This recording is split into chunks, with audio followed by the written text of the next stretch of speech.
her around to me, feeling so fucking angry. For an instant, Serafina shrank back from the force of my fury, but then she met my gaze. She lay unmoving on her side, eyes full of anguish. You aren't a whore. Is your fucking virginity all that matters to your family? It's not just that I'm not a virgin anymore, she whispered.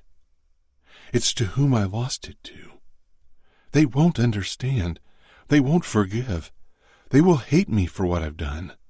Shouldn't they be relieved that you didn't suffer through pain and humiliation? You succumbed to pleasure, so what? All of them have sinned worse than that, even your brother, particularly your fiancé. What right do they have to judge you? She blinked slowly. Then she surprised me by leaning forward and kissing me. A soft kiss. A soft nothing that felt like fucking everything. My brows drew together, trying to gauge her mood. I'm lost, Ramo. I cradled her head and kissed her again before I rasped. My notes said that I ripped your innocence from you, that you fought me like a spitfire, and that I enjoyed every second of breaking you. She held her breath, searching my eyes. You made it sound like you raped me. She swallowed. Why did you lie? Was it because it would hurt my family worse? I smiled darkly. I fear your family would have been more crushed if they knew you gave yourself to me freely. They'd hate me. Now you can decide what you tell them when I return you to them. You will? She asked quietly. I drew back and sat up, then turned my back to her. You were never meant to be a captive forever. Her fingertips traced my tattoo. Now that you've got what you wanted from me, you'll ask for Scuderi. There was a strange note to her voice, but I didn't turn around to see her face, because then she would have seen mine as well. Do you think they'll still want me now that I'm ruined?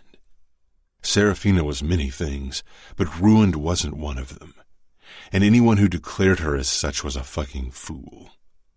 Your family loves you. They will do anything to save you, even now, especially now. I rose to my feet and left without another look at her. It was nearing midnight when my phone rang. I turned away from the screen where Savio and Adamo were playing a racing game. Nino and Chiara had already retired to their room to fuck. Without looking at the screen, I knew who it was. I picked up. Dante? My brother slanted me curious looks. I got your message. Dante gritted out. I could practically feel his fury. It wasn't as exhilarating as I'd expected. I know you don't follow the Familia's bloody sheets tradition, but I thought it was a nice touch. Adamo grimaced and his car crashed into the wall. Savio had stopped playing altogether. There was silence on the other end. There are rules in our world. We don't attack children and women. Funny that you say that. When your soldiers attacked my territory, they fired at my 13-year-old brother. You broke those fucking rules first, so stop the bullshit. Adamo's eyes widened, and he glanced down at his tattoo. You know as well as I do that I didn't give the order to kill your brother, and he's alive and well. If he weren't, we wouldn't be having this conversation, Dante. I would have killed every fucking person you cared about, and we both know there are so many to choose from. You have people you don't want to lose either, Ramo. Don't forget that. Savio and Adamo watched me, and it took considerable effort to keep my fury at bay. I thought the sheets might have made you see reason, but I see that you want Serafina to suffer a bit more. I hung up. After a couple of heartbeats, my phone rang again, but I ignored it. I take it Dante isn't willing to cooperate yet? Savio said with a grin. Adamo shook his head, pushed to his feet, and stormed upstairs. Savio rolled his eyes. For a few days, he's been almost tolerable. I suppose that's over now. I stood, switched the phone to silent mode, and shoved it into my pocket. I'll have a word with him. Good luck, Savio muttered. I didn't bother knocking before I stepped into Adamo's room. My eyes scanned the floor, which was littered with dirty clothes and pizza boxes. I walked toward the window and flung it open to get rid of the horrid stench. "Why don't you clean your room?" Adamo hunched over in front of the computer at his desk. "It's my room, and I don't mind. I didn't invite you to come in." I walked up to him and tapped against his tattoo. "You do well to show me respect." "As my older brother or my capo?" Adamo muttered, jutting his chin out. "Both." "For what you did to Serafina, you don't deserve my respect." "What did I do?" He frowned. "You forced her." I brought our faces closer. "Did I?" "You didn't?" "Are we going to keep exchanging questions? Because it's getting annoying." "But you slept with her," Adamo said in confusion. "I did," I said, "but she wanted it." "Why?" I laughed. "Ask her." "Do you think she's in love with you?" My muscles tautened. "Of course not." Love was a delirious game for fools, and Serafina was many things but not a fool. "I like her." Adamo regarded me almost hopefully. I wondered when our world would rid him of the last shreds of his innocence.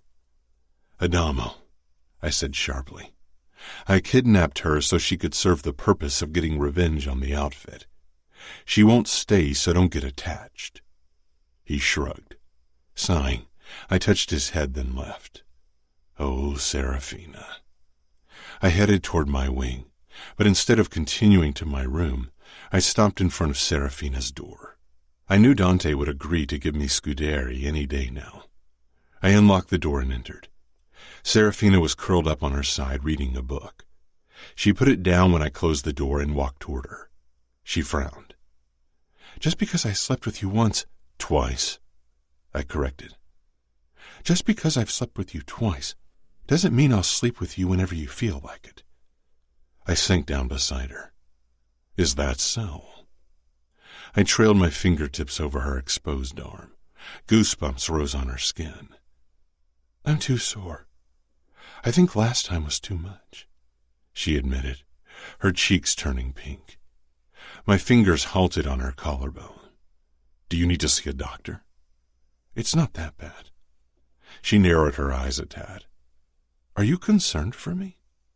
Ignoring her question, I said, "I didn't come for sex anyway." "What did you come for, then?" If only I knew. I removed my gun and knife holster and dropped it to the floor beside the bed before I stretched out next to her and propped my head up on my hand. "Don't tell me you've come to cuddle," she said. My mouth twitched. I've never cuddled with a woman. "You did today." I considered that. I held her in bed after sex, had watched her sleep in my arms. I was only there to make sure you didn't drown in self-pity. "Sure," she muttered. "You said you never cuddled with a woman. Do you make a habit of cuddling with men, then?" I chuckled and slid my hand into her hair. She leaned into the touch ever so slightly. I wasn't sure she noticed. "I don't anymore." At the questioning lift of her eyebrow, I continued. "I used to cuddle with Adamo and Savia when they were really small." Her nose wrinkled. "Sorry, I can't see it. Considering how exhausting small kids can be, I'm surprised you didn't end up killing them." My fingers twitched, but I restrained my anger. "They are my brothers, my flesh and blood.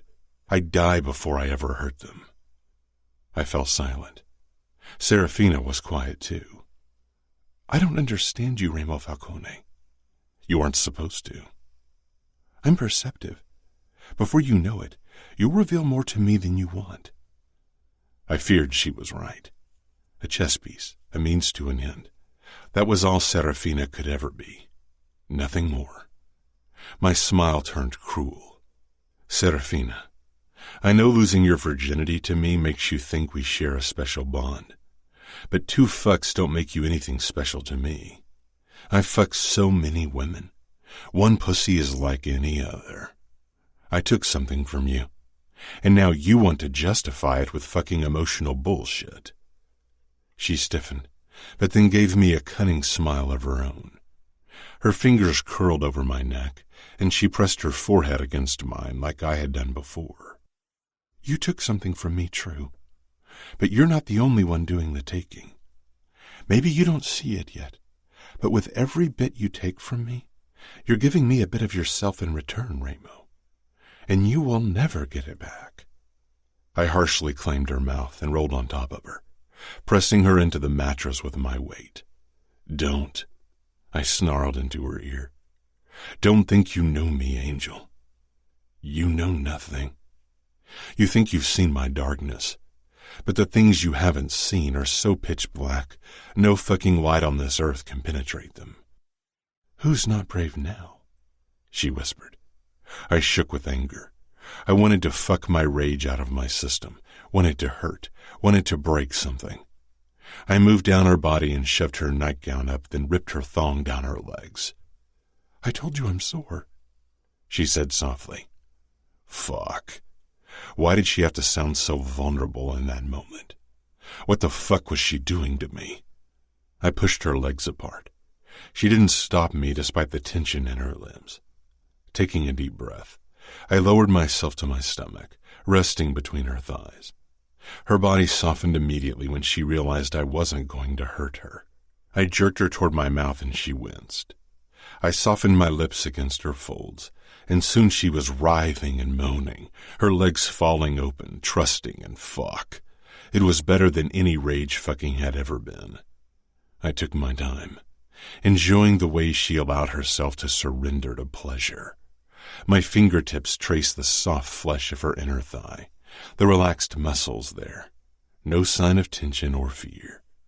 She came with a beautiful cry, her body arching up, giving me a prime view of her gorgeous nipples. I trailed kisses up her body until I reached her lips. You're all about giving and taking. I gave you my mouth. How about you giving me yours now? You can have my hand, no more, she said firmly. I want to come down your throat, not in your hand. She held my gaze. You can have my hand or nothing. The last time a woman gave me a hand job, I was 14. After that, I came in a mouth, pussy, or ass. I'm not like them, Ramo. No, she wasn't. Serafina was everything. Cunning and strong, loyal and fierce. She could have been capo if women were allowed that place in our world. I rolled onto my back and crossed my arms behind my head. Serafina sat up. She tried to mask her inexperience, but her nerves shone through when she fumbled with my belt. I didn't help her. My cock was already painfully hard when she pulled it out of my briefs. Her touch was too soft as she stroked me, but I enjoyed watching her. Soon, she found the right pressure and tempo, and I reached down between her legs and drew small figure eights along her clit and folds. When Serafina began shaking with the force of her orgasm, and her hand tightened around my dick, my own release overwhelmed me, and I came like a fucking teenager all over my stomach. I used her thong to clean my stomach despite her frown. Then I pulled her down against me. She was stiff, but eventually she put her head down on my shoulder. That wasn't so bad, I drawled. But if you want to bring me to my knees, you'll have to use your mouth. She huffed. I'll figure out another way to bring you to your knees, Ramo. If anyone could, then it would be her. Chapter 18. Serafina. I woke with someone pressed up against my back, a warm breath fanning over my shoulder. I didn't pull away, only stared at my hand, which rested atop his on the bed. The skin on my ring finger was lighter from wearing my engagement ring for 5 years, and now it lay on my nightstand abandoned. And how could I ever wear it again?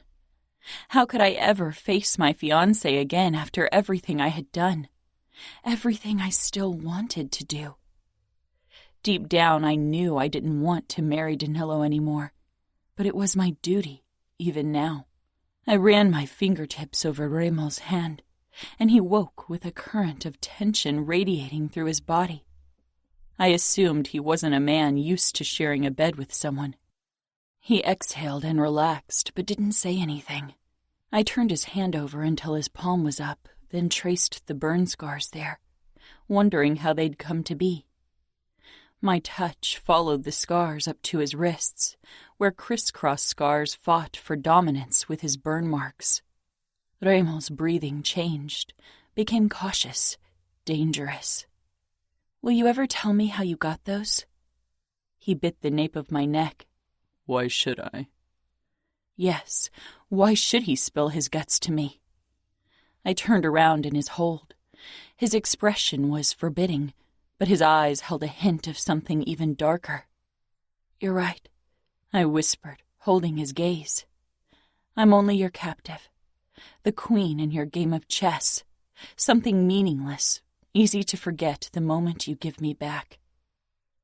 Even as I spoke the words, I couldn't imagine Remo really letting me go. Not with the way he looked at me, and I wasn't sure if the realization terrified or relieved me. Because how could I return to the outfit? "Oh, Angel, forgetting you will be impossible." And I smiled. God help me, I smiled. Remo shook his head slowly. "This is madness." "It is." It was, and worse. Betrayal. Dad, Mom, Sophia, Sam. Guilt gripped me in its choking hold. I swallowed. My family. I didn't say more. Remo's face hardened, and he untangled himself from me and stood. My eyes took him in, the harshness of his expression, those cruel eyes, the scars and muscles. Remo was the enemy. He was trying to destroy the people I loved by using me as his weapon. I couldn't forget that. He put on his clothes and gun holster. Then he nodded grimly. "That's the look you're supposed to give me, Angel. Hold on to your hatred if you can." "Can you?" He didn't say anything, only smiled darkly. He turned around and left. The fallen angel tattooed to his back seemed to mock me because every day I felt a bit more like an angel falling. Chiara picked me up around lunchtime. I could tell from the way she was looking at me that she knew I'd slept with Remo. Nino had probably told her, and Remo had told him, and probably everyone else. I hadn't dared to ask him if the sheets had arrived yet. The mere idea that my family and fiancé saw them drove bile up my throat. We settled on the sofa. She'd ordered vegetarian sushi, which was set up on the table in front of us. I didn't see Nino anywhere, but I knew he was close and would storm in at the slightest sound of distress from Chiara. We ate in silence for a while, but eventually Chiara couldn't contain her concern anymore. She touched my shoulder, her eyes flitting to the bite marks on my throat. "Are you okay?" I set down the sticks and met her gaze. "I'm a captive in these walls, and I betrayed my family. I let Remo dishonor me. I'm ruined. So what do you think?" She pursed her lips. "You're only ruined if you allow others to make you feel that way." "You don't understand." I snapped my lips shut, shame washing over me because everyone knew the stories about her. "I'm sorry." Chiara shook her head, a flicker of pain in her eyes, but she straightened her shoulders with a smile. "I felt ruined for years, until I didn't anymore, and then I was free. If my family and fiancé find out Remo didn't force me, they won't forgive me." "Do you want to return to your fiancé?" "Do you think I want to stay with Remo?" I muttered. "He kidnapped me. He keeps me locked in a room. He is my enemy. Sex won't change that." Chiara regarded me closely. "Maybe there's a chance for peace between the outfit and the Camorra. You could be that chance. Something good can be born from an act of brutality." "But there won't be. My dad, my uncle, my fiancé, my brother won't ever agree to any kind of peace. They are proud men, Chiara. You know how made men are. Remo took me from them, stole my innocence. It's either stolen or given. I looked away. They won't see it that way. He ripped something from them, took something they considered their possession. He insulted my family, my fiancé. They won't forget or forgive. They'll retaliate. They'll avenge me with brutal intent. Do you want to be avenged? Remo kidnapped me. He took everything from me. Everything? Chiara said curiously. Everything that used to matter. I took my chopsticks again and continued eating, hoping Chiara got the hint that I didn't want to talk anymore.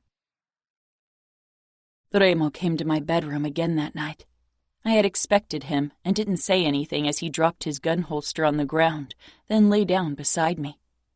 I only regarded him, trying to understand him, myself, us.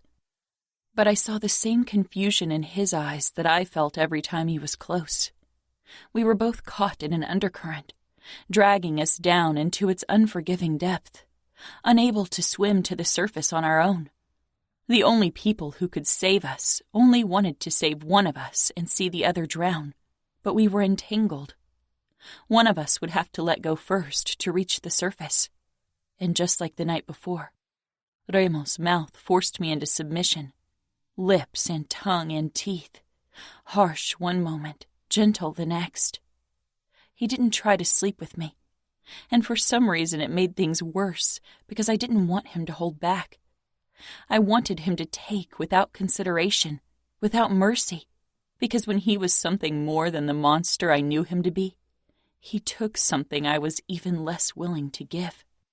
He pressed against my back, breathing harshly, his erection a demanding presence pushing into me.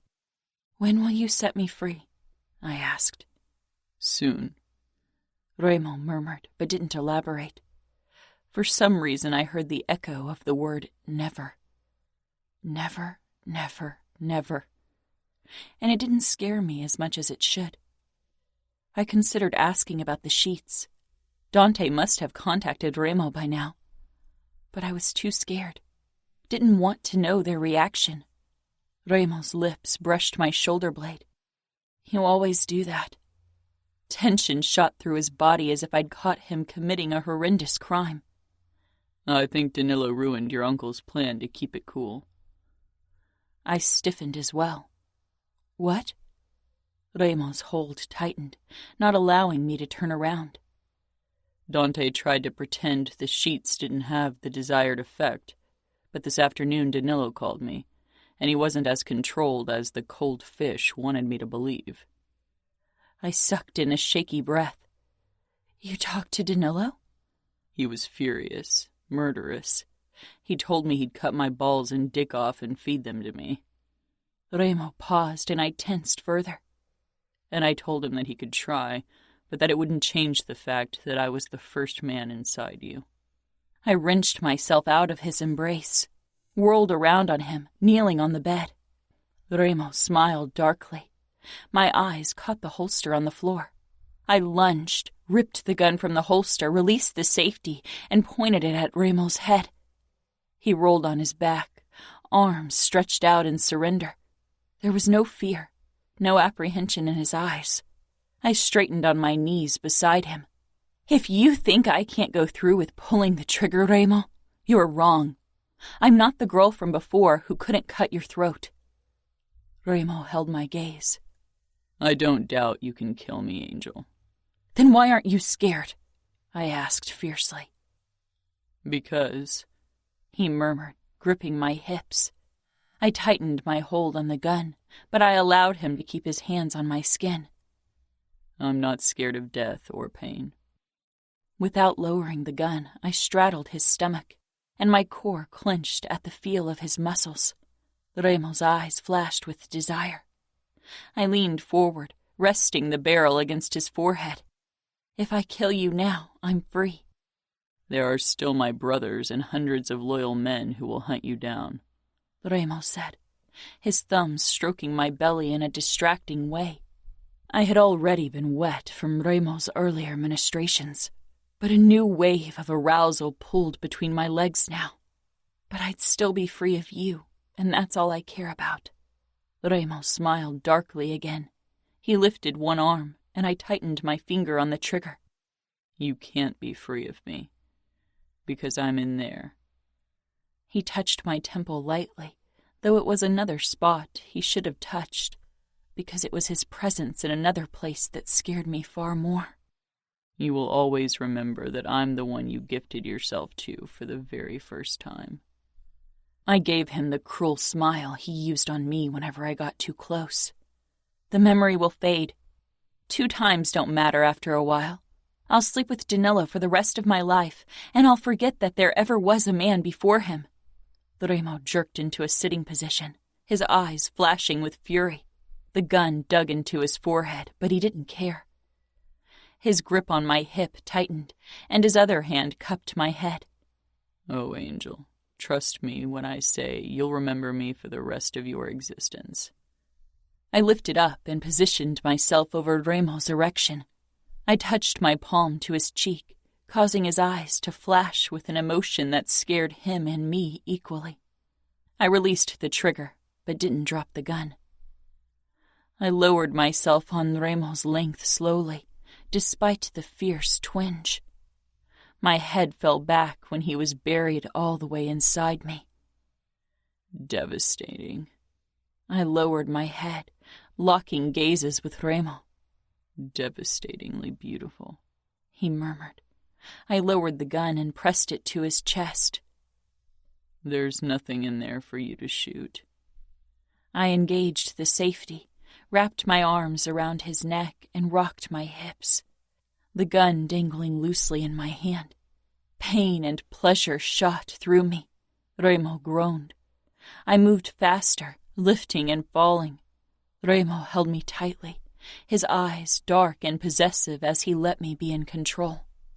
Remo's teeth scraped my throat, leaving marks, and my nails raked over his back, leaving my own marks in turn. It was painful, but I rode him hard and fast, relishing in the burning sensation. Remo sucked my nipple into his mouth, and his thumb rubbed my clit. Pleasure spiked fiercely, mingling with the pain in a delicious dance. Both were spiraling higher and higher, and I knew one of them would eventually shatter me, and I longed for it, needed it. Remo flicked my nub, and pleasure overpowered all else. I cried out, dropping the gun as I desperately held on to Remo's shoulders, my nails digging in.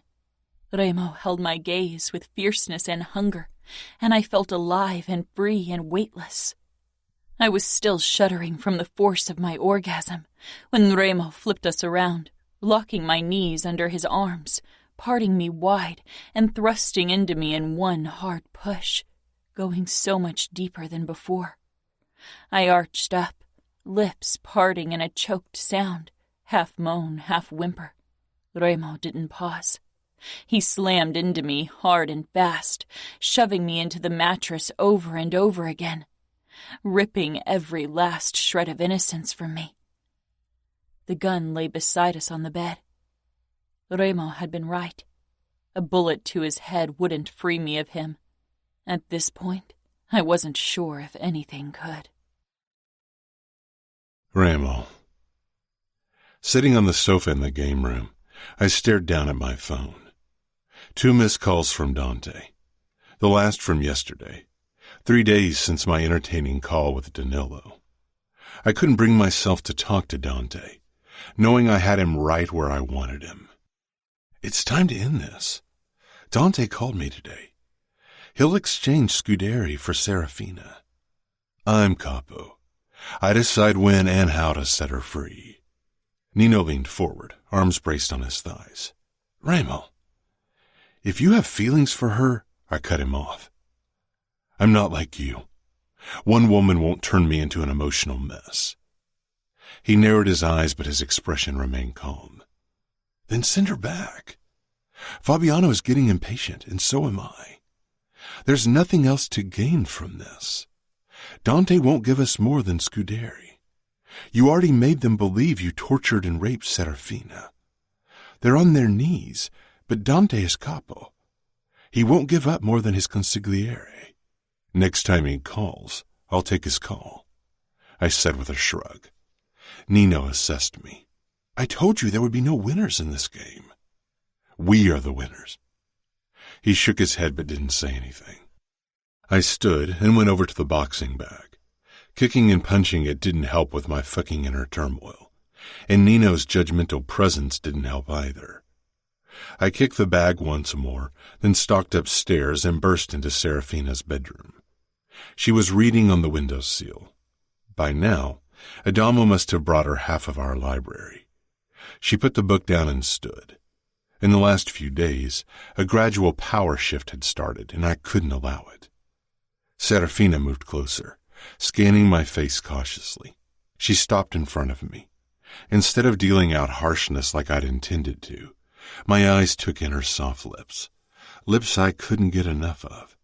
Lips that drove me insane with desire. You have a very strange look on your face.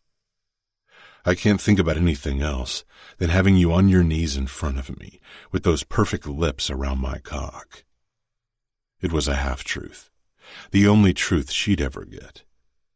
I was on my knees once, she hissed.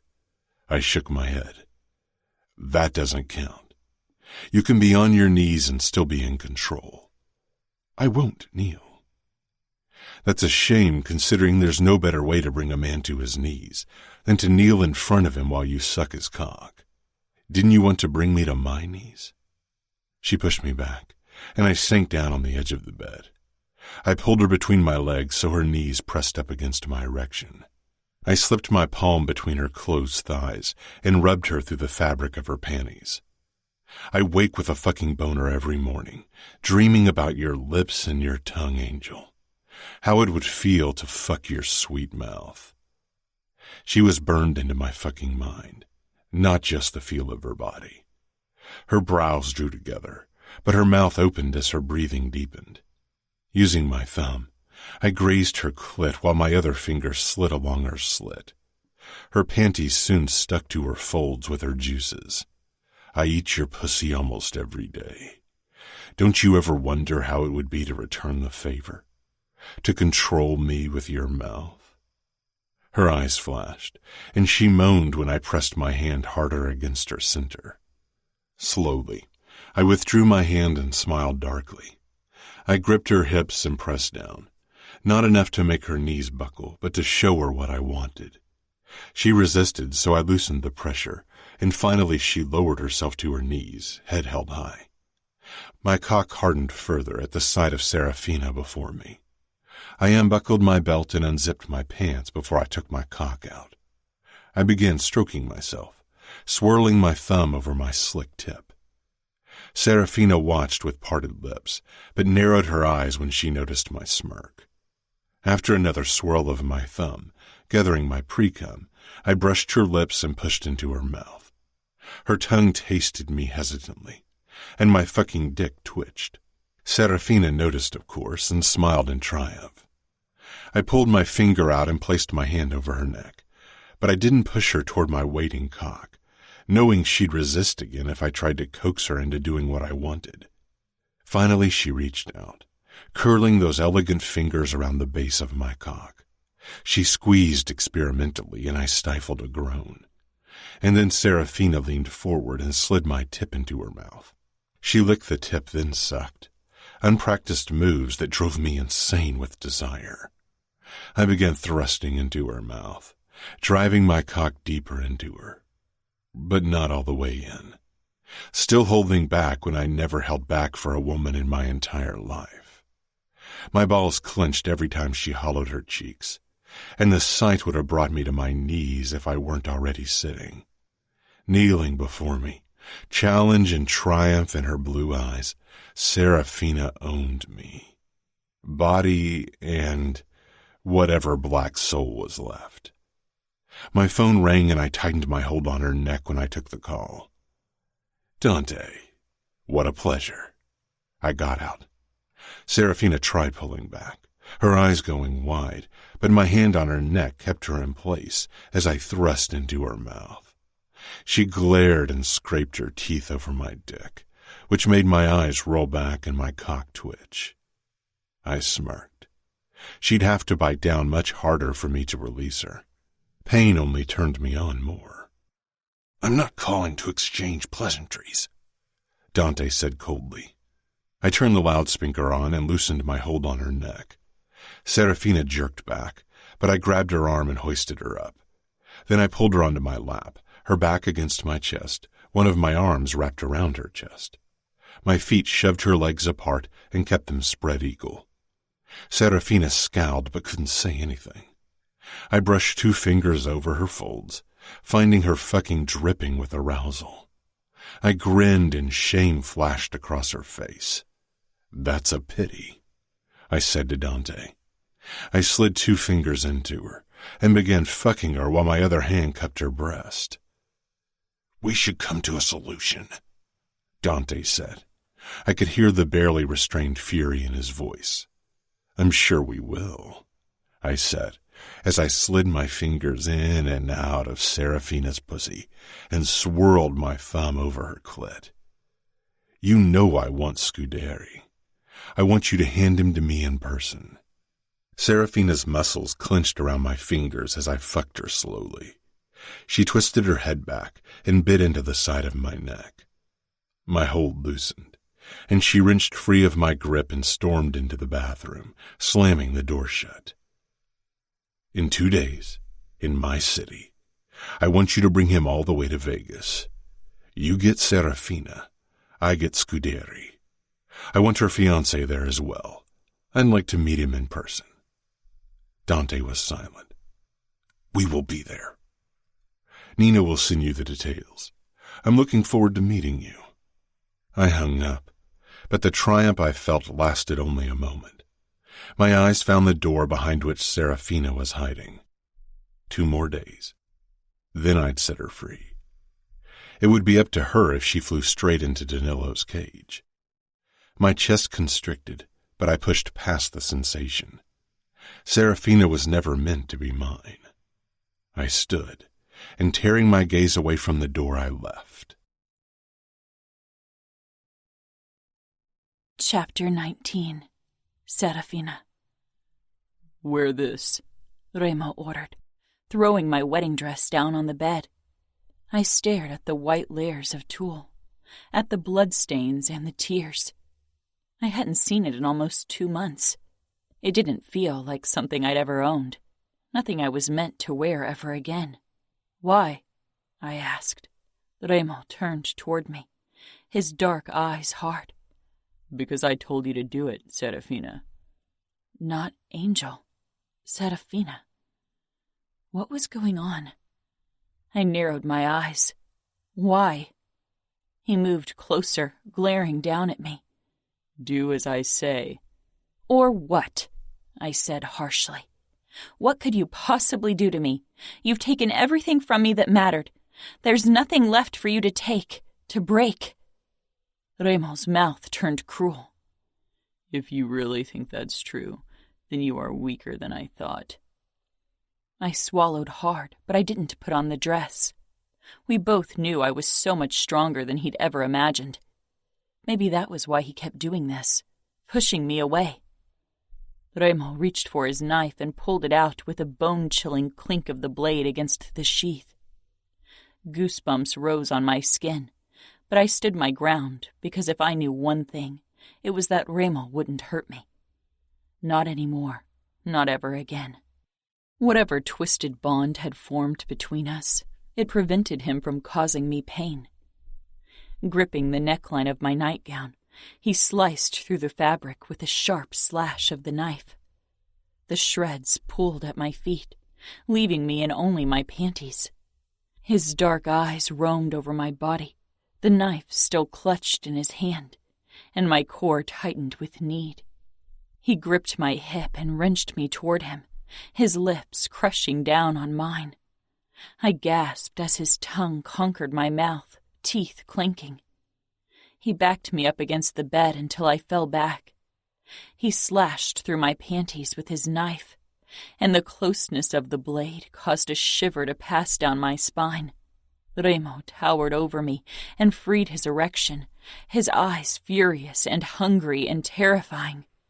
Holding his gaze, I opened my legs for him because I was lost, had been lost from the moment Remo had laid eyes on me. And as I looked up at him, I knew without a doubt that he too was lost. The corners of his mouth lifted as he lowered his gaze to my center. He got down on his knees, pushing my legs even further apart. Remo buried his face in my lap. I arched up, my nails digging into the crisp sheets, my gaze finding my torn wedding dress. Remo's mouth claimed me relentlessly, with tongue and lips, bites and licks. There was no escaping. He wouldn't let me. He made me surrender, not with force, not with violence. He dove in, swirling until I was a slave to the sensations he created. My orgasm crashed over me like an avalanche, but my eyes remained locked on the stained white fabric of my dress. A sign for my honor, my purity. Both lost, both taken. No, given. Remo's mouth traveled up my stomach, licking and nibbling, tongue flicking my nipple. He bit down lightly, then soothed the spot with an open-mouthed kiss. His body covered mine, his palms pressed into the bed beside my head, the knife still clutched in his grasp. For a moment our eyes locked, and I hated him, hated myself, hated us both, because hate became harder to hold on to each day that I spent with him. We both needed our hate, and yet it was slipping through our fingers like sand. There was no way to contain it. Lost. His dark eyes reflected my inner turmoil, losing ourselves to each other. My gaze returned to my dress when Remo thrust into me in one all-consuming, merciless stroke. His mouth pressed up to my ear as he slammed into me angrily. When I saw you in that dress, I knew I needed to be the one to rip your innocence from you. I knew I needed to be the one to make you bleed. Who knew you'd make me bleed in return?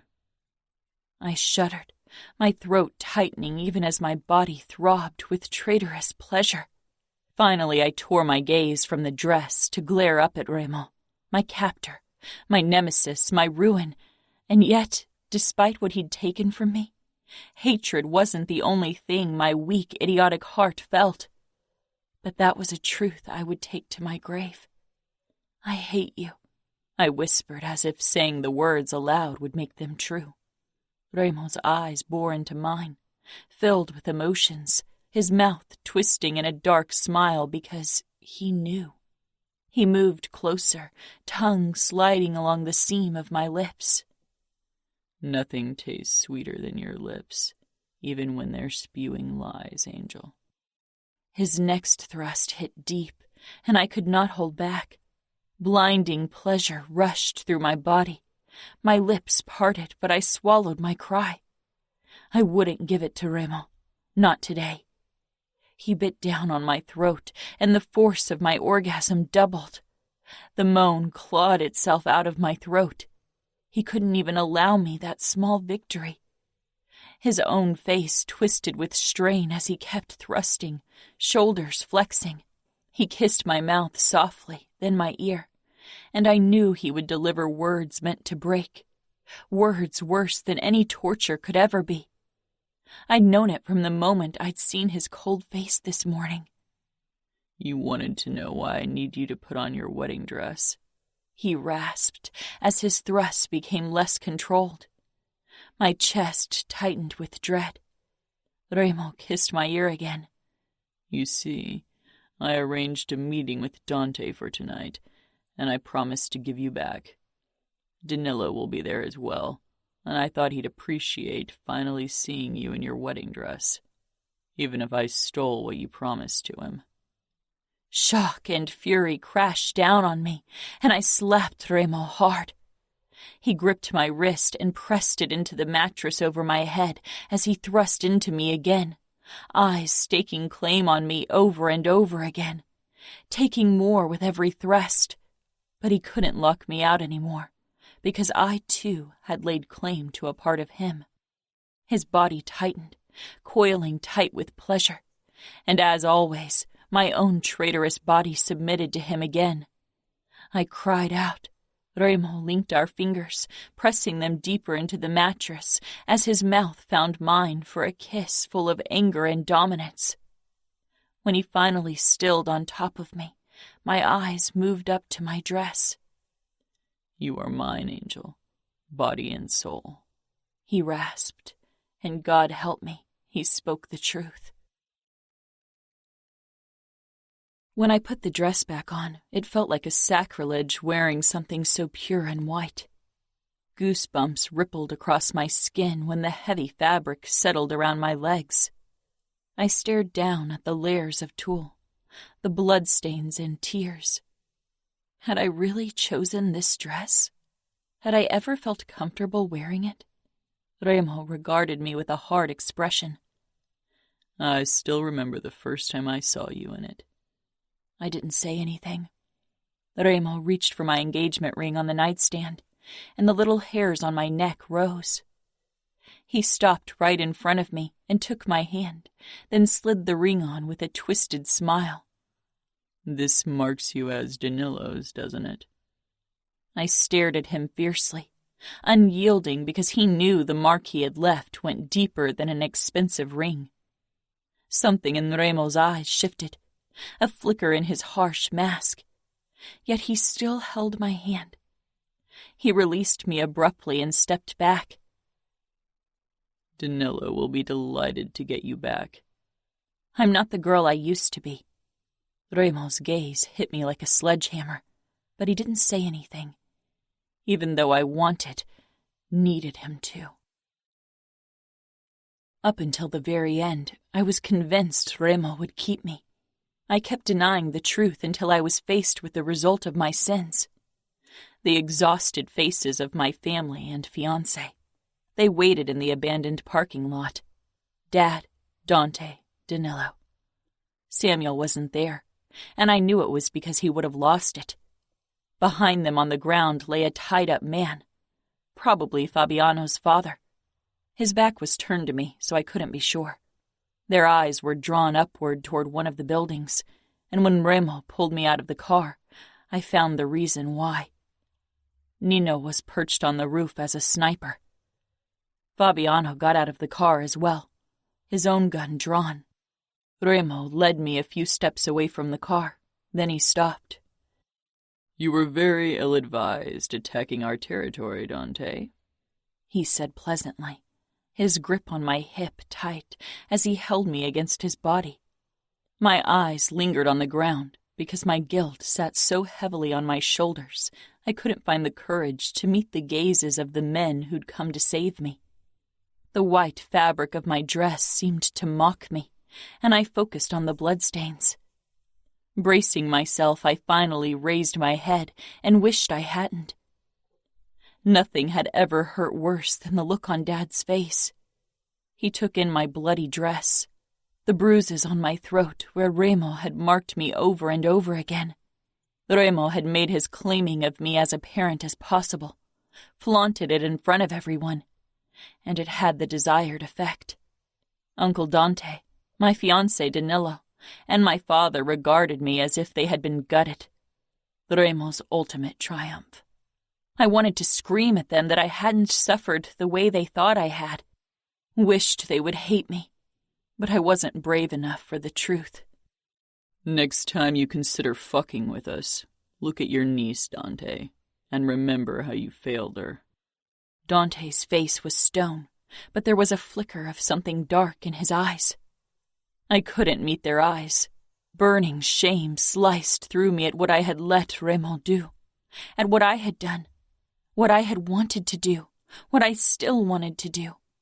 Remo leaned closer, his lips brushing my ear. "I own you, Angel. Remember that. You gave me a part of yourself, and you'll never get it back. It's mine no matter what happens next." Dante, Danilo, and my father looked on the verge of attacking, their bodies tense, expressions twisted with hatred and fury. They wanted to protect me when I no longer wanted saving, couldn't be saved because I was irrevocably lost. I turned my head slightly, meeting Remo's cold gaze. I'm not the only one who lost something, I whispered. You gave me a part of your cruel black heart, Remo, and one day you will realize it. Something flashed in Remo's eyes, those cruel eyes that haunted his victims' nightmares. How long will they haunt me? Especially all the times they hadn't looked upon me with cruelty or hatred, but with a far more terrifying emotion. Then he tore his gaze away from me to stare at my uncle. All I could think was that he hadn't denied my words. I had Remo's cruel black heart, and maybe that was the most painful realization of all. "Hand over Scuderi," he said. Dante gripped the rope that coiled tightly around a struggling Scuderi and dragged him toward us. I'd known my uncle all my life, but I'd never seen that look on his face. Utter fury and regret. He thrust Scuderi to the ground halfway toward us. "Release my niece, now," he ordered. Remo chuckled. This was a trick. This had to be a trick. Remo had said it himself. I was his. He owned me, body and soul. He wouldn't let me go. The worst was that deep down I hoped he wouldn't. And not just because I didn't want to live among the family I'd betrayed so horribly, but also because the idea that he could give me up so easily tore at me. His dark eyes locked on mine, possessive and triumphant, and he leaned down. For a heart-stopping moment, I was sure he'd kiss me right in front of everyone, but his lips lightly grazed my cheek before they stopped at my ear. "I never thought you'd give me this look on the day I released you. As if giving you freedom is the worst betrayal of all. You shouldn't want someone to cage you in. You should long for freedom." He exhaled, his hot breath against my skin making me shiver. "Goodbye, Serafina." Remo released me, then shoved me away from him. I stumbled forward, away from him, my heart thundering in my chest. Strong hands grabbed me and quickly ushered me away from Remo. I walked toward my family, my fiancé, freedom, but it didn't feel anything like being free. Dante was beside me, and Danilo stepped toward me, reached for me, and I flinched, feeling unworthy of his touch after I'd betrayed him, betrayed the outfit with Remo. Dante and my father both tensed, and Danilo lowered his arm and stepped back from me with a look full of utter hatred toward Remo. But Remo's expression was the worst, because when I met his gaze, I knew what it said. "I own you." I half fell into my father's arms, and he hugged me tightly, whispering words of consolation that I didn't catch, pulling me away toward their car. My eyes weren't on him. Fabiano loaded his father into the back of the car before he got in. With another glance at me, Remo followed and drove away. Drove away. And again I shivered because part of me, the part that terrified me most, missed Remo. "I own you." He did. Dad got into the back of the car with me, still hugging me to his chest and stroking my hair, and a new wave of guilt overcame me. Dante got behind the wheel, and Danilo sat beside him. My fiancé glanced at me through the rearview mirror, and I ducked my head, my cheeks flaming with shame. "You are safe now, Fina. Nothing will ever happen to you again. I'm sorry, Dev. I'm so sorry." Dad whispered against my hair, and I realized he was crying. My father, a made man since his teenage days, underboss of Minneapolis, he was crying into my hair, right in front of his capo and my fiancé, and I fell apart. I clutched his jacket and cried, ugly cried, for the first time since I could remember, and my father hugged me even tighter. "I'm sorry," I gasped out, broken words full of despair. Words weren't enough to convey the extent of my sins, of my betrayal. "No," he growled. "No, Fina, no." He shook, his grip painful. "Remo, Dad cupped my head. It's over. It's over now, Fina. I swear. One day I'll hunt him down. I will kill him for what he did to you.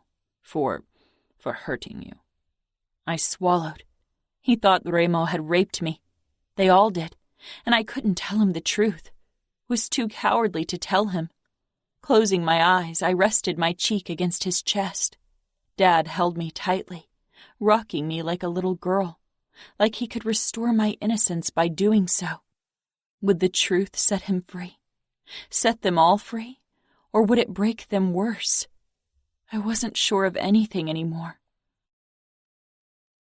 Ramo.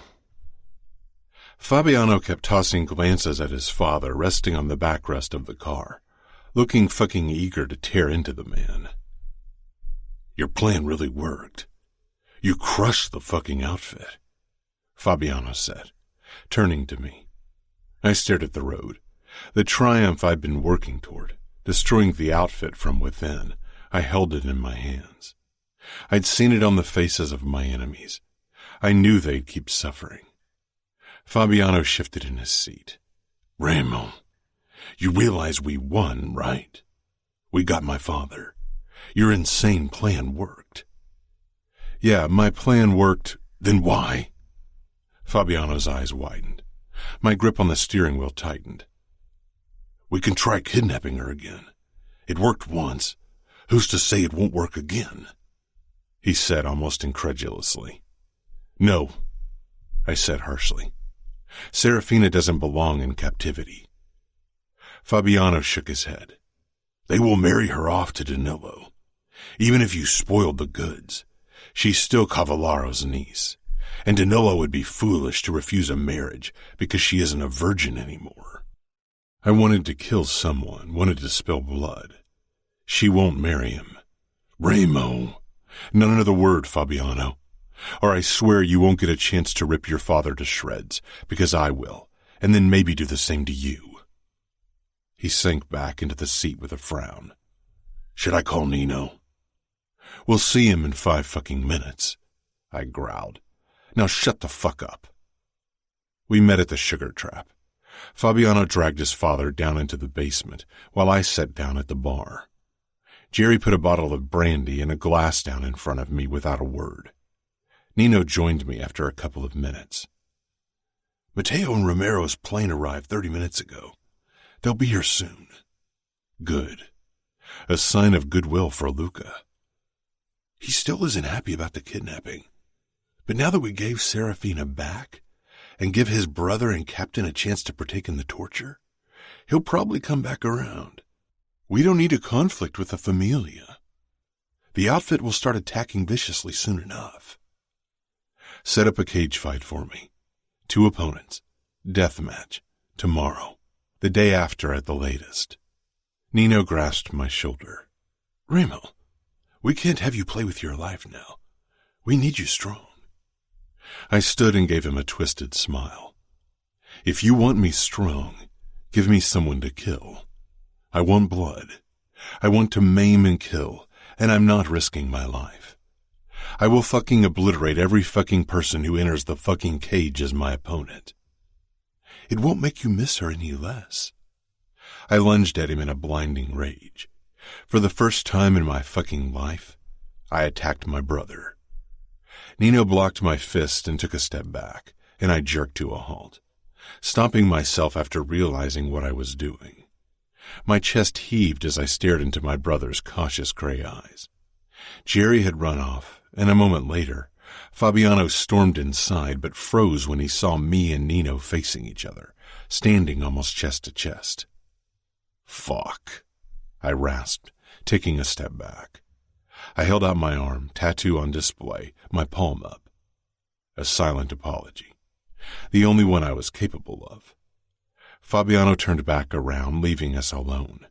Nino linked our arms, my hand on his tattoo, on his scars, and his palm on mine. You walk through fire for me, Ramo, he said quietly, imploringly.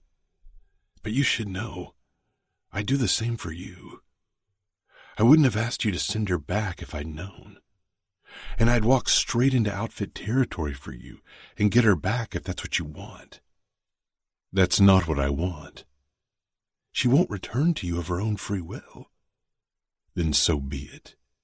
Now find someone I can kill and set up the fucking death match. Nino squeezed my arm, then released me. I think for the first time in my life, I envy you your lack of emotions. Chapter 20. Ramo. If they don't arrive soon, I'll start without them. I don't give a fuck if it offends Luca fucking Vitiello or not. Fabiano growled as he stood over his father, who lay on his side on the ground, mouth taped, arms and legs bound together. He stared up at his son with terror-widened eyes. They'll be here any second, I muttered. I could tell Fabiano was barely listening. He was too focused on his father. He'd waited a long time for this moment. Fuck, I got it. I'd do anything for a chance to torture my father to death. I still remembered the fucking day I found out my traitorous half-brother had killed the asshole. Something I'd dreamed of since I understood our father wasn't the invincible god he made himself out to be. That he could, in fact, be killed. Since I was a fucking kid, I dreamed of erasing our father from our lives. If there was a hell, I'd walk straight down into it to make a deal with the devil, so he'd give me the chance to kill the man just once, maybe twice. Not the scrawny boy you can torture for your own amusement anymore, am I? Fabiano murmured, as he crouched in front of the other man. I prided myself on my scary smile, but Fabiano's expression surpassed everything. He'd enjoyed today. The door creaked open, and Fabiano straightened. Nino came in, followed by Matteo and Romero. I had been surprised when Luca had told me he'd send them but could not come himself. I supposed he had less reason to tear into Scuderi than the others. He had been gifted Aria because Scuderi sold his daughters off like cattle, and anyone could admit Aria was a very nice gift. An image of another woman with blonde hair and blue eyes entered my mind, uninvited. I shoved it down. I'd set her free. Nothing better than bonding over sheer torture, Matteo said with a grin as he sauntered into the cell in the basement of the sugar trap. That asshole always looked as if he'd walked straight out of a photo shoot for a fashion magazine. One day, I'd fuck up his pretty face. Romero gave me and Fabiano a curt nod before his eyes too fell on Scuderi. I pushed off the wall and extended my hand to Matteo, who took it after a moment. I still can't stand your fucking face, Ramo, he said with a smirk. But for this, I might hesitate a millisecond before cutting your throat out once we're back to being enemies. That millisecond will be the moment I cut your head off, Matteo, I said with a twisted smile of my own. He released my hand. May the craziest fucker win. My smile widened, and I caught Nino's gaze across the room. We both knew who that would be, because when it came to crazy fuckery, I was the undisputed master. I turned to Romero, who didn't display the careless attitude of Vitiello. He obviously was wary about being in a basement in Vegas. I didn't have the slightest intention to attack either of them today. War with the Familia would have to wait until the outfit was crushed and its territory split between us. He briefly shook my hand. Your methods are dishonorable, he said tersely. You disapprove of them, and yet here you are, benefiting from them. Romero pulled his hand away. His brown eyes were turning to Scuderi, and his expression filling with hate. I went over to Scuderi and smiled down at him. His eyes flickered with terror. I must say you've gathered many enemies over time, and we've all come together to tear you apart. I reached down and ripped the tape from his face, then straightened and returned to my spot at the wall. Maybe his agonized screams would drown out the voice of regret in my head. Serafina walking away in that fucking white dress, and that last look she gave me. Fuck it all. Fabiano circled his father. Father, I've been waiting for this chance for a very long time, and I have every intention of making it last for as long as possible. Lucky for me, Nino is a master at prolonging torture. With a little luck, we can keep you alive for 2 or 3 days. That way, We can all get the fun we deserve. Scuderi tried to push himself into a sitting position but failed. His expression became pleading. If he thought that would warm Fabiano's heart, he didn't understand what Fabiano did on a daily basis as my enforcer.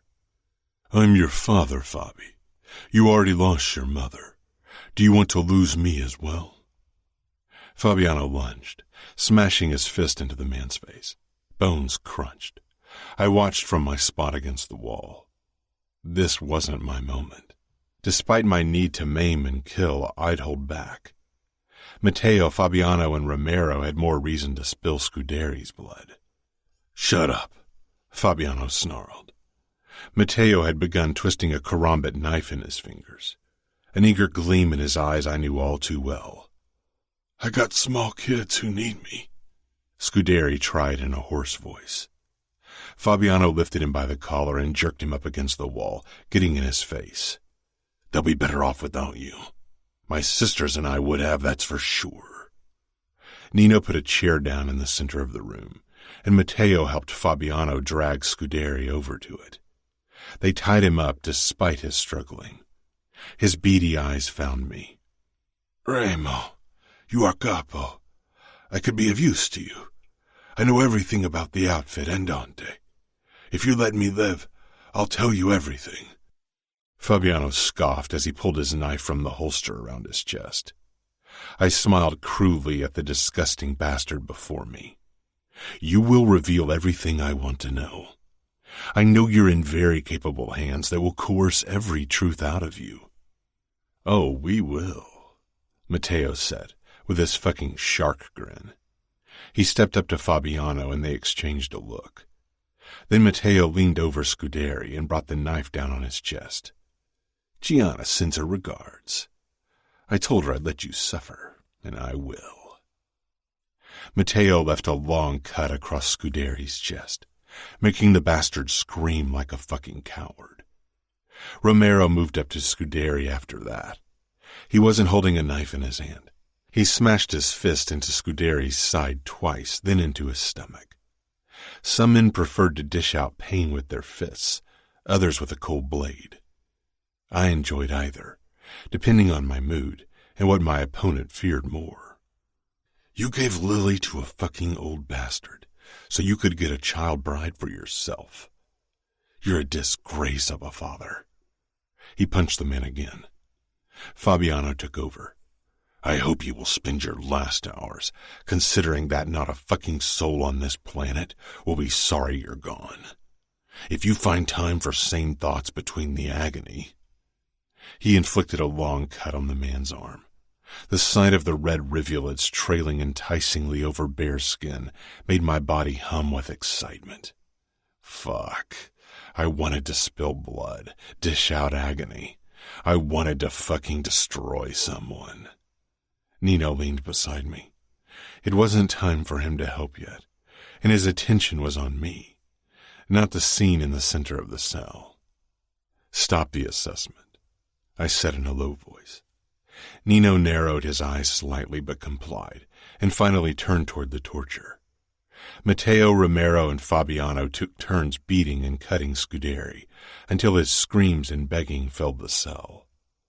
After a few hours, Fabiano, covered in blood and sweat, indicated for Nino to get involved. My brother rolled up his sleeves, and after another lingering glance at me, he moved toward the medical kit that would ensure Scuderi didn't die too soon. Romero leaned against the wall. Matteo and Fabiano had taken turns torturing Scuderi over the last hour, and I had a feeling they'd be the ones to deal with him in the remaining hours of his life. My own body hummed with the need to destroy, the need to give pain and feel pain, to fill the fucking void in my chest. My body screamed for sleep, but except for a few toilet breaks, I stayed in the cell while Fabiano dealt with his bastard of a father. It wouldn't be much longer. Fabiano's shoulders heaved as he stared down at his father. The man was breathing shallowly. Fabiano turned to me, blood splatters dotting his face. His naked chest was completely coated with it. Our eyes met. Remo, will you? His voice was hoarse. I pushed away from the wall and walked up to him, not sure what he was asking of me. Fabiano clutched the bloody knife in a death grip, the look in his eyes reminding me of the boy I'd found in Bratva territory many years ago. A boy desperate for death because his father had taken everything from him.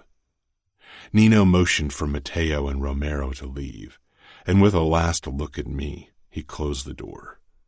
Fabiano swallowed before he held out his forearm with the Camorra tattoo. "You gave me a home, a purpose.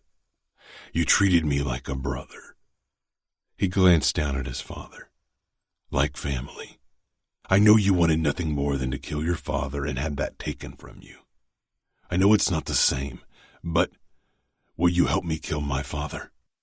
I linked arms with Fabiano, clutching his forearm tightly.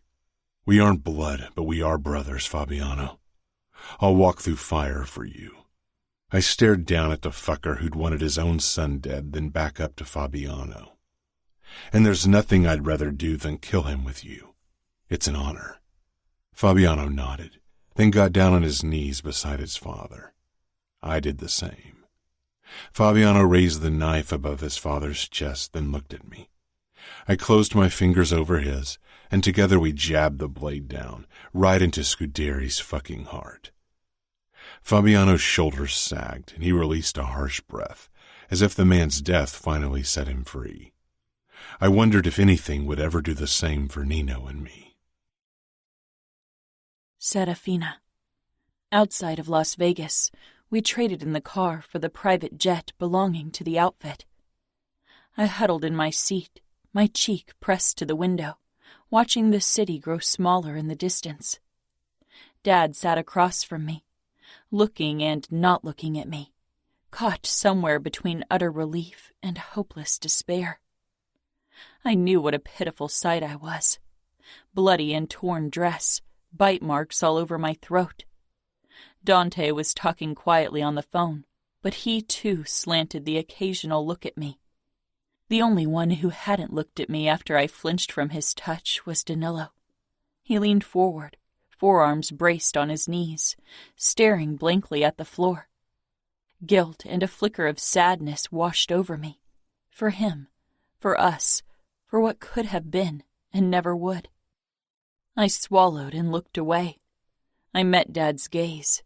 He forced a small smile and reached for me as if to touch my legs over the tulle of my dress, but then he hesitated as if he was worried about my reaction. I snatched his hand and squeezed. His eyes were still glassy and haunted. "I'm a sinner, Dad. Don't cry for me." He lifted his other hand with the phone. "Do you want to call Samuel? I sent him a message that we got you." I nodded fiercely, my throat clogging. Dad's eyes darted to my throat once more, and the hint of something cruel and harsh flared in them, something he had never showed at home. He gave me his phone, and I hit speed dial with shaking fingers. "Yes?" For a second, hearing Samuel's voice immobilized me. "Sam," I croaked. There was silence. "Fina?" The word was a broken exclamation that splintered me apart. Tears trailed down my cheeks, and I could feel all eyes on me. I closed my own. "I'm sorry." Samuel sucked in a sharp breath. Don't apologize.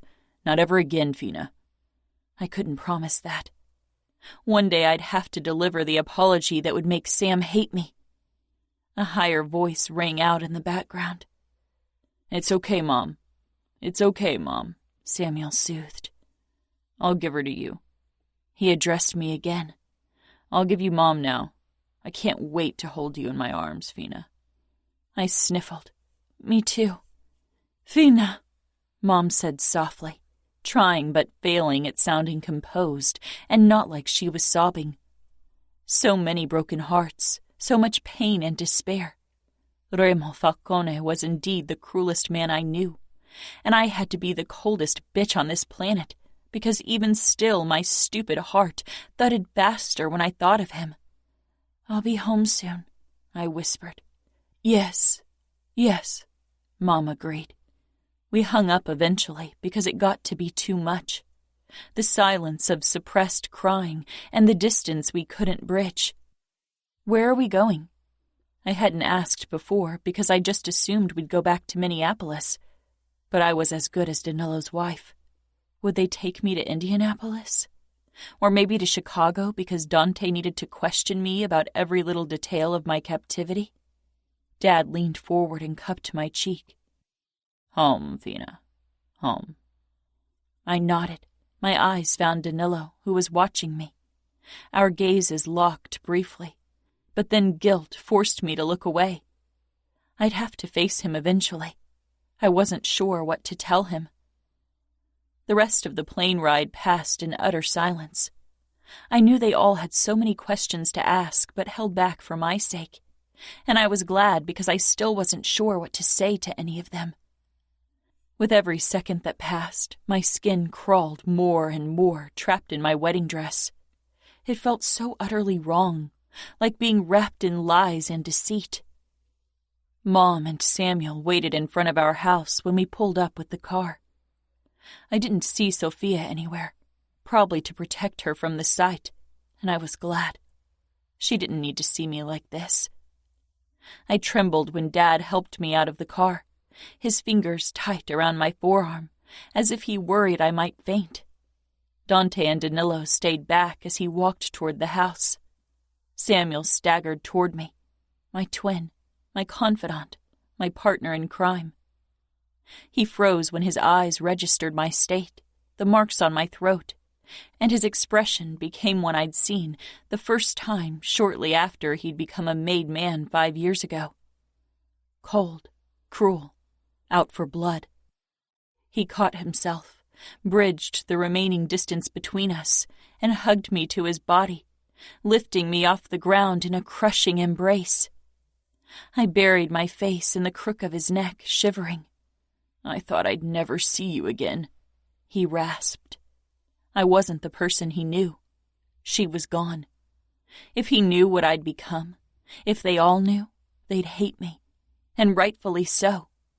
Can you unlose yourself? I clung to Samuel for a long time, just breathing in his comforting scent, relishing in the feel of him. Eventually he set me down, and my eyes fell on Mom, who stood behind Samuel, her hand covering her mouth, tears running down her face. Dad had wrapped his arm around her, steadying her. Their anguish cut me deeply. They thought Remo had raped me. I looked like I had been raped with my ripped and bloody dress. Mom rushed forward and embraced me so tightly I could barely breathe, and she sobbed into my hair.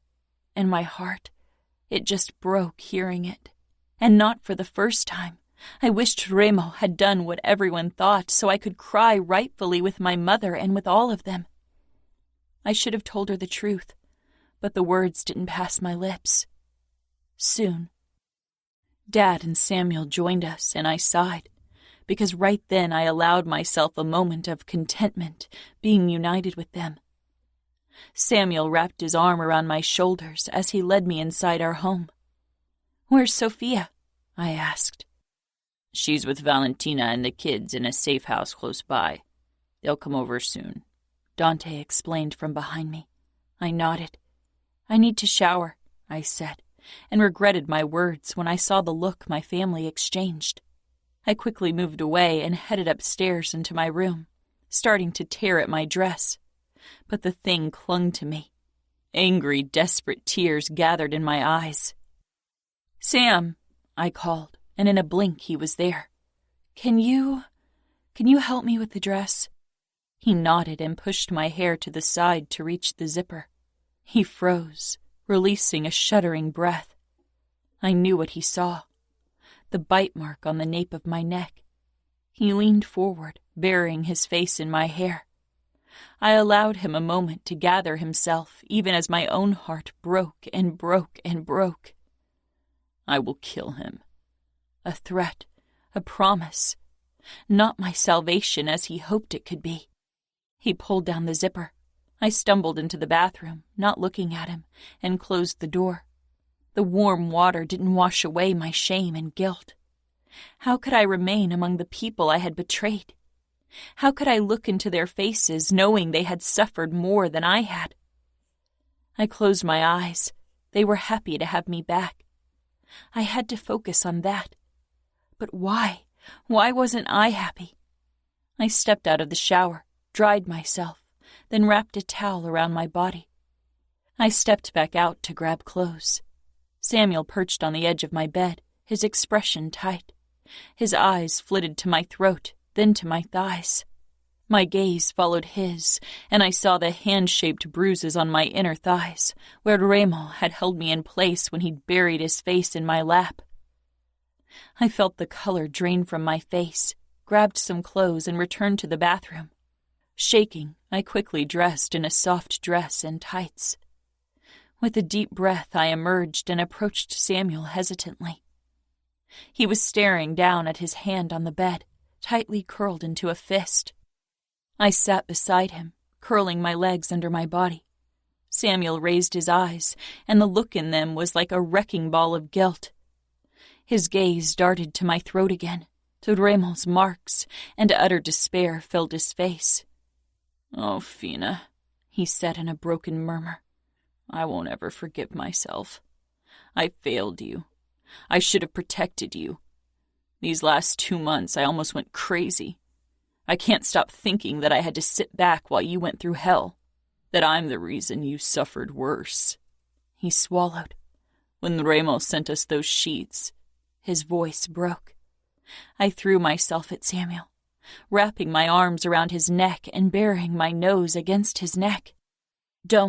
Please don't blame yourself. You did nothing wrong." "I did. I wronged you all." His arms came around me and he shuddered.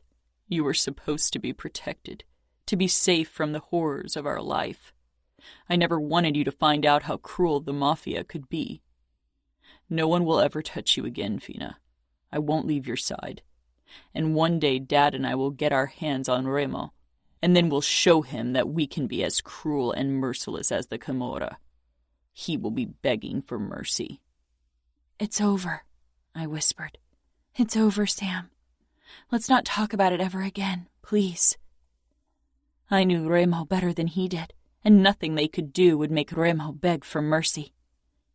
He nodded against me, and we stayed like that for a while.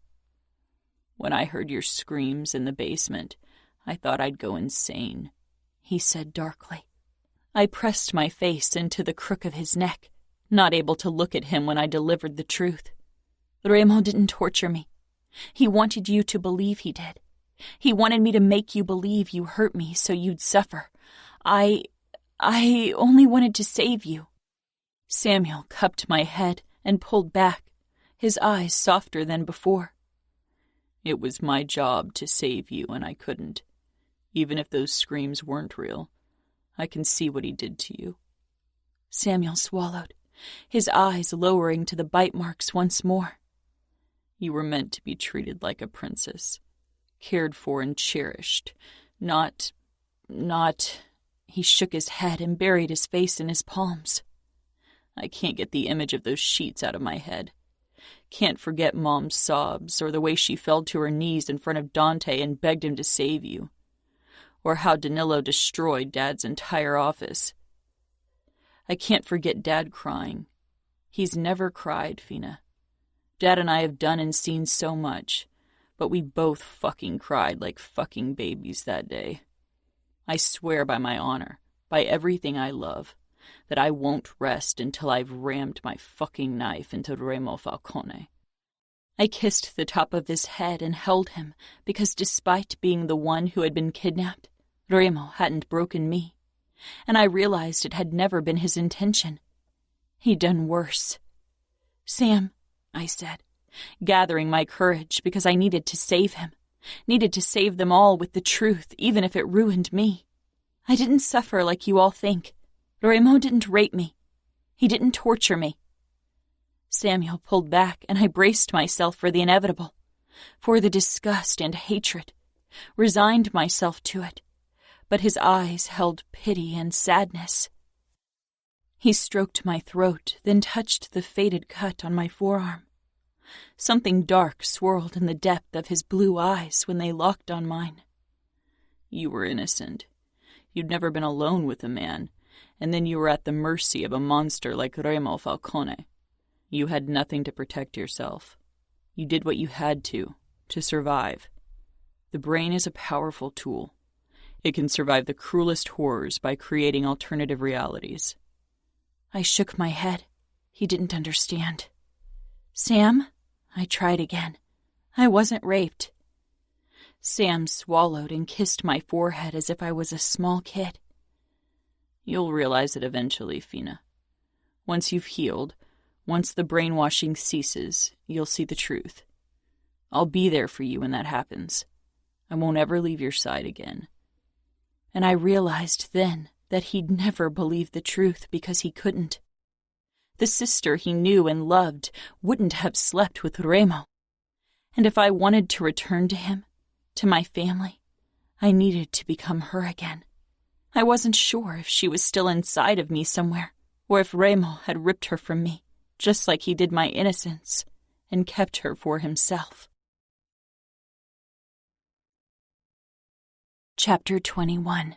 Serafina. After covering the bite marks with concealer, I left my room with Samuel at my side. Mom was in the dining room, setting plates up for dinner. Usually the maids did it, but I got the impression she needed to keep busy. She'd lost weight. She had always been tall and thin, but now she was willowy. Samuel's words flashed through my mind, and she'd fallen to her knees and begged Dante to save me. My mother was a proud woman. I don't think she'd ever begged for anything in her life, nor knelt. But kneeling for the ones we loved, that was something she and I would always do. I walked over to her. She smiled, but her eyes held questions and fears. "Can I help you?" Her eyes flitted down to my throat. "No, Fina. Just rest." I didn't feel like resting. "Where are the others?" "Your father and uncle are talking to Danilo in the office. Sophia will be here soon. She'll be so happy to see you again." I smiled, but my thoughts strayed to Danilo, my fiancé. My gaze fell to the engagement ring around my finger, and I shivered, remembering the look in Remo's eyes when he'd slipped it on me. "I need to talk to Danilo," I said quietly. Mom put the plates down, searching my face. She didn't ask why. Maybe she knew and could see it on my face. "Do that, sweetheart." I nodded and turned to head for Dad's office. Samuel followed at my heel. "You're not going to marry him, are you?" I stopped in the hallway and peered up at my twin. There was no judgment in his voice, but there was relief. "I can't." He touched my shoulder. "I'm here for you." "Won't you have to go to Chicago to work with Dante?" He shook his head, mouth thinning. "We decided against sending me away. Dad needs me here. We need to protect our territory." Me. They needed to protect me and Sophia. "I want to talk to Danilo alone, Sam." He frowned, protectiveness flashing in his eyes. "Sam," I said firmly, "I can handle it." I'd handled Remo for months. Nothing could scare me any more. Maybe the same thought crossed Samuel's mind, because he nodded with a grimace. "I'll wait in the hallway," he said, leaning against the wall beside the wooden door. I knocked twice, then walked in, not waiting for a reply. My breath caught in my throat at the mess. Someone had thrown 2 bookcases over, ripped books and broken glasses. Dad's beloved collection of whiskey tumblers scattered the floor.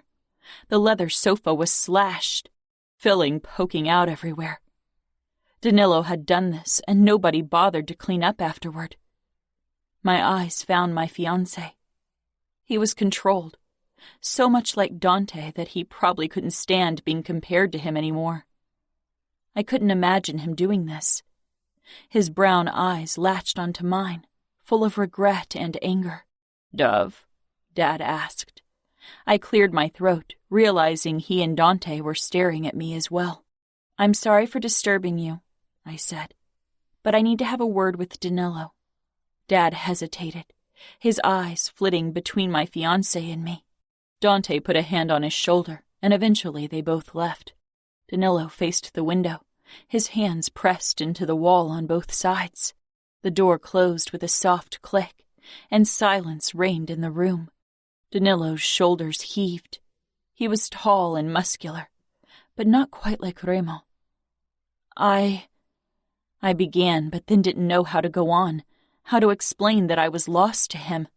Danilo turned around slowly, a haunted expression on his face. He smiled, but it was strained, tired, and behind it lurked something dark and broken. "Serafina," he murmured. He took a step closer, but stopped when I tensed. "I still want to marry you, if you want me." I regarded Danilo's handsome face. He knew to hide his violence better than Remo. He was elegantly handsome, not brutally attractive like Remo. Remo. Always Remo. "I own you." "I'm not the girl you were promised anymore," I whispered. "I'm lost."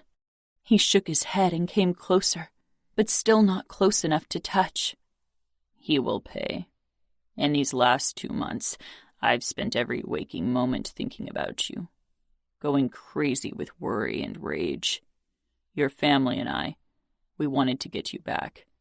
We failed." "It's okay," I said softly. "And I don't care that you aren't." His face twisted with guilt and fury. "I still want to marry you, and you don't have to be scared, Serafina. I won't touch you until you've healed, until you want me to, I swear." I moved toward Danilo. We could have been happy. He would have been kind to me. As good a husband as a made man could be. I didn't kid myself into thinking he wasn't a monster, but he was a restrained one. I touched my palms to his chest and looked into his eyes. Something in them had changed from our last encounter 2 months ago. They were harsher, darker. My captivity had left its mark on him, too. "I can't. I'm sorry," I whispered. "You deserve someone else. Please find someone who deserves you." He regarded me, his jaw flexing. "From the moment I saw you the first time, I only wanted you." I lowered my eyes because from the moment Remo had laid eyes upon me, I had been his. "I'm sorry," I repeated. He nodded slowly. I dropped my hands from his chest and stepped back. "Falcone got what he wanted, didn't he?" said hoarsely. "But your family and I will bring him down. We will destroy him." I shivered. I slid my engagement ring off my finger and handed it to Danilo. "Don't waste your time on revenge, Danilo. Move on.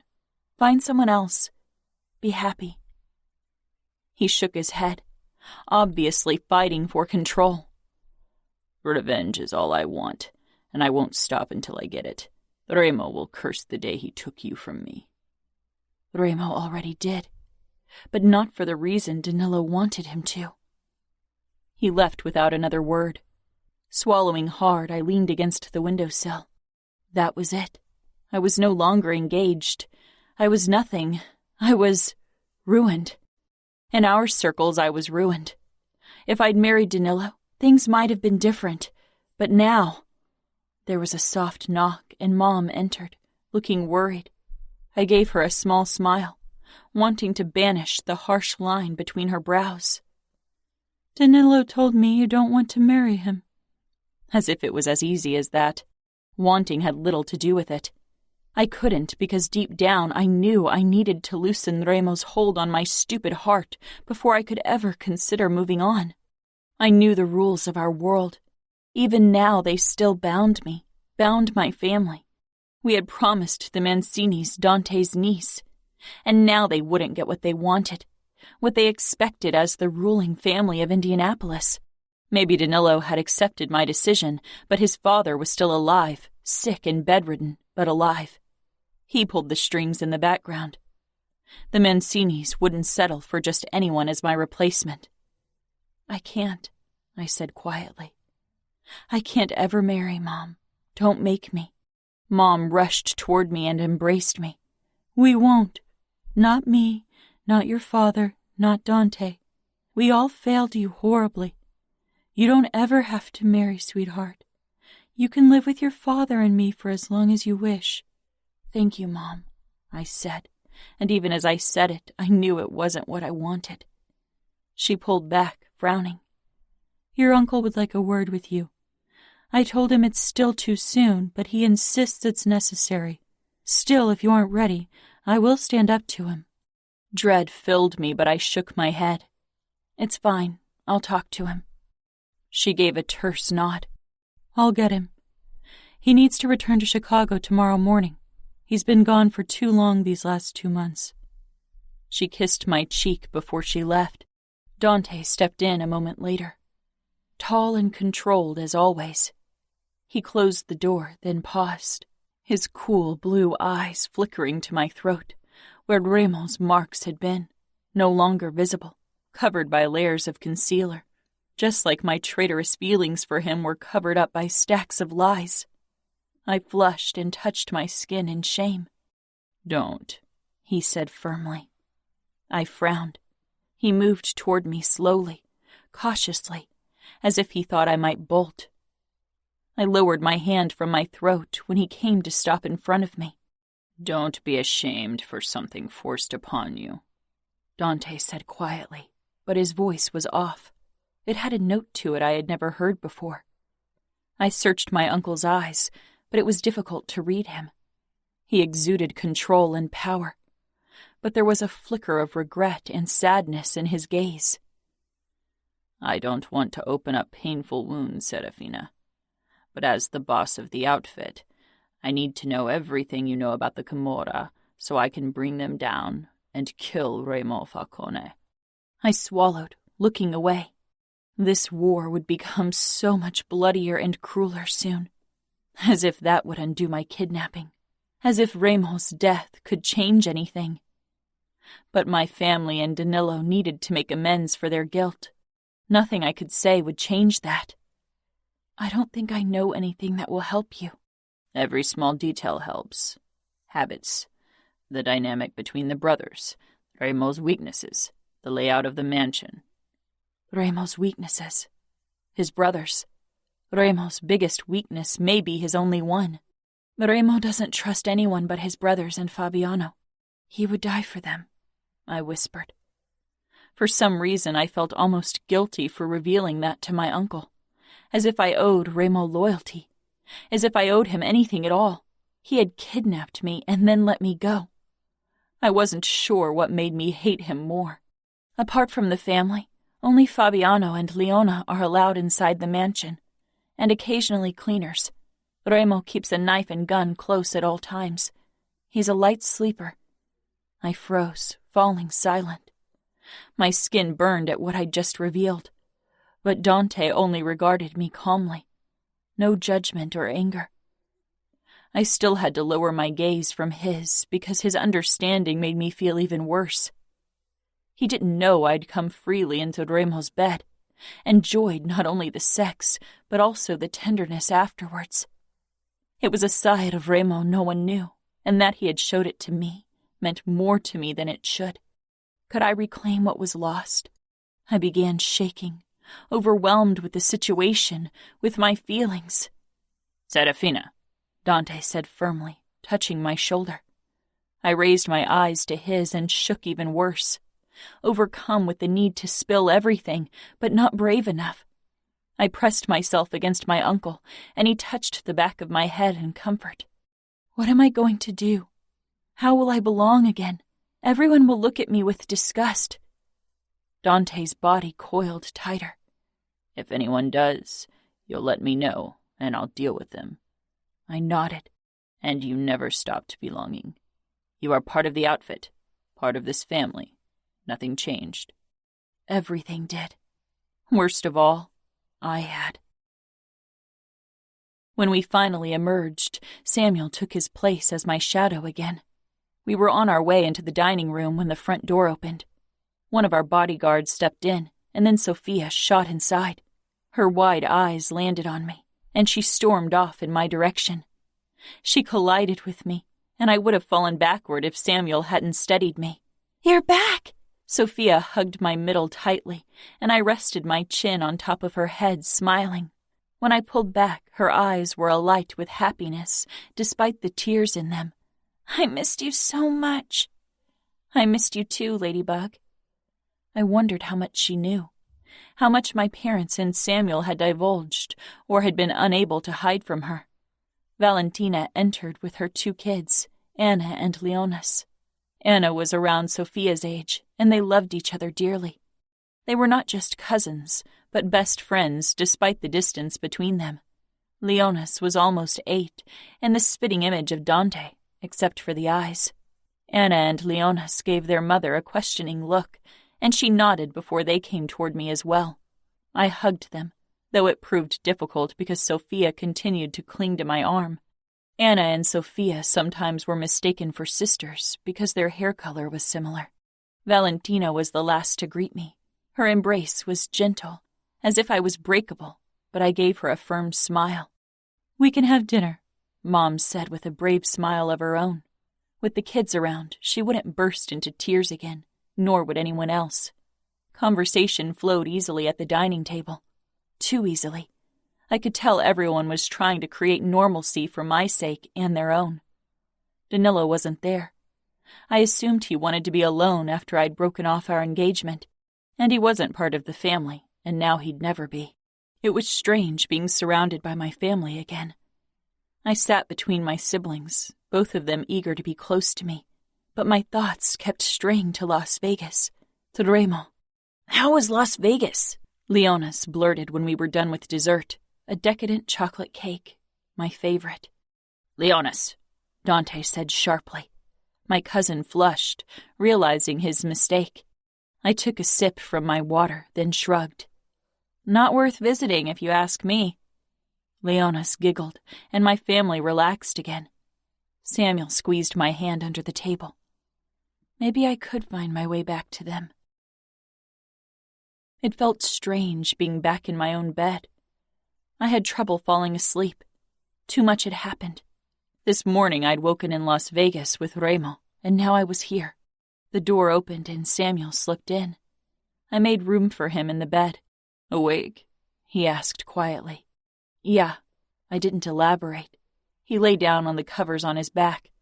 "What about you?" Samuel was quiet for a couple of heartbeats. "I was in a late-night meeting with Dante and Dad." "Oh," I said. "About your plans to get revenge on the Camorra?" Samuel swallowed audibly. "No, not that. It was about Danilo. His father isn't happy about the state of things." Worry overcame me. What if they married me off to him despite everything? What if his family insisted on being given Dante's niece? "Sam," I whispered, and he reached for me in the dark, his hand covering mine. "Dad promised Sophia to him." I froze. "She's a child." Samuel sighed. "They will marry the day after her 18th birthday." "That's still 6.5 years away." I could feel Samuel nod. "They think Danilo is still young and busy taking control over Indianapolis and taking care of his father. He can wait." He paused. "And it's not like he can't keep himself busy with other women until then." I closed my eyes. "What will Sophia say? It's my fault. I should just marry him." "No," Samuel growled. "We won't let you. That's a point we all agree on, Fina. You won't be given in marriage to anyone. You've gone through enough. You'll stay here until you feel better." "And then?" "I don't know," he admitted. I couldn't live on my own. As a woman, that wasn't an option. They'd have to marry me off, or I'd have to stay with Mom and Dad forever. "You come live with me eventually." I laughed. "Yeah, right. I'm sure your future wife will be ecstatic to have me under the same roof." "She'll do as I say," he murmured. I fell silent. "Once you marry, it's your duty to protect her, to be good to her, Sam. I won't be your responsibility anymore." "I'm not going to marry anytime soon. Not with the way things are developing with the Camorra." "When will Sophia find out?" "Dad will talk to her tomorrow, first thing in the morning. Danilo insists on it. He also insists we up the number of guards." He doesn't want history to repeat itself, I suppose, I said softly. Samuel stiffened. I pinched him lightly. Stop it. Why did you do that? Because you were feeling guilty again, and I want you to stop. I want things to go back to how they were before. I want that too, Samuel said. We both knew it wouldn't be that easy. Samuel was already gone when I woke the next morning. He'd always been a late riser, but that too seemed to have changed. I slipped out of bed and dressed before I left my room. Instead of heading downstairs, I moved down the hallway to Sophia's room and knocked. My stomach tightened painfully. "Come in," she called. Frowning at her chipper tone, I slipped in. Sophia lay on her stomach, her ankles crossed. She was drawing. When she spotted me, she flushed. I walked toward her and perched on the edge of the bed. Her arms covered her drawing, and I tilted my head. "I wanted to talk to you about Danilo. I assume Dad already talked to you?" She gave a tentative nod, biting her lip. "Are you mad at me?" "Mad?" I echoed, confused. "Because Danilo wants to marry me now, and not you." The tightness left my chest. That was what they told Sophia. Good. I regarded her closely. "No, I'm not. I want you to be happy. Are you okay?"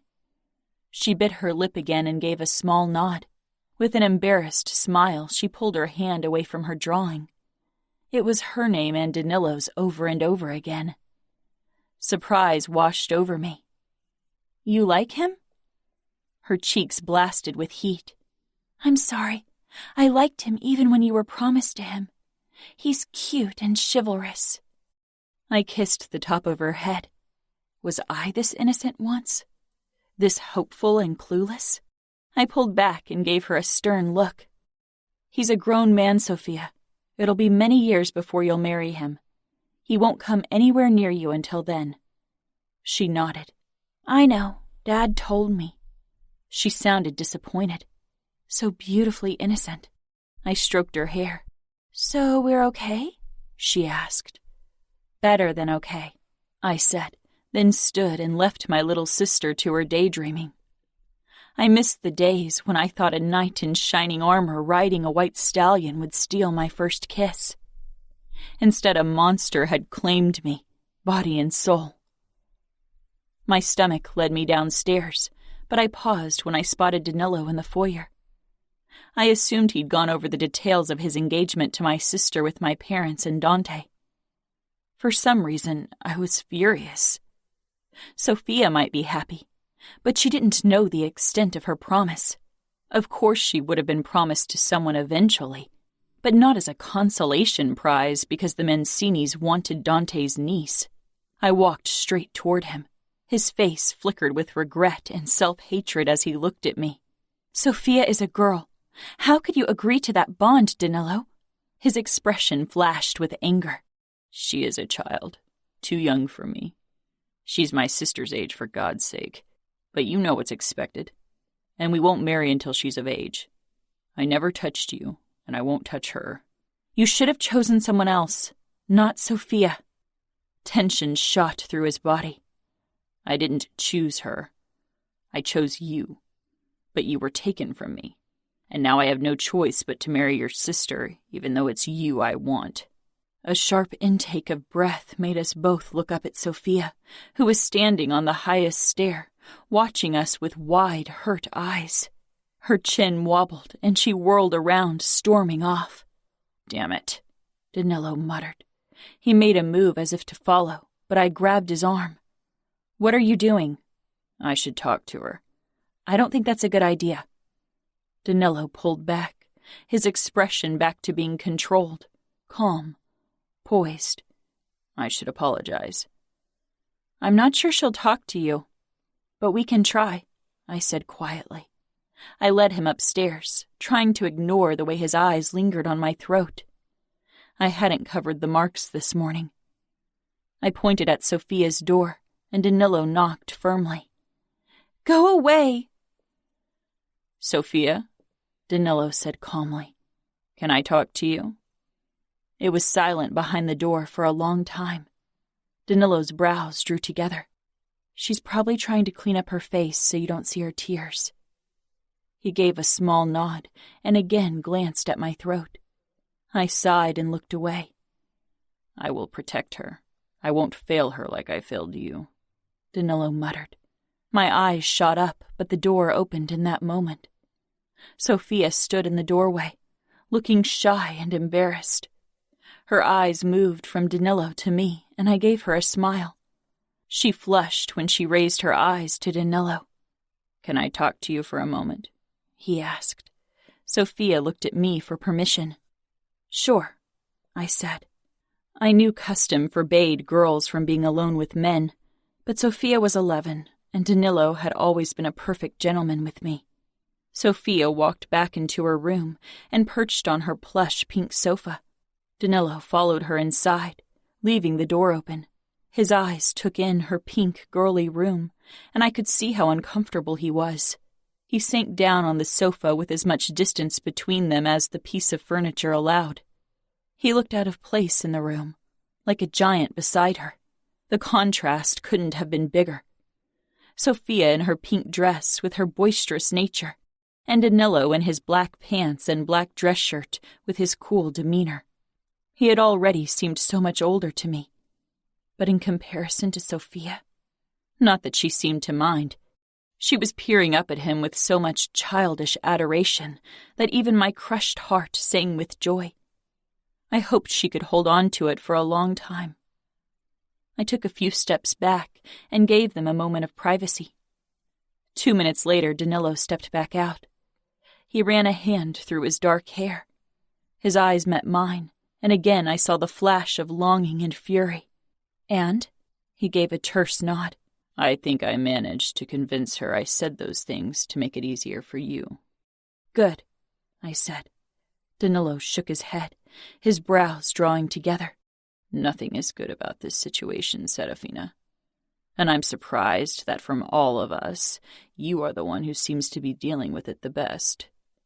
I stiffened. I just want things to return to normal. That's all. He nodded tiredly. They won't, but I understand. I need to go now. He left without another word. I waited until his tall form had disappeared before I stepped into Sophia's room. Everything okay? She was still sitting on the sofa, staring down at her hands. I think so, she said thoughtfully. You will be the most beautiful bride. I just know it. Her eyes lit up. You think? I know it. My chest ached for what I'd lost, for what I could never have, especially not with the man who had my heart. Chapter 22. Remo. Roger's arena was packed for my fight as I strode in. Nino followed close behind as we walked toward the booth where Adamo, Savio, Chiara, Leona, and Fabiana were waiting. I was already in my fight shorts, and my body thrummed with barely contained bloodlust. Roger helped behind the bar for once and gave me a nodding greeting, which I returned. The audience was throwing glances my way, eager, curious, terrified. My fights were always particularly popular, for those who could stomach them. Griffin looked fucking ecstatic as he noted the bets down. Who are the unlucky souls you'll fight? Savio asked curiously. Ask Nino. I didn't care who they were. I'd rip them to shreds either way. 2 ex-cons, both on the run. Both in desperate need of money and new identities. Out of options. Nino said matter-of-factly. One of them kicked his pregnant wife half to death, and she lost the baby. Already served a sentence because of manslaughter. The other spent half of his life in jail for child molestation. Sounds like they deserve their death sentence, Fabiano said with a grin. His arm wrapped around Leona, and she smiled up at him in adoration. The sight spiked my fury, and I focused on the cage. They will wish for the death penalty when I'm done with them. The ref called out my name, and I walked through the parting crowd toward the cage and the 2 dead men waiting for me inside. The crowd roared and clapped, ecstatic. I swung myself into the cage and assessed my opponents. One of them was taller and broader than me. Maybe I could imagine it was Luca. It would add a nice thrill. The other was short but bull-like, and his stance suggested he was a boxer. Both looked like they knew how to pack a punch. Good. The moment the fight began, they attacked together. I gripped the short one and rammed my knee into his side, but was grabbed from behind by the giant. Short guy scrambled toward me and landed a punch in my stomach. I jerked my head forward and smashed it against his. He staggered, and I kicked out against his chest, catapulting myself and the fucker who held me from behind. We crashed into the cage, and I jumped out of big guy's hold. Whirling around, I pushed off the ground and flying kicked his fucking face, breaking nose, chin, and cheekbone. Blood splattered everywhere, and he fell backward holding his face. That would keep him busy for a while. I turned toward short guy and smiled. The audience roared. They knew that smile. The look in my opponent's eyes was familiar. Panic and horrified realization. I stalked toward him and he raised his fists. I feigned an attack, causing him to stumble back. I chuckled. This was going to be fun. I lunged at him, kicking and punching hard without mercy. The cries of the crowd and the fucking whimpers of my opponent spurred me on, but the fucking hollowness in my chest remained. I kicked him over and over again until everything was red.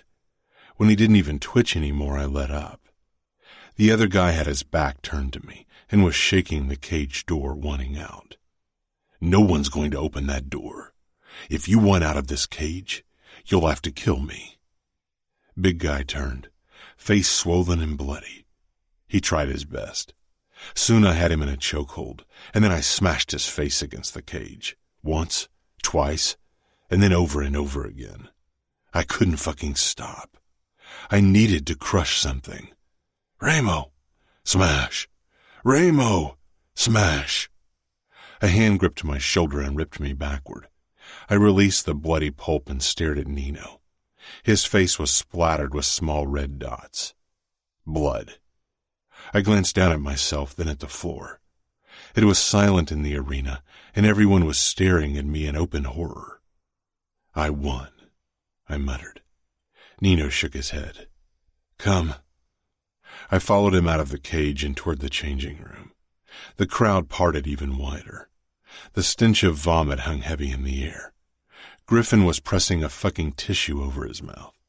Inside the changing room, I stripped off my drenched fight shorts, leaving a red trail on the ground as I stepped inside the shower. The hot water remained red for a long while, and Nino watched me the entire time from his spot on the bench, his elbows propped up on his thighs. Like what you see? He didn't say anything, and it was starting to piss me off. Grabbing a towel, I stepped out of the shower and dried myself off. Say what you've got to say. Nino regarded me with a small frown. Is this because of Serafina? Do I have to worry? My lips pulled wide. I don't have a heart that can be broken, Nino. Stop the fucking hovering. She won't come back to you, Ramo. She'll try to find her way back into the outfit where she thinks she belongs. If you wait for her to come to you freely, you'll be met with disappointment. I bent low, meeting his eyes. I don't care if she comes back or not. They're whores to fuck, outfit bastards to kill, and the fucking bratva to piss off. I got dressed in the pants Nino handed me. Then we left. Part of the crowd had already left. The others were whispering quietly. Nino led me toward the booth, but only Savio was there, and he regarded me like I had risen straight from hell. Where is everyone? Well, Savio muttered. Chiara and Adamo are probably busy throwing up, and Fabiano and Leona went outside with them to keep watch. Nino's frown deepened at the mentioning of Chiara. He headed outside and found them all in the parking lot beside our cars. Adamo sat on the hood of Nino's car, smoking.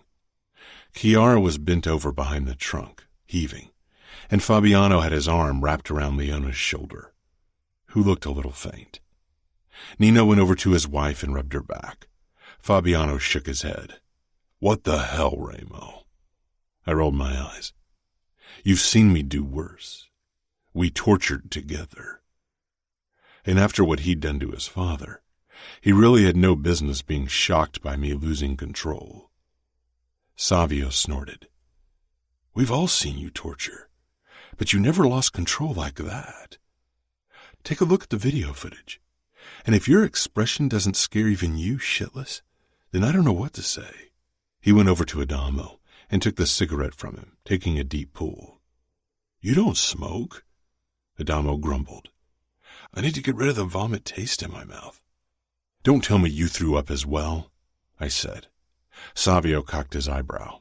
No, but when people around me started ejecting their food, I could practically taste it in my mouth. I felt Fabiano's eyes on me and met his gaze, daring him to say something. He didn't. Adamo couldn't meet my eyes, and I didn't have the necessary patience tonight to deal with him. Maybe tomorrow. Nino finally managed to calm Chiara, who leaned into him, pale and sweaty. She locked eyes with me. It wasn't disgust or fear I saw in her gaze, but compassion and understanding, and it sent a new wave of rage through me. Keys, I ordered, holding out my hands to Nino. He shook his head. You're not driving anywhere right now. Give me the fucking keys, I growled. No, I can drive you, Adamo quipped. I slanted a look at him. Of course he'd come with his new car, and of course he was sitting on its hood. Nino nodded, as if I needed his fucking permission to get into Adamo's car. Then let's go, kiddo, I muttered. Adamo hopped off Nino's car, threw away his stub, and got into his Mustang. The moment I sank down into the passenger seat and closed the door, Adamo shot out of the parking lot. Where do you want to go? I rubbed my temple. I want to kill and maim, but now that I have you to keep an eye on, that won't fucking happen.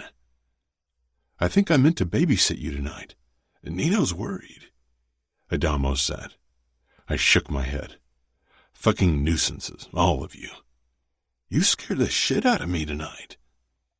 I hope that wasn't the first time, or I'm doing something wrong. I've been scared of you before, when you sent Fabiano after me because of the cocaine. But today, I was kind of scared for you. Trust me, Adamo. You have absolutely no reason to be scared for me. Adamo frowned. Is it because of her? My brother seemed intent to test the limit of my patience. Shut up and drive. Where? Home. Just take us home. Serafina. Mom and I sat in the garden on a swing, enjoying a warm fall day. I'd been back for only 2 days, and it was the first time Mom and I were really alone. Our feet gently kicked the ground to keep the swing in motion. Mom held my hand, peering up at the sky. I knew she had questions but couldn't ask them, and I wasn't sure if I could give her answers. Why did you give Sophia to Danilo? I asked eventually to say something. It's not what we wanted, not what Danilo wanted, but we need to bind our families. It's what's expected, Mom said, and he's a decent man. You said the same words to me on my wedding day. Mom paled but managed a small nod. I wanted to take away your fears. I know. Her blue eyes held mine, filling with anguish. She touched my cheek. I wanted only the best for you. I wanted happiness. I wanted a man who would carry you on his hands, who showed you kindness like your father did to me. She looked away briefly, gathering herself. I can't imagine the horrors you lived, Fina, but I wish I could have suffered them in your stead. Mom, I whispered, it's not like you all think. I didn't suffer the way you believe. Remo didn't force me. Your father didn't allow me to see the video where he cut you, but I saw the sheets. I see the marks on your throat. Don't make light of your suffering to make me feel better, love. Don't. She cradled my face, her eyes fierce, determined. She, too, would never understand the extent of my betrayal. My family needed me to be the victim in this. I wanted to belong, wanted to be part of the outfit again, but every passing day, it became more obvious that part of me had stayed in Vegas with Remo. People were talking. They did it behind closed doors mostly, but I caught the pitying glances of the bodyguards and maids. All my life, people had regarded me with admiration and respect, and now I was someone to pity. They didn't know I wasn't the victim, not in the sense they all thought. And I had been shielded from attention so far. I hadn't left the house, hadn't attended any social gatherings, but eventually I'd have to make an appearance or the speculations would rise even higher. I needed to show them that I wasn't hiding, that I had no reason to hide. More than 3 months since Remo had kidnapped me. More than 4 weeks since he'd set me free, body, not soul. Sometimes I managed to forget him for a few minutes, only to be reminded with a crushing force. But it was getting better. Maybe Sam was right. Maybe Remo's brainwashing was ceasing. Maybe I could be free one day. Today my family would return to the public, would show strength, would show that we weren't broken, that I wasn't. It was Dad's 50th birthday, and the party had been planned for almost a year. A splendid feast with family and friends, with underbosses and captains. My parents had considered calling the party off, but I had convinced them to celebrate. Life had to go on. Dante, Valentina, and the kids were staying with us as well, and I was excited to see them again.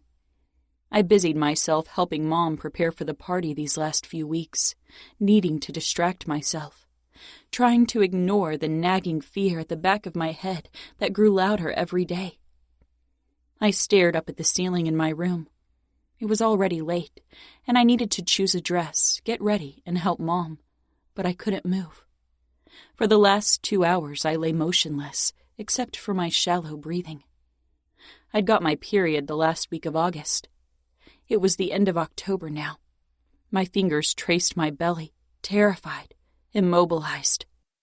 Slowly I got out of bed and perched on its edge for a long time, letting a horrible realization fill my bones. 2 months since my last period. Closing my eyes, I swallowed. I'd never taken the pill during my time with Remo, and he had never used protection, wanting to claim me without the barrier between us. I stared up at the ceiling, praying that it wasn't true. It would be the end of all my hopes, of everything. I swallowed again. A knock sounded. "Fina, are you awake?" Samuel. It was already late, and what he was really asking was if I was okay. I wasn't. I should be getting ready, should play my part, be strong for appearance's sake. "Come in," I said. He opened the door and stepped in, already dressed in dark pants and a royal blue dress shirt. His eyes took in my rumpled state. He moved toward me and crouched down in front of me. "What's wrong?" I considered keeping my suspicion to myself, but it was a truth I wouldn't be able to hide from them. If it really was true. I met his gaze. "I think I'm pregnant." Samuel froze, eyes widening in shock. "You mean—" He swallowed, staring at my flat stomach. His expression twisted with anger, sadness, and worse, disgust. Disgust because this was Remo's baby. He leaned his forehead against my thigh and released a shuddering breath. "I will kill him. I swear it.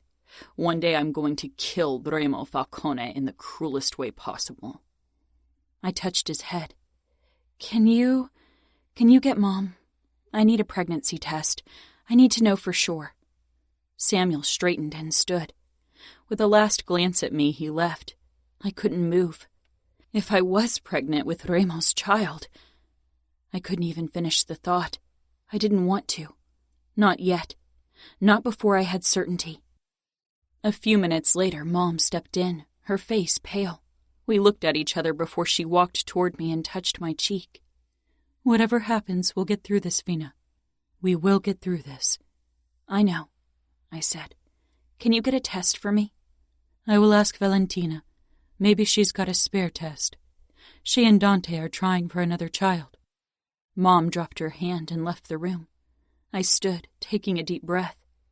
Maybe there was another explanation, but deep down I knew the truth. Mom returned with the test. I took it from her with shaking hands. "Can you leave me alone? I'll come downstairs once I'm ready." Mom hesitated, but then she kissed my cheek. I watched the closed door for a while before I forced myself to get up from the bed and move to the bathroom. My heart beat in my throat when I unpackaged the test. 15 minutes later, I stared down at the test in my hands, at the truth that shattered the last shred of hope I'd held. Hope that I could ever find my way back into the outfit. Hope that I could forget Remo. As if there was a way I could have ever forgotten him. I stared at the 2 lines on the test. Pregnant, with Remo Falcone's child. A man of unparalleled cruelty and mercilessness. The man who'd robbed me of my innocence, of my future, of my heart. Body and soul. I own you. Oh, Remo, if you knew what you gave away. I set the test down and touched my stomach. It seemed unreal. Impossible. Pregnant. My heart was a war-torn land. 2 conflicting emotions battling for dominance, leaving nothing but devastation in their wake. Unbridled happiness that a small human was growing inside of me. A small part of Remo that would always remain with me. And raw fear of the future, of our future. Our world was cruel to women who got pregnant out of wedlock. It was even crueler to children born out of wedlock. Damned to be called bastards. A child of Remo Falcone couldn't hope for a kinder name. I'd protect my child, but I wouldn't always be there to fend off the attacks. It would be strong enough to defend itself, no doubt, but the idea that my baby would have to grow strong out of necessity, because the world forced it into a corner, made me furious. I tried to calm my raging emotions. I was getting ahead of myself. I came from a good family. Maybe things would be different for my child, no matter who their father was. Taking a deep breath, I headed downstairs. My family was gathered in the dining room, and when I entered, they all fell silent. Mom, Dad, Valentina, Dante, Samuel, Dante's kids, Anna, Leonis, my sister Sophia. The room was already decorated for the event, and in the garden a white tent had been set up, which... Relax your shoulders, take a deep breath, and enjoy this moment of musical stillness with us. And thank you for watching this audiobook video.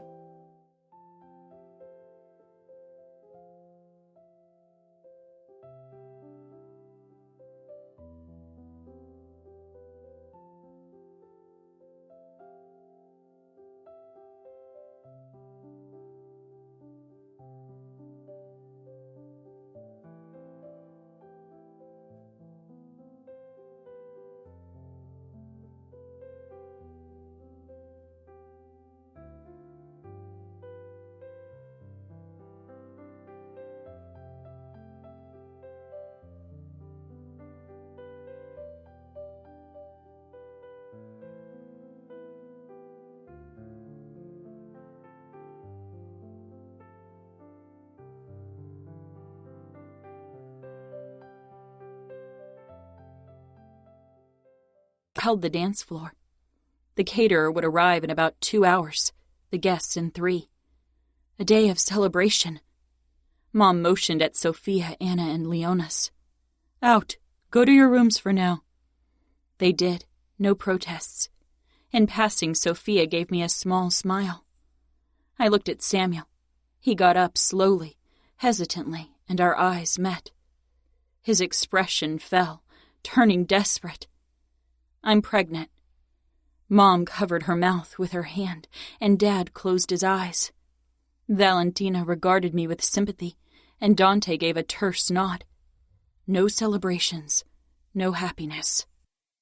Samuel slowly sank back down onto his chair. From hundreds of miles away and not knowing it, Remo had landed another hit. "It's still early. We can call the doc and he will get rid of it.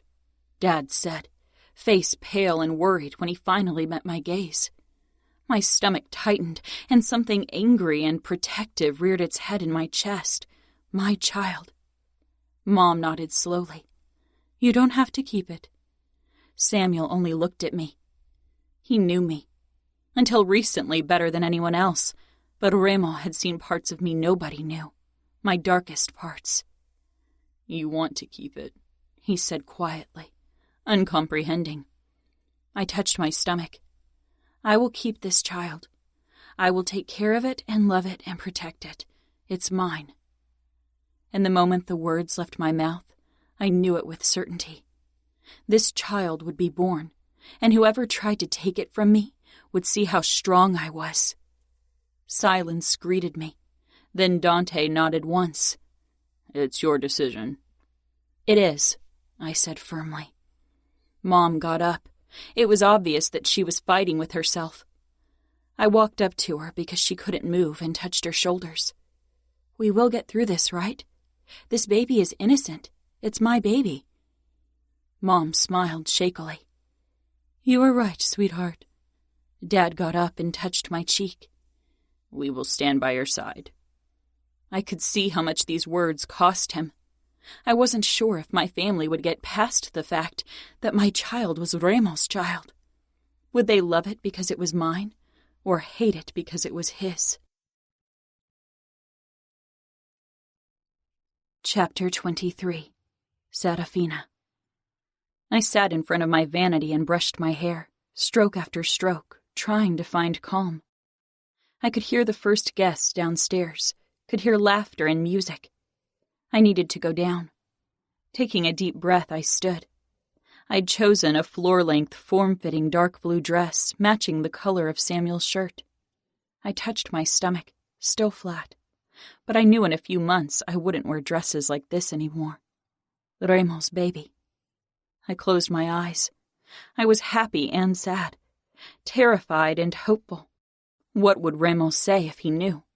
Would he care at all? I had been a means to an end, a queen in his chess game, and he'd won. He had let me go as if I was nothing. I'd heard the rumors of his cage fights. He was back to fighting, back to living his life. I wondered if he'd already moved on to one of the many horrors at his disposal. Probably. I had been stupid. Sam was right. Remo had twisted my mind so he could control me, and I had let him. A familiar knock sounded and Samuel stepped in. We hadn't talked since I'd revealed my pregnancy to my family. It had become obvious that they needed time to let it sink in. Time to put on their public masks so our guests wouldn't find out the truth. Not yet. He stopped near the door, watching me like I was breaking apart right before his eyes. I turned around myself, showing him my dress. We match. I wanted to see his smile. Anything but the soul-crushing darkness. You are beautiful, he said, but he didn't smile. I walked toward him, and as I did, his eyes were drawn to my stomach. Fina, get rid of it. I froze. Sam stepped up to me and gripped my arms. Please get rid of it. I can't bear the idea that something belonging to him is growing inside of you. Sam, I whispered, this is a baby. It's innocent. Whatever Remo did, this baby won't suffer for it. Samuel ripped away from me. But you will.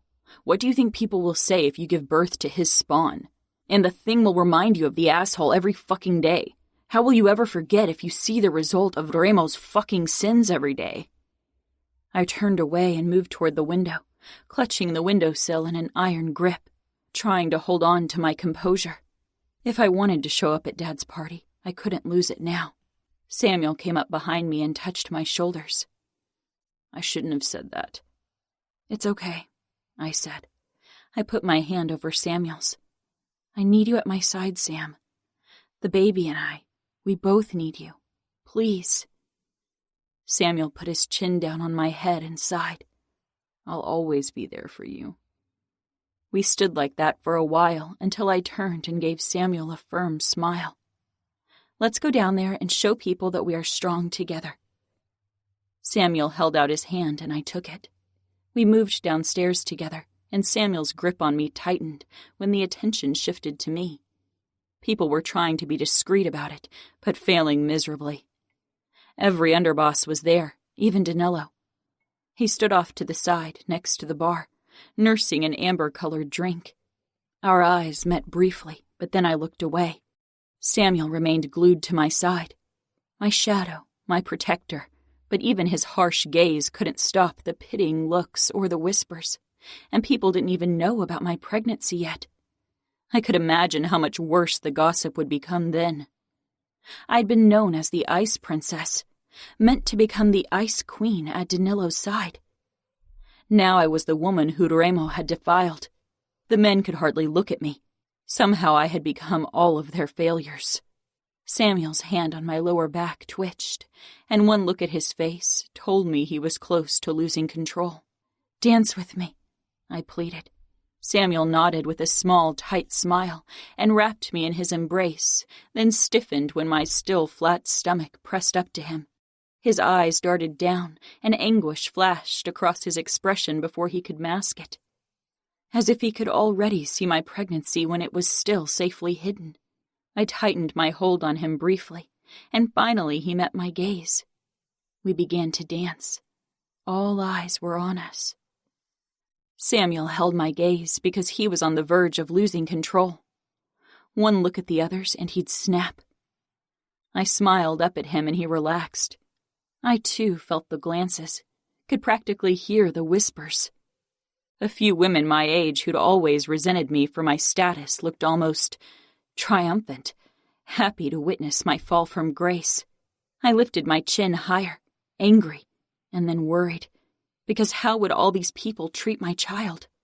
After 3 dances, Dad took over, and Samuel moved over to the side to watch. "You are beautiful, Dove," he said quietly. His expression was controlled, calm. His public face. Mom, too, looked poised and elegant as she stood beside Sophia, Anna, and Valentina. "Thanks, Dad," I said, then added, "I'm sorry I don't have a present for you." I hadn't left the house since my return, and to be honest, I'd completely forgotten to get a present. My mind had been occupied with too many other things. "I got my present already," he said, and for a moment I thought he meant my child, but then I realized he meant my freedom. He didn't mention my pregnancy. Dante danced with me next. I met his eyes, wondering what he thought of my pregnancy, wondering what kind of future lay ahead for my child. If it was a boy. Would he be allowed in the outfit? Or would his father's identity close every door before it could ever be opened? I didn't dare ask my uncle. Not in public. Not on my father's birthday party. After the dance, I headed back to Samuel, who was talking to one of his oldest friends. He gave me a nod, but he too had trouble meeting my eyes. Samuel noticed and his jaw flexed. He excused himself, touched my back, and led me away. Samuel and I walked into the entrance hall. I had a feeling Samuel needed to be away from the festivities for a couple of minutes. A few younger made men I didn't know had gathered there, and when we passed them, their words managed to reach us. "I don't understand why they don't keep her hidden. It's a fucking disgrace to have her walk around as if Falcone hasn't defiled her." My shock had barely registered when Samuel attacked. He broke the first guy's nose with a sickening crunch, then shoved the second to the ground, pressing his knife against the man's throat. "Sam," I said firmly, clutching his shoulder. He leaned down, bringing his face close to the other man's. "I should cut your throat for insulting my sister. Apologize." The man glanced at his friends. One was nursing his broken nose, the other obviously unsure if he should interfere, considering our dad was their father's boss. "Apologize," Samuel snarled. "I'm sorry," the guy blurted. I tightened my hold on Sam's shoulder. He jerked back, took my hand, and dragged me outside. Not into the garden, but into the driveway where we were alone. He released me, turning his back to me. He sucked in a deep breath. I pressed my palms up to his shoulder blades, then rested my forehead against his back. "Don't let their words get to you. I don't care about them, and neither should you," How can you not care about them? You are a Mafia princess. I should cut their tongues out for daring to whisper his name in one sentence with yours. His name, Remo Falcone, the father of my unborn child. And worse, the man who filled my nights not with nightmares, but with longing. The next morning, Dad, Samuel, and Dante wanted to talk to me.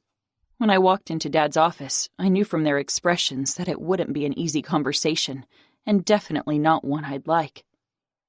Dad sat behind his desk, Sam perched on its edge, and Dante stood with his hands in his slacks beside the window. I made a beeline for the sofa and sank down. My brain felt sluggish from lack of sleep. I'd spent all night trying to come to terms with the fact that I was carrying a baby, Remo's baby. What do you want to talk about?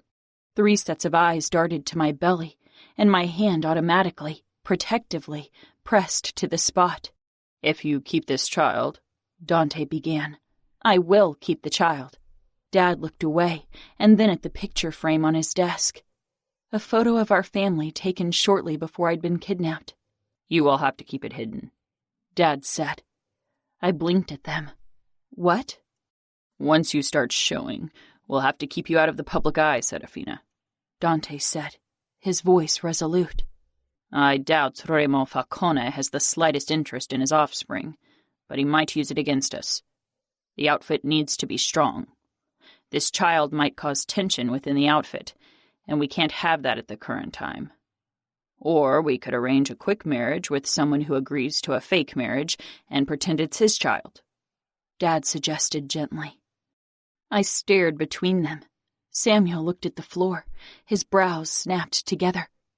I'm not going to marry anyone, and I'm not going to lie about the baby's father. People wouldn't believe it anyway. Now I was the woman pregnant with Remo's bastard child. Soon my protruding belly would carry the guilt and shame of the outfit. Eventually, people will realize I have a child. Once it grows older, it'll be difficult to keep it hidden. And what if he's a boy? Won't he be part of the outfit? They exchanged a look. You haven't even given birth yet. It's still early, Dante said tersely. I searched their faces, and as I did, it was difficult to hold on to my indignation and anger. My kidnapping had left its marks. They were still shaken up. Maybe over time things would get better. I'd give them the time they needed to accept the situation. I owed it to them. I owed them more than I owed Remo. This baby and I belonged in the outfit. This was my family, my home. Still, part of me wondered if I was lying to myself, if it wasn't better to return to Las Vegas. But Remo had sent me away. I'd served my purpose. How much did I really know about him? And how could I be sure if everything he'd done hadn't been part of a show? His masterful manipulation. It had worked, hadn't it? And how could I even be sure what I was feeling was real? Could feelings like that be born in captivity? My pregnancy became the pink elephant in the room, an ever-growing presence that everyone tried to ignore, and I did my best to make it easy for them. I wore loose-fitting clothes, glad for the cold winter days that allowed for thick sweaters and even thicker coats. I think my family often managed to forget I was even pregnant. Only when I was alone in my room did I allow myself to admire my bump. It wasn't big yet. I had even managed to take part in Dante and Val's Christmas party because in my 17th week, if my calculations were accurate, an A-line dress still hid everything it should. If people suspected something, they kept it to themselves. It was a possible shame the outfit didn't want to voice aloud. It was early January when Samuel and Mom accompanied me to my first doctor's appointment. So far, I hadn't asked for one, but Mom had surprised me a few days ago by asking if we should check on the baby. It was her silent apology, her attempt to accept what was so very difficult for all of them to accept. The doctor had been working with the outfit for years. She treated most of the pregnant outfit women and would keep the secret I carried. Fear filled me as I stretched out on the examination couch. I wasn't even sure what exactly scared me. It wasn't as if I didn't know I was pregnant. It was unmistakable at this point.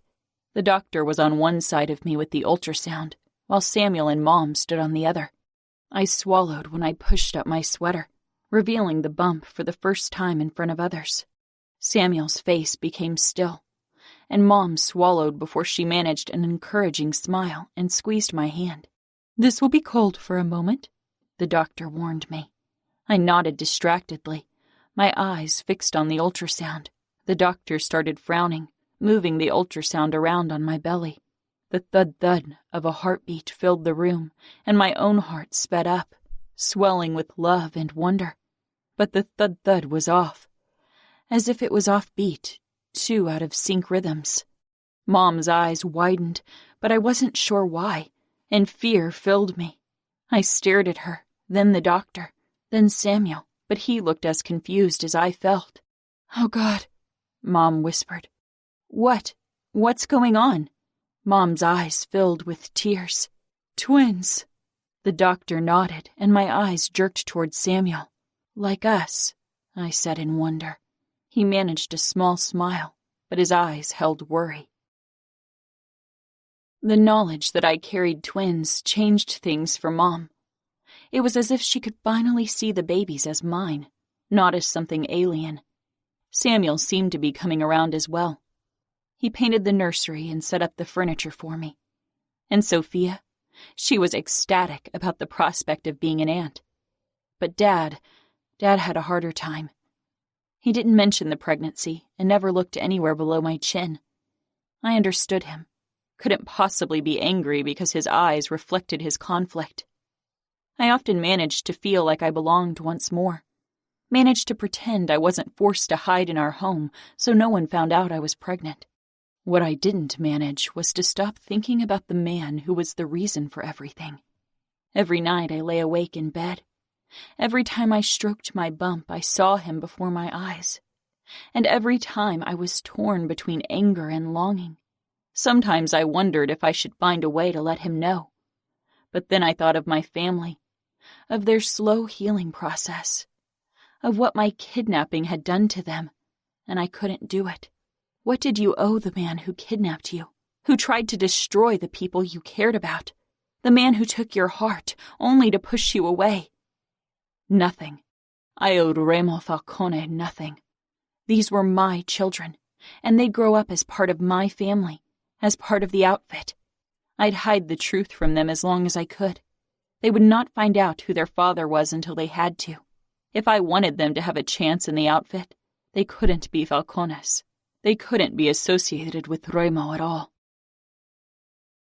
In mid-May, I gave birth to the most beautiful creations I could imagine, and knew with absolute certainty that everything I'd wished for them would never become reality.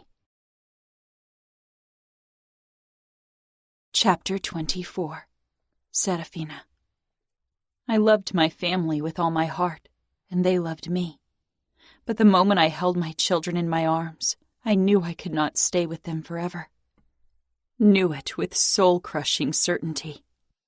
Nevio and Greta were Remo. Dark eyes, thick black hair. For everyone in the outfit, they'd always be Falcones. Always the result of something horrid, born out of something shameful, something dark. But for me, they were the most beautiful creation I could imagine. They were utter perfection. Twins like Samuel and me. They would lift each other up, make each other stronger like Samuel and I had done when we were younger, and still did. It would be us against the world. It couldn't be any other way. Samuel stayed with me in the hospital after the birth, while Mom went home for a few hours of sleep after 20 hours at my side during labor. Samuel's eyes were kind and loving as they looked down at me. But these tender emotions vanished as soon as he turned toward my children sleeping in their cradle. He wasn't doing it on purpose, but my children reminded him of something he and everyone else were desperate to forget. And how could he not be reminded when my twins looked like Falcones? My heart ached fiercely when I looked at them, throbbing with the longing I'd tried to bury with the memories of Remo. But Remo wasn't a man that could be forgotten. Not easily, not quickly, not ever. 2 days after giving birth, Mom and Samuel carried my twins into the house because I still had trouble lifting anything heavier than a glass of water. The family had come together for the occasion, but I knew it wasn't to celebrate. Dad and Dante probably needed to discuss how to keep my children a secret. The underbosses knew. They had to for the sake of the outfit. Danilo did, but I hadn't talked to him since the day Sophia had been promised to him. Samuel held my arm while his other carried the baby carrier. Walking the stairs was more than a little uncomfortable, and I was glad when I finally arrived inside our house. Valentina came toward me and hugged me gently. She and Dante were still trying for child number 3, but so far it wasn't working. She peered down at my babies with a soft smile. "They are beautiful, Serafina." "They are," I agreed. Sam and Dad exchanged a look, and it felt like a stab in the heart because when they looked at my children, they saw the black hair and dark eyes and nothing more. They saw Falcones. They saw shame and guilt. Would they ever allow my babies to be more than the greatest failure in the history of the outfit? Sophia rushed down the staircase, followed by Anna.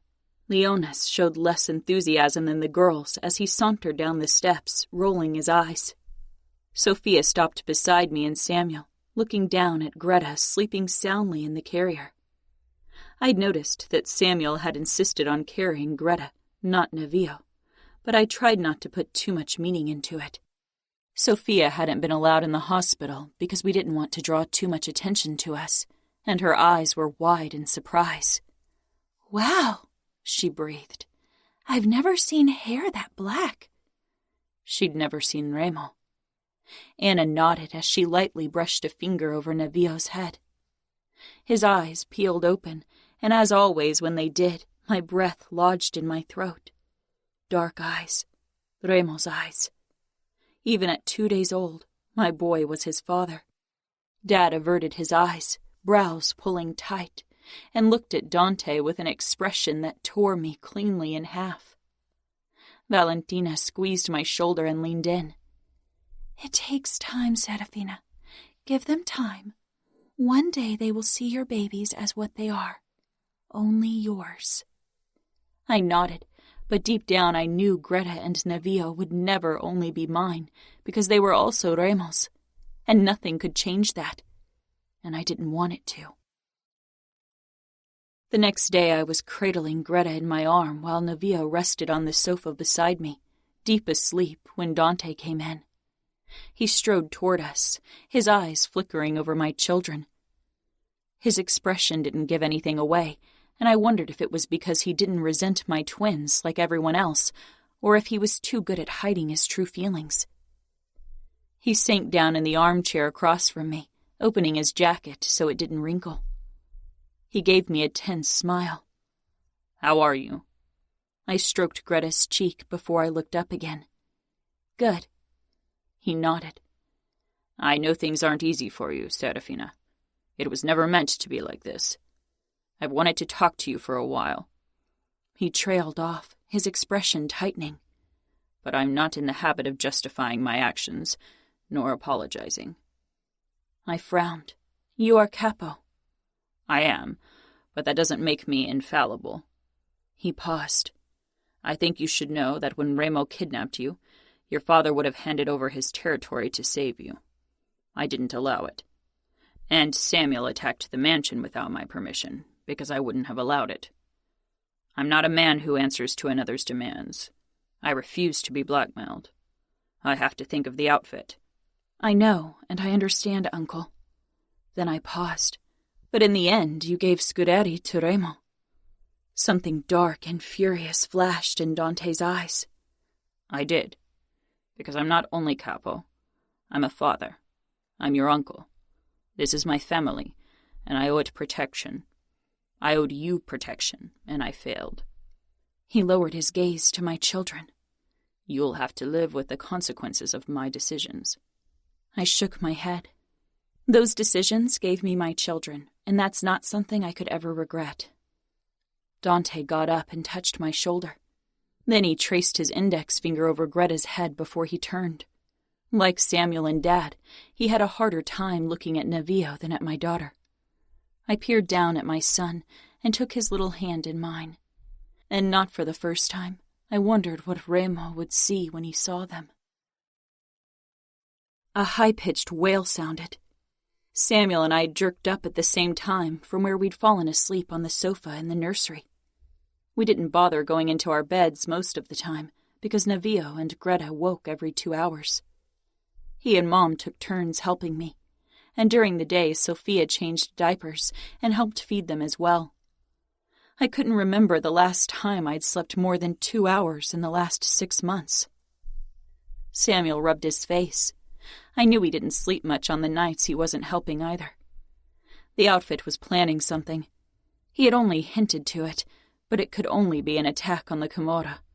It scared me, terrified me, because I wasn't only scared for Samuel and Dad, but also for the man I couldn't forget.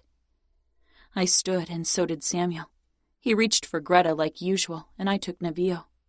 This was our routine, one I didn't question anymore. I was glad for Samuel's support, even if he couldn't bear being near my son.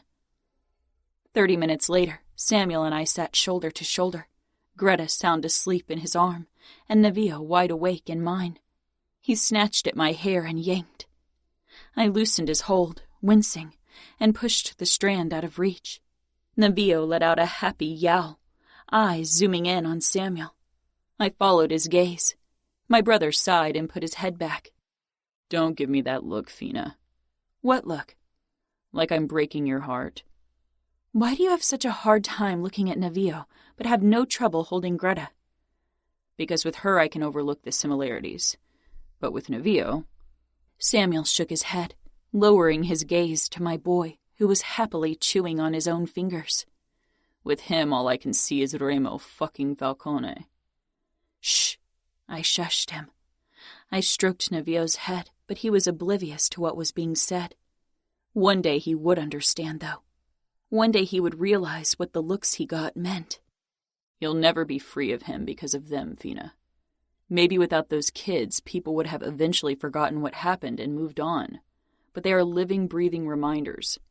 Once people find out they are Falcone's kids, and trust me, everyone will know they are his, things will get really ugly. I rocked Navio and his eyes began drooping. If anyone tries to hurt my children by making them feel less than, they'll have to go through me. Samuel smiled sadly. I'll be at your side. I'll always protect you. Me, not my kids. Never them. Falcone. Falcone. One look. Falcone. The same cruel eyes. Pitch black. Falcones through and through. Shame, sin, dishonor. Bastards. Why did she ruin herself by having his children? Why didn't she get rid of them? Falcones. So far, the words were only whispered in the outfit, but soon they would be screamed, because every day my children looked more like Remo, like Falcones. In a week, my twins would be 7 months old, and I hadn't even left the house with them yet. The only fresh air they got was when I was in the garden with them. The midwife and doctors had made home visits. Despite these precautions, word about them was spreading among our circles. Maybe the maids let something slip. Maybe it was one of the bodyguards, or maybe one of the underbosses trusted his gossipy wife too much.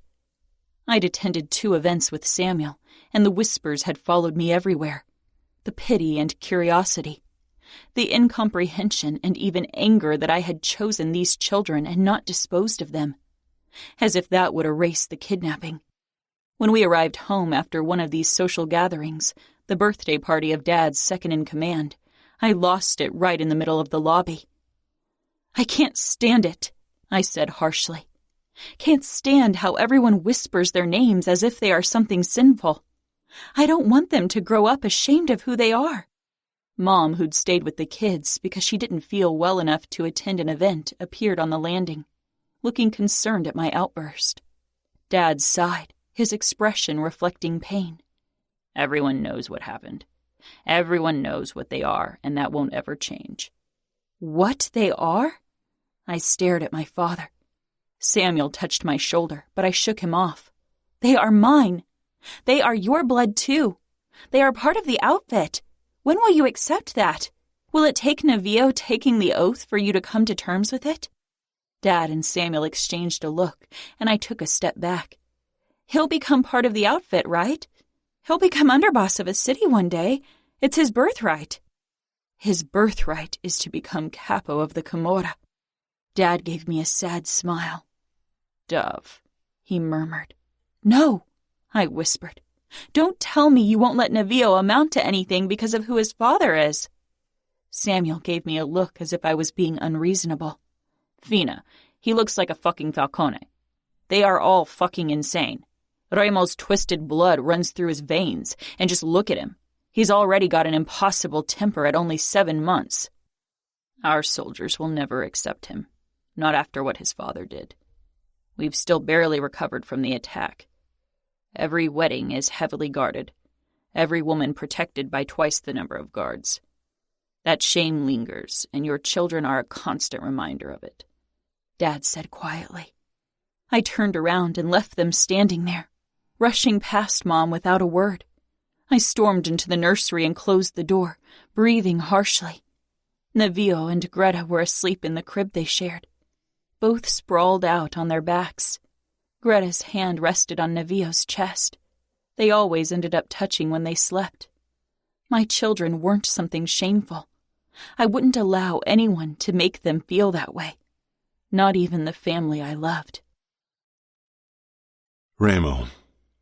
Chiara was in full-blown Christmas mode. She decorated every area of the house she was allowed into. I knew she would have loved to wield her magic in my wing as well, but she wasn't that daring yet. Good for her, because I was in a fucking foul mood, had been for days, and today was the worst of all. The scent of freshly baked cookies wafted through the house as I read the email from Rick, the organizer of our races. Everything had been set up for the biggest race we'd ever held. Nina wasn't happy I decided to end it in Kansas City after the last incident, but I wanted to make a fucking point. The outfit had been surprisingly careful in their attacks. An ambush here and there, a few dismembered soldiers, but nothing major. Until 3 days ago when they killed my fucking underboss in Kansas City. A warning not to get so close to their territory. Maybe the beginning of more. Ending the race anywhere else would have sent the wrong message. Chiara came in carrying a plate with what looked like small half-moons dusted in sugar. She held it out to me. Kipferl? I'm not in the mood for something sweet. I was in the mood to blast something to smithereens, for blood and death, and more than that, Dante's fucking demise. She frowned. They're delicious. Her eyes moved to the screen. Kansas? I nodded, then grabbed one of the cookies and took a bite. Sweet and soft. I put half of it back down on the plate. Chiara took it and ate the rest. I didn't like the way she regarded me as if she knew. I've been thinking about your offer. I had no clue what she was talking about. About training with you. I made that offer more than a year ago, I said. She bit her lip. I wasn't ready then. I knew another reason why I hadn't been part of her defense training in the last few months. Nino was wary of my emotional state, but he was out visiting a few of our drug labs. He was interested in the chemical processes, but I only in the end result. The only times I'd visited our labs were when they needed reminding to work more efficiently. And you think today's a good time to fight me? I asked in a low voice. Not fight, train, she corrected. I pushed off the sofa, towering over her. She didn't flinch. Now? She put the plate down and indicated the boxing ring. I shook my head. In real life, you won't be in a boxing ring when you're being attacked. It'll be in a dark alley, when you're on your way home. Your attacker will have been following and watching you for a while. He'll be behind you. We both knew that it would never come to that. Chiara was never alone anymore, and the stupid bastard daring to look at her the wrong way would lose his eyes. Run. She blinked. What? I leaned down, invading her personal space, trying to get her pulse up. Run. Understanding filled her eyes. She took a step back and then she turned and began running. I took another cookie and bit half of it off before putting it back down on the plate. Then I chased her.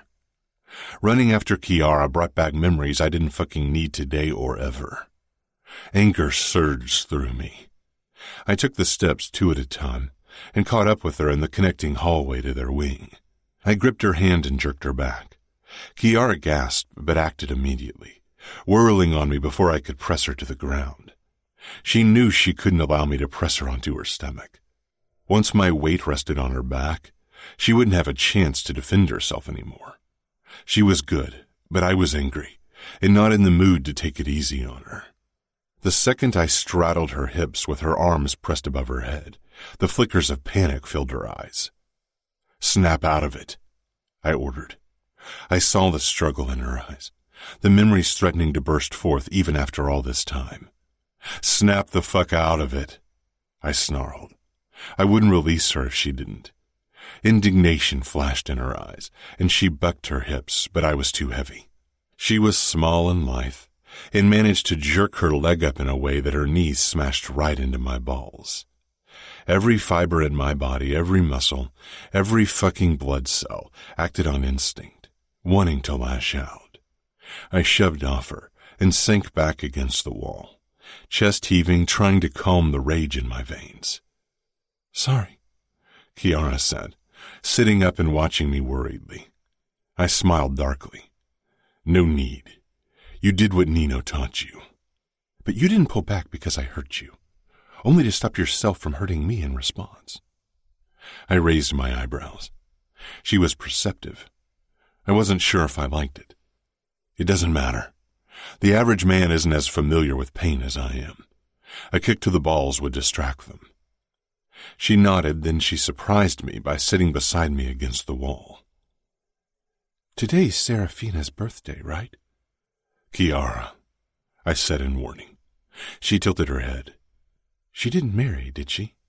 "I don't have spies on the outfit, so I wouldn't know." "It would have been in the news." I had stopped searching for news on Serafina a few days after I'd released her. She was a thing of the past. "I thought she was falling for you." I stood, glaring down at her. "You women always need to turn everything into a fairy tale, even a kidnapping. Serafina was my captive. The only falling she did was her fall from grace." She pushed off the ground as well. "You can pretend all you want, but I saw the way you looked at her." I backed her into the wall. "You didn't see anything, because there wasn't anything. I fucked Serafina and enjoyed every moment of it. I wanted to possess her, wanted to rip her innocence from her, and I did. That's it." "If that were all, you would have bathed in your triumph afterward. But you hardly even mentioned her since you let her go, as if you can't bear saying her name." "Kiara," I growled, "don't push me too far. Not right now." She pushed against my shoulder, and I stepped back. Without another word, she left, but her eyes had said more than enough. When I came back down into the game room to kick the punching bag, Savio and Adamo were on the sofa, playing some fucking shooting game, as if we didn't have enough bloodshed in real life. The plate with the cookies was empty. "Are there more cookies in the kitchen?" Savio asked without looking up. "How would I know? Ask Kiara." Savio slanted a curious glance my way. "What crawled up your ass?" I sank down across from them. "Right this moment? You? In general? Kansas? That race is going to be spectacular," Adamo said. "Don't sound so fucking excited. You don't really believe Ramo will allow you to race again after last time, do you?" Savio muttered, throwing his feet up on the table. "That wasn't my fault," Adamo snapped. "Sure, when you crash a car, it's never your fault." "I won't crash this time. I'm much better. I'll win." Savio didn't look convinced. "It's the longest race, 8 hours minimum. That gives you plenty of time to fuck up." "I won't fuck up. And the long distance is the best part. It's a cool layout," Adamo said. "You won't drive," I said finally. "The race ends in Kansas City. I don't want you that close to outfit territory. Nobody has to know that I'm there. I'm in a car. I can use another name. No, and that's final.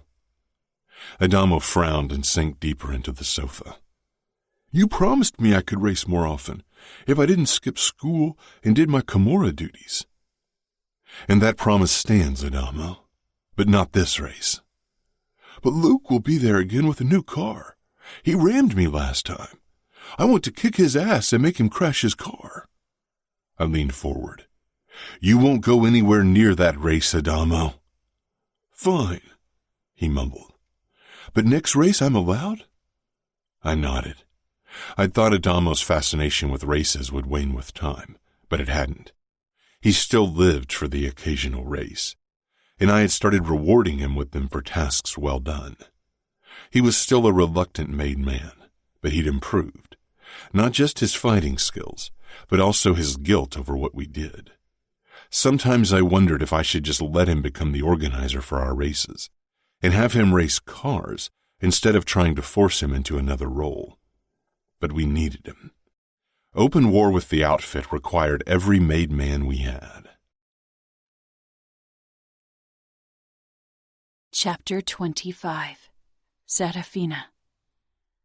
Dad was antsy. He kept checking his phone, which rested beside his plate. He usually didn't have his phone on display when we had dinner. It was our family time. Mom brought a spoon with pureed sweet potato in an arch to Greta's waiting mouth. She smacked her lips happily around the food. I, on the other hand, tried to stop Navio from throwing his food around. He didn't like being fed and preferred to shove food into his mouth by himself, but he was still too small for that and made too much of a mess. I held his small hands so he couldn't grab the spoon and brought it to his mouth. It took 3 attempts before he accepted the food. "They are cute, but watching them eat is a bit disgusting," Sophia said, her nose wrinkled. "And since they started eating normal food as well, their diapers stink." Dad frowned, obviously unhappy about the topic. He could eat dinner while someone was tortured right in front of him, but a stinky diaper bothered him. Men. Navio let out an indignant howl when I tried for another spoonful of puree. He jerked in his seat. Dad's eyes held disapproval. 7 months, and he still couldn't bear Navio's sight. At least he'd held Greta a few times, but I didn't think he could ever look past their DNA. The front door banged open, and Samuel rushed into the dining room, looking ecstatic and a bit unhinged. Dad rose slowly, and Samuel smiled. I shivered because there was something dark and awfully eager in my twin's expression. "We got him," he said. "We got the bastard." "Where is he?" Dad asked, knowing exactly whom Samuel was referring to. I set down the spoon. Mom and I exchanged a look. "Danilo and I took him to our safety house as discussed." "Danilo?" A horrid suspicion overcame me. Mom began cleaning Greta. Dad's eyes moved to me, and finally Samuel turned to me as well. I approached them. "Who did you catch?" Samuel touched my shoulders lightly, his eyes bright, but in their depths something was lurking that scared me. "We got our hands on Adamo Falcone. He was taking part in a street race close to our borders, and we caught him." My insides turned to stone. "Why did you catch him?" I had a feeling I knew exactly why. To torture the little pisser, and send Remo a video of it, like he sent us a video of you. And maybe we will send him each part of his brother that will cut off, wrapped in a white ribbon. "Sam, Adamo is only 15. He is a boy. It's not right." Samuel's face hardened. "He is a member of the Camorra, the fucking tattoo and all. And Remo Falcone didn't give a fuck about right and wrong when he kidnapped an innocent woman on her wedding day and tortured and raped her." The color drained from my face. "It wasn't like that," I whispered. I glanced over my shoulder at my children, but Mom was already picking up Greta. I took Navio out of the seat and handed him to her as well. She left quickly. I turned back to Samuel, shaking because he'd said a name I hadn't heard in a while. I still felt incredibly guilty because my family didn't understand that Remo hadn't forced me, didn't understand that he had only taken what I had given. Dad stepped up beside Samuel.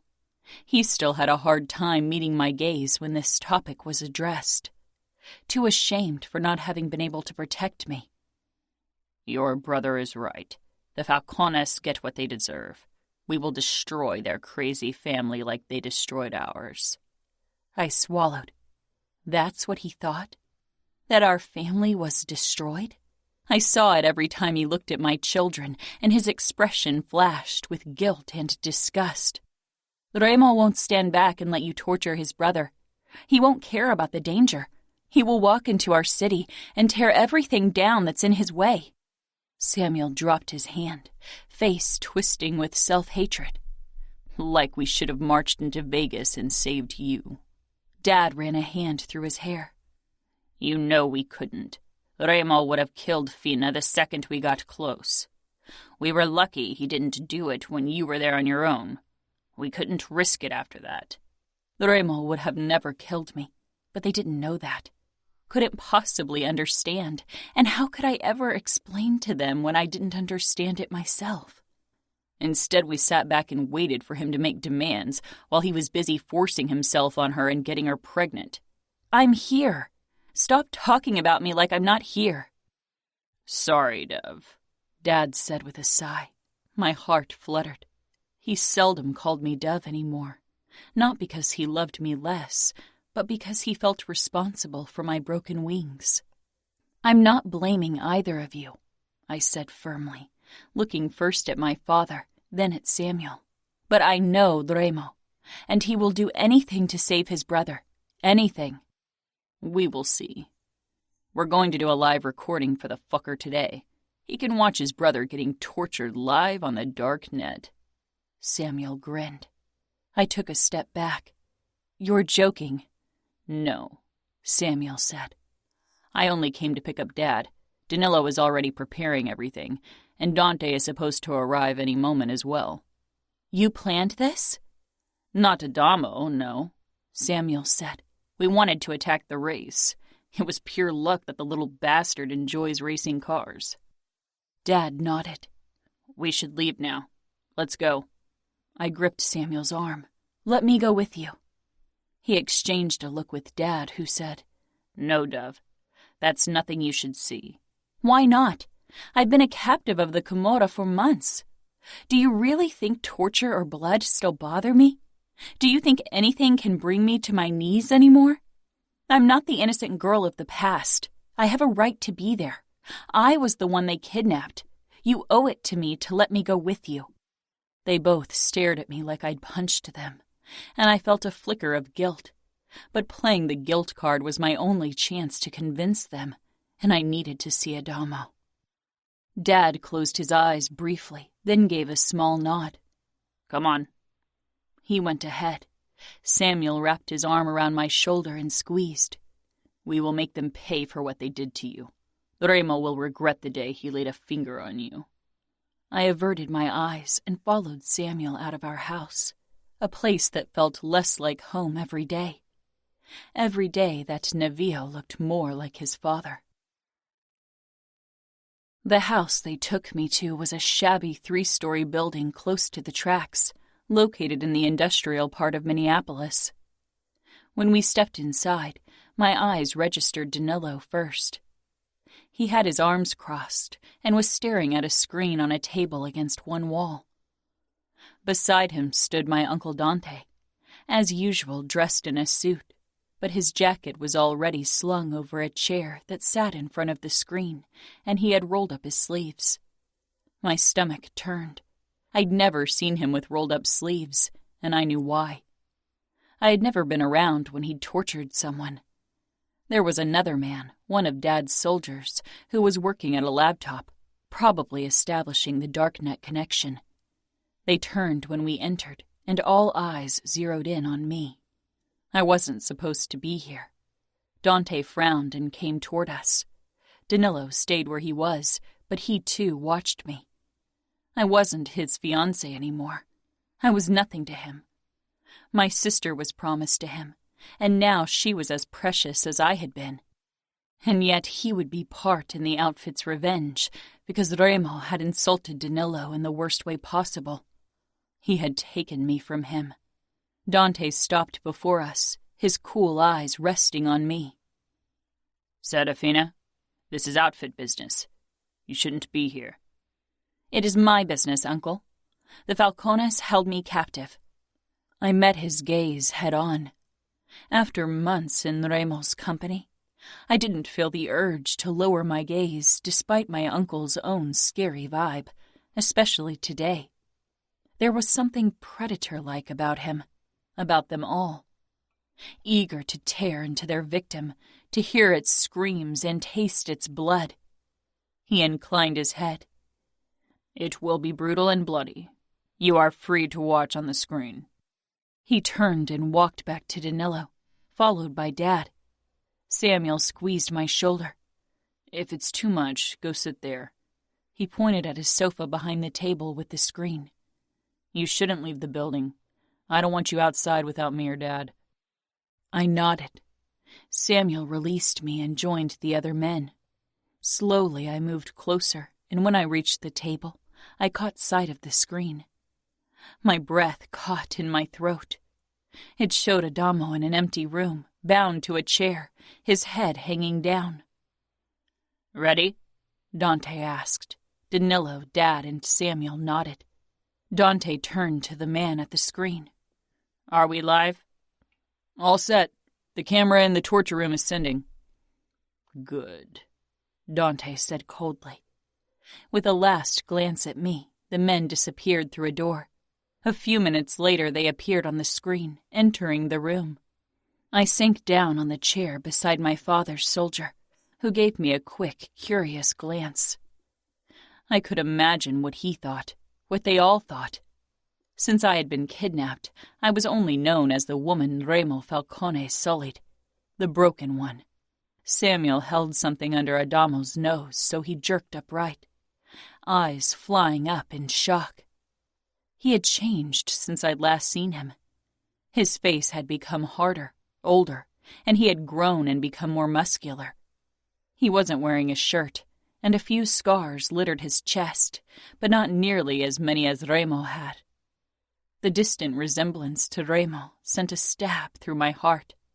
Adamo's gaze wandered over my dad, Samuel, Danilo, and Dante, and for a second fear flashed across his face.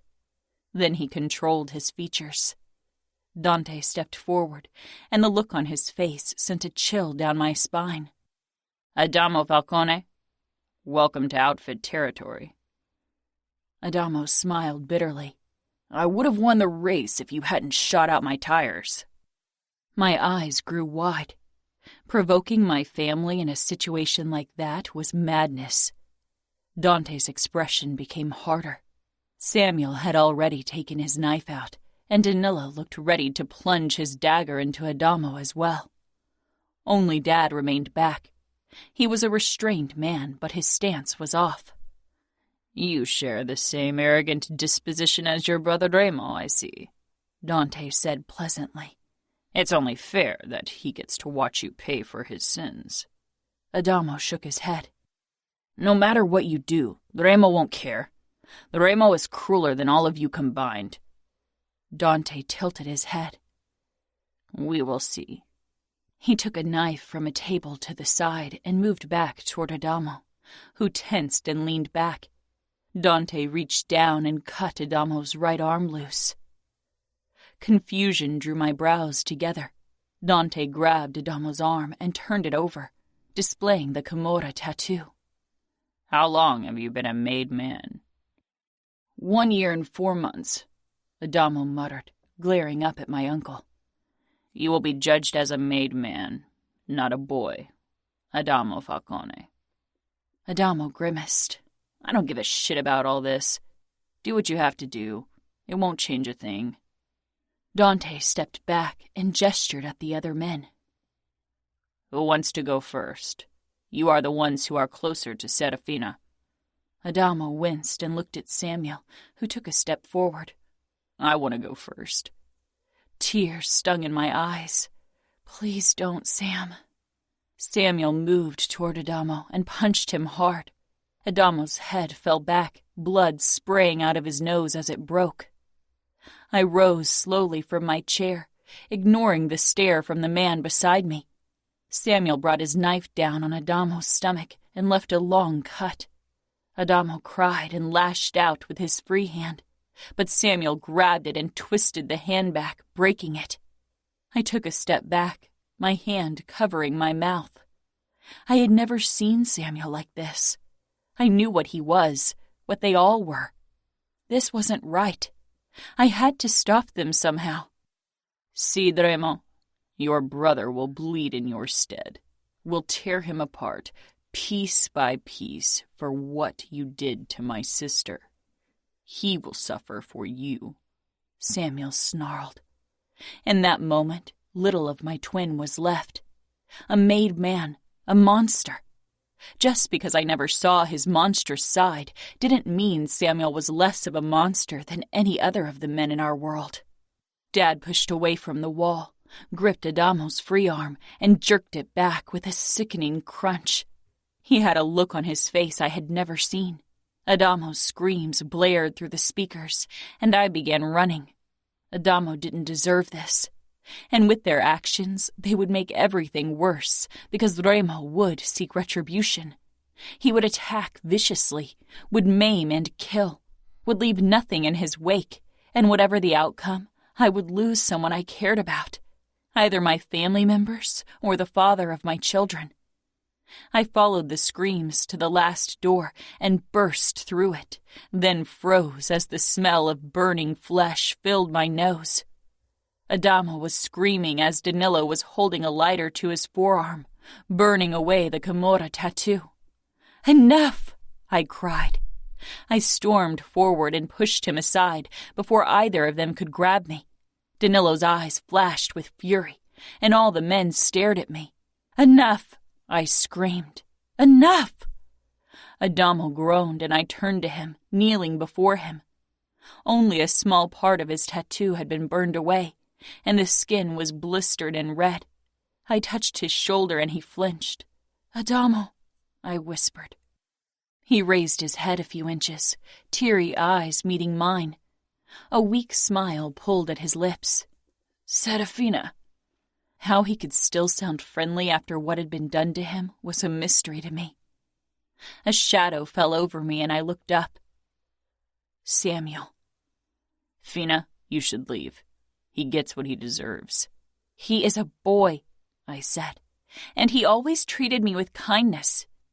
"He is a falcone," Danilo said, stepping forward with the lighter still in his hand. His eyes were hard and merciless. "You were punished for something outfit soldiers did. Adamo will pay for something his brother did." "I suffered for your sins," I spat at them. "And he suffers for Remo's. I'm sick of it. This ends here. Adamo won't suffer any more pain under your hands." "That isn't your call to make," Dante said firmly. I looked back at Adamo, who looked resigned and had begun shaking. A phone rang and Dante picked it up. "Remo." I jerked, my eyes widening. Remo. Chiara was asleep with her head in Nino's lap. It was early afternoon, so I didn't understand how she could be tired. Maybe Nino kept her awake all night.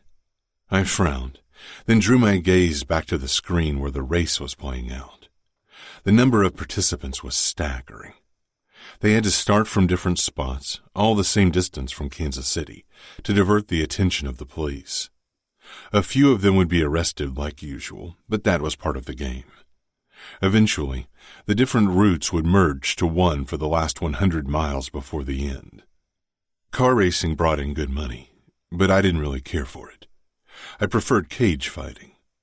Savio ate another bite of the cake Chiara had baked. "Do you think Adamo has a crush on that whore?" "CJ," Nino said. "Whatever. He's been in the sugar trap an awful lot. They're definitely fucking. And come on, he spent the night with her again. What is he doing with her? Cuddling? He can't fuck her for hours. I'm surprised he gets one up at all. If he had to pay for her, he'd be broke by now. I shrugged. I didn't care if Adamo fucked a whore or not. I'd never seen him talk to any of the other whores, though. It worried me. Not to mention that it wasn't the first night he'd spent with the whore at the sugar trap. Fucking her was okay, but spending so much time with her could definitely prove to be a problem. Trust Adamo to fall in love with a whore and be monogamous when she's got about a dozen dicks up her pussy every day, Savio said. Nino made an impatient sound, obviously keen on watching the race in peace. One of the participants was currently being chased by 3 police cars. Bets if the fucker managed to escape or not were probably burying us already. You don't know what's going on. Maybe he only enjoys her skills. Savio scoffed. She's not bad, but there are better whores out there. It's not like he has many to compare her to, I said, growing tired of the discussion. One of these days he's going to bring her over here and keep her, Savio said. The perspective switched to another drone camera, and my brows drew together. It briefly showed a few burning cars, some of them black limousines. The others were race cars. Then it changed back to the police chase. What the fuck was that? The front door swung open with a bang. Steps thundered toward us. Nino put an arm over Chiara and pulled his gun. I rose with my own gun raised. Fabiano stormed into the living room, panting. The outfit attacked our territory. I froze. Savio jerked to his feet. What? I growled. If Dante had set a single foot on Vegas ground, I'd walk into Chicago tomorrow. Then another thought struck me. The race. Fabiano nodded. The organizer from the Kansas race called a few minutes ago. There was an attack on the race. I think he called me because he thought it would stop you from killing him. Tough luck. I'd deal with him once I was done with the outfit. How long ago did they attack? About an hour ago. There's chaos over there, but the race is going on with the remaining cars. Why didn't they alert us sooner? They didn't know what was going on at first. When they realized it was the outfit, they tried to divert the other race cars first so they could keep the race going. Chiara stirred. What's wrong? I pulled my knife, shaking, furious that Dante had attacked again. Nino stood, pulling Chiara to her feet. Go to our bedroom. Nino looked at me, eyes widening, then nodded quickly and hurried away. My phone rang. I picked it up and brought it to my ear. Ramo, said a man. The voice was distantly familiar, but I couldn't place it. The background noise suggested he was in a helicopter or small airplane. This is Danilo Mancini. I'm calling to tell you we have your brother, and we're going to enjoy his screams like you enjoyed Serafina's. Tell Nino to set up a dark net connection for later, so you can watch as we tear him apart. I will enjoy slicing him into tiny pieces. He hung up. It took my brain a few moments to process the information. Call the sugar trap and ask if Adamo's there, I ordered. Fabiano frowned but did as he was told. Is Adamo there? He asked without a greeting. Then ask her. Ramo, what's going on? Nino asked carefully. My phone beeped with an incoming message, with detailed instructions for the connection. I held it out to Nino, who took it from me, frowning. His mouth tightened when he read what the message said. He's not there. Apparently he left last night. CJ said he asked her to pretend she was with him because he wanted to join the race. I nodded, trying to ignore the way my chest kept constricting. Savio didn't say anything, only stared at me. Fabiano had fixed himself a drink and downed it in one gulp. Eventually Nino looked up from the phone. We won't be quick enough to save him. There won't be anything left of him to save when they're done with him. I got out, fury and weaker emotion burning through my veins. Why couldn't the kid have listened for once? Fuck it. Call Gregory. Tell him he can have Kansas if he attacks the outfit. Nino nodded and pressed the phone back to his ear as he walked back and forth in the room. Savio ran a hand through his hair. Fuck! We have to do something. From the words I caught, Grigory had no intention of getting involved. I flung my knife at the heavy bag. Fuck! I snarled before Nino had uttered a single word. He says this isn't his fight. Bastard, Fabiano muttered. I will soon make it his fucking fight. For this, I will declare war on him and the fucking Bratva in outfit territory. Do you want me to set up the connection? Nino asked quietly. Of course, I growled. If Adamo has to suffer, we will watch. We will suffer with him. Fuck it all. Nino didn't move for a moment. Then he nodded slowly. We need to figure out where they are taking him, I told Fabiano. He knew the outfit better than any of us. I assume honor dictates that they take him to Minneapolis, because that's where her family lives. She wasn't married to Danilo yet, or they would have taken Adamo to his city to dish out punishment there, he said. It would take us at least 3 hours to reach Minneapolis, and probably several more hours to figure out where they kept Adamo. The darknet connection would begin in 50 minutes. I took my phone again and dialed Dante's number. He rejected the call. Fuck him, I rasped. Call our pilot. The plane better be ready in 20 minutes or I'll kill him. Nino made the call, and we set out toward the airport. Fabiano stayed with Chiara, whom he was taking to a safe house with Leona. I'd alerted every fucking soldier in Las Vegas to be vigilant. The plane was ready on time, and we started almost immediately. I tried to call Dante again, but he didn't pick up.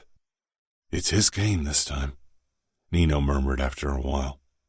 Savio had his face buried in his hands. It is, I agreed. And he'll win. Nino raised his eyebrows. I'll allow him to put me checkmate. Remo, he began, but I smiled grimly and indicated the laptop. It's time to turn this on. I pressed the blade against my palm when Adamo appeared on the screen. He was slumped forward on a chair. When they started cutting him, Adamo's scream filled the airplane, blaring from the speakers mercilessly, and fuck. They were the first screams in forever that got under my skin. The first since her screams. I cut into my palm, deep, drawing blood. Savio gripped the armrest of the seat, his arms shaking. Nino was behind me, one hand digging into my shoulder. Danilo was next and took out a lighter. I jumped to my feet, shaking with rage, so much rage it threatened to rip me apart. Adamo's eyes widened. Fuck. He was a kid. He wasn't like us. This was supposed to be me. I was supposed to burn for them. Danilo touched the flame to Adamo's skin, and his screams got louder. I reached for my phone again, knowing that Dante would reject my call like before, and hating this fucking sense of helplessness. I was supposed to burn for them, for him, and I would. Enough! A female voice rang out, and my eyes snapped back to the screen as Serafina threw herself in front of my brother, protecting him. I froze, unable to trust my eyes, to believe that the woman who haunted my nights was really in front of me. Nino and Savio stared at me, as if they waited for me to lose my shit completely. Fuck, Savio murmured, shaking his head. She hadn't returned to me like I'd thought she would. She hated me more than I expected, and yet she protected Adamo. Because he wasn't the one she wanted to see suffer.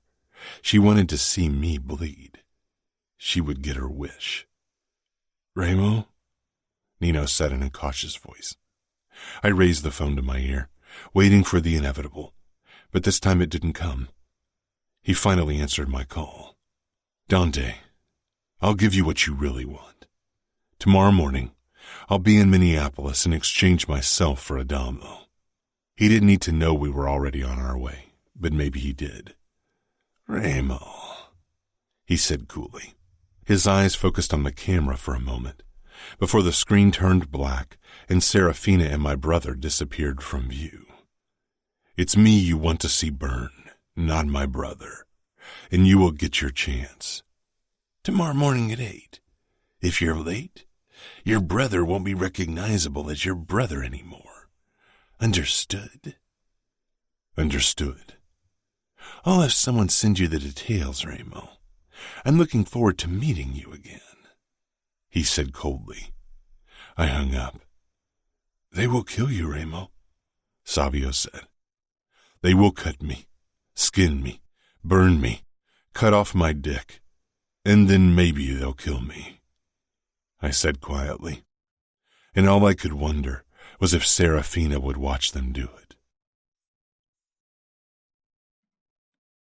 Chapter 26. Serafina. They allowed me to stay with Adamo, and I crouched at his feet, feeling sick to my stomach from what I'd witnessed, and even worse, thinking about what was to come. Ramo will exchange himself for you, I whispered. Tomorrow you will be back in Vegas, and Nina will treat your wounds. Adamo tilted his head, dark eyes bleak. Ramo is capo. He won't die because I've been stupid enough to get myself captured. I've been a disappointment to him since I was born. He will use this chance and kill Dante instead of handing himself over. I lifted soaked fabric from his burn, and he groaned deeply. His wrist and nose were broken and his shoulder dislocated. He must have been in horrible pain, and there was nothing I could do to help him. Playing the guilt card forced my family give me this small freedom. It didn't convince them to call a doctor, though. They would have probably kept torturing Adamo if I hadn't refused to move away from his side. You're wrong, Adamo. Ramo will protect you. He doesn't fear death or pain. He will take your place because you are his brother and he cares for you. He'd do anything for you. Adamo let out a choked laugh. Why do you speak about him as if you don't hate him? He kidnapped you. He ruined your life. I looked away. I wouldn't tell him about Navio and Greta, and certainly not about my twisted feelings for his brother either. Adamo leaned forward, wincing, and brought our faces closer together. A risk because we were undoubtedly being watched, and my family was still eager to spill Falcone blood. His oremos. It didn't matter, as long as it was a Falcone. I met Adamo's gaze, and realization settled on his face. Fuck, he whispered hoarsely. He leaned even closer, despite the rope binding his unharmed arm to the chair. You're giving me the same look Ramo has whenever someone mentions you. My chest constricted. I need to go now. I stood and took a step back. Adamo Falcone. Falcone, the name my children were supposed to carry. Goodbye, I whispered, but deep down I wondered if this was really the last time I would see him. I turned quickly and left the room. Samuel waited right in front of the door. He regarded me, incomprehension in his features. Why do you take care of a fucking Falcone bastard? He never hurt me. He's a boy.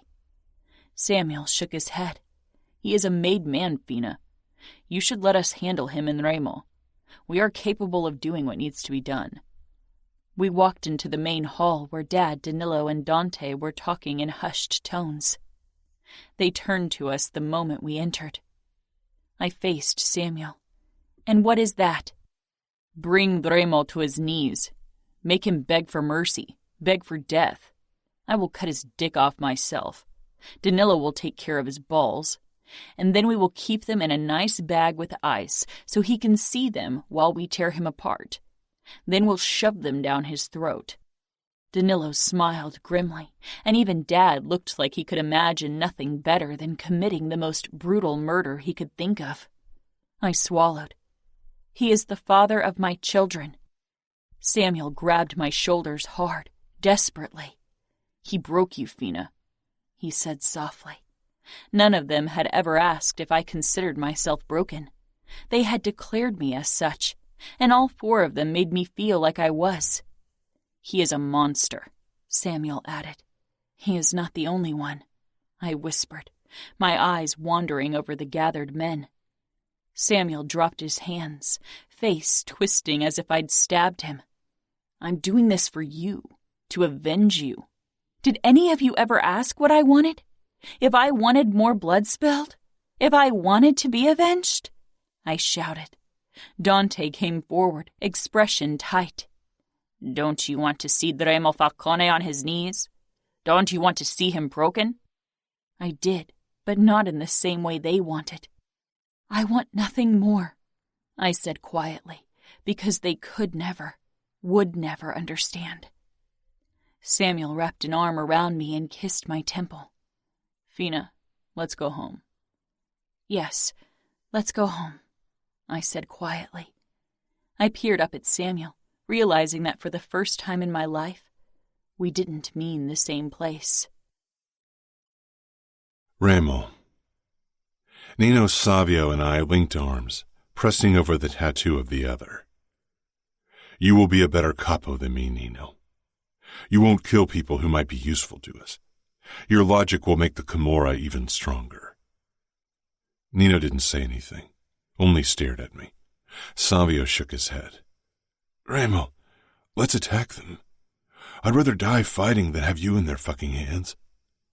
I smiled darkly. You will have to die another day. I will pay for my sins. Nino made a low sound. She didn't return, Remo. She stayed in Minneapolis. They won't let you anywhere near her. You will die for nothing. No, I will die so she gets what she wants. Nino pulled away. Damn it! Be reasonable for once. I made my decision, and you will accept it. Cars pulled up, and I moved away from my brothers who took shelter inside the car. Nino and Savio raised their guns through the open windows. I wasn't armed as I walked toward the parked cars, my arms raised over my head. I didn't think Dante would attack Nino or Savio.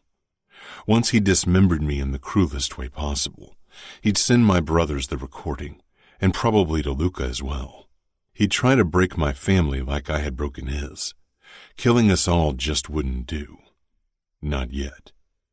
Dante got out, followed by Samuel, Pietro, and Danilo, and more men I didn't know and didn't give a fuck about. Samuel walked around to the back of the car and pulled Adamo out. Adamo could hardly stand as Samuel dragged him behind himself toward me. Rage boiled under my skin. Samuel shoved Adamo to the ground in front of my feet, and Adamo looked up at me with his blood-covered face, cradling his broken and burned arm against his chest. Don't, he whispered. Don't do this. Don't let them kill you because of me. I'm a fucking failure. I moved toward him and touched his head briefly. You are the one from all of us who deserves death the least, Adamo.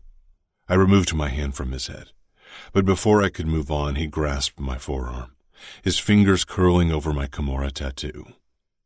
It's us against the world, he croaked. Us against the world, I said. Samuel gripped my arm, and I shoved down the instinct to smash his face. I saw his fist coming toward my face and smiled. The first punch only blurred my vision. His kick to my balls brought me to my knees, and his gun to the back of my head finally pulled me into blackness. Serafina. Samuel and Danilo dragged Remo into the safe house, his arms and legs bound, his nose busted and dripping blood, his hair sticking to the back of his head with more blood. I slowly rose from the sofa where I had been waiting for almost 1 hour with 2 bodyguards. Dad moved toward me, trying to shield Remo from my view, or me from his. I wasn't sure and didn't care. Dove, you shouldn't be here. His eyes narrowed on my bodyguards, harshly, cruelly. I touched his arm. I will stay, I said firmly, my voice resolute. Dante was the last to enter. The men exchanged a look. Their word was law, not mine. But their guilt gave me power over them, more power than they'd ever held over me. I hated using it against them, but they would never allow me to possess power for any other reason. I walked past my father, toward Danilo and Samuel, holding Remo between them. His head hung down, body was slack.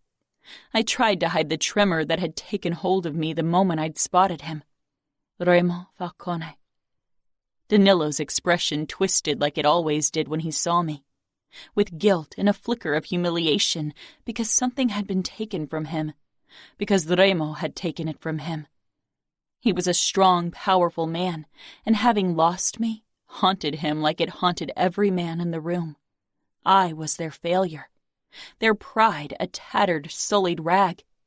Every time they had to peer into my eyes, and worse, the eyes of my children, they were reminded. They never let me be anything but the dove with broken wings. They couldn't, but I wanted to fly. "Have you come to watch the bastard die, Fina?"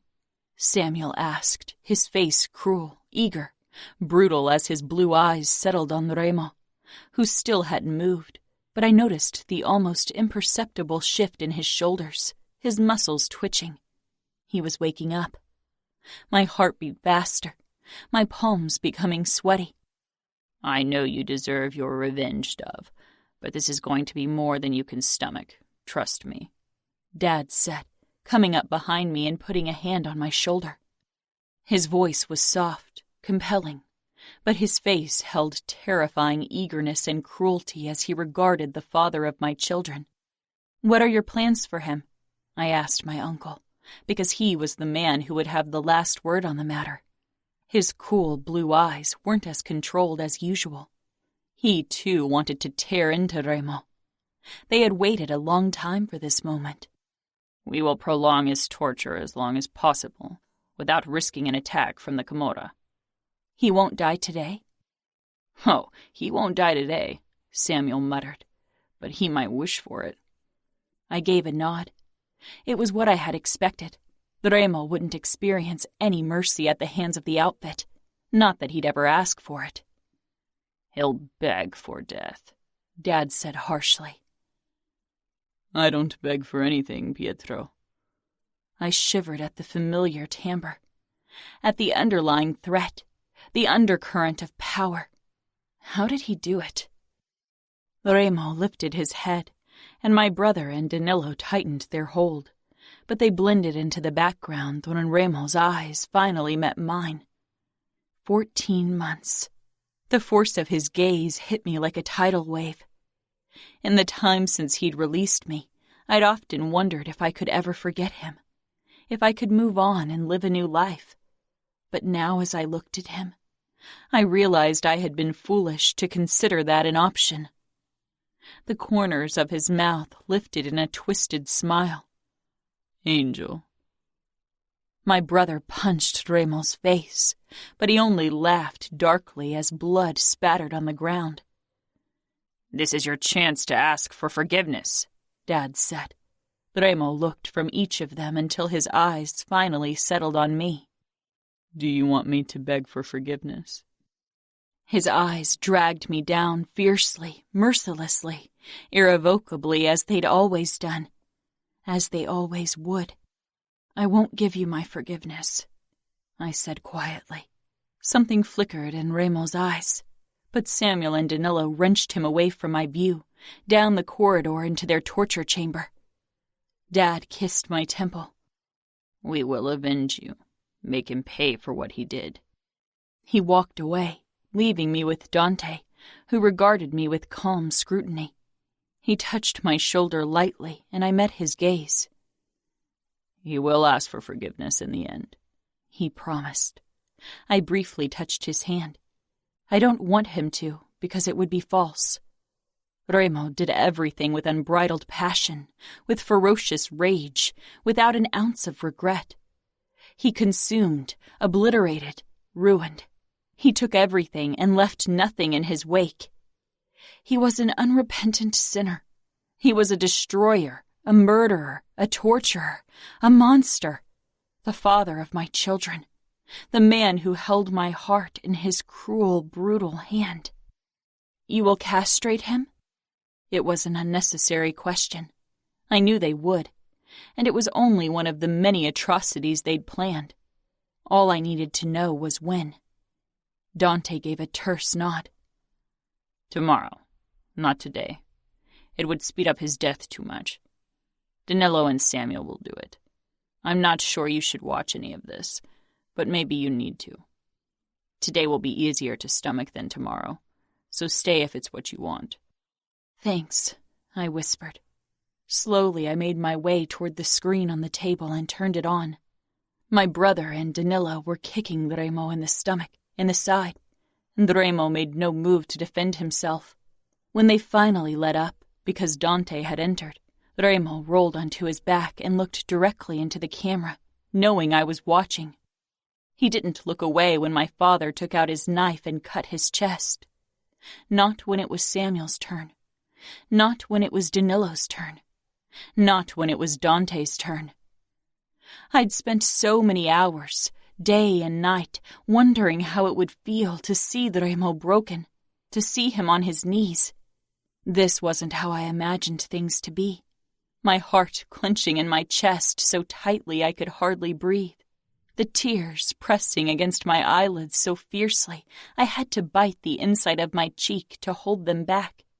And even through the torture, Remo didn't look broken, because he couldn't be broken. Not with violence and pain. Maybe not at all. I turned away from the screen and walked away.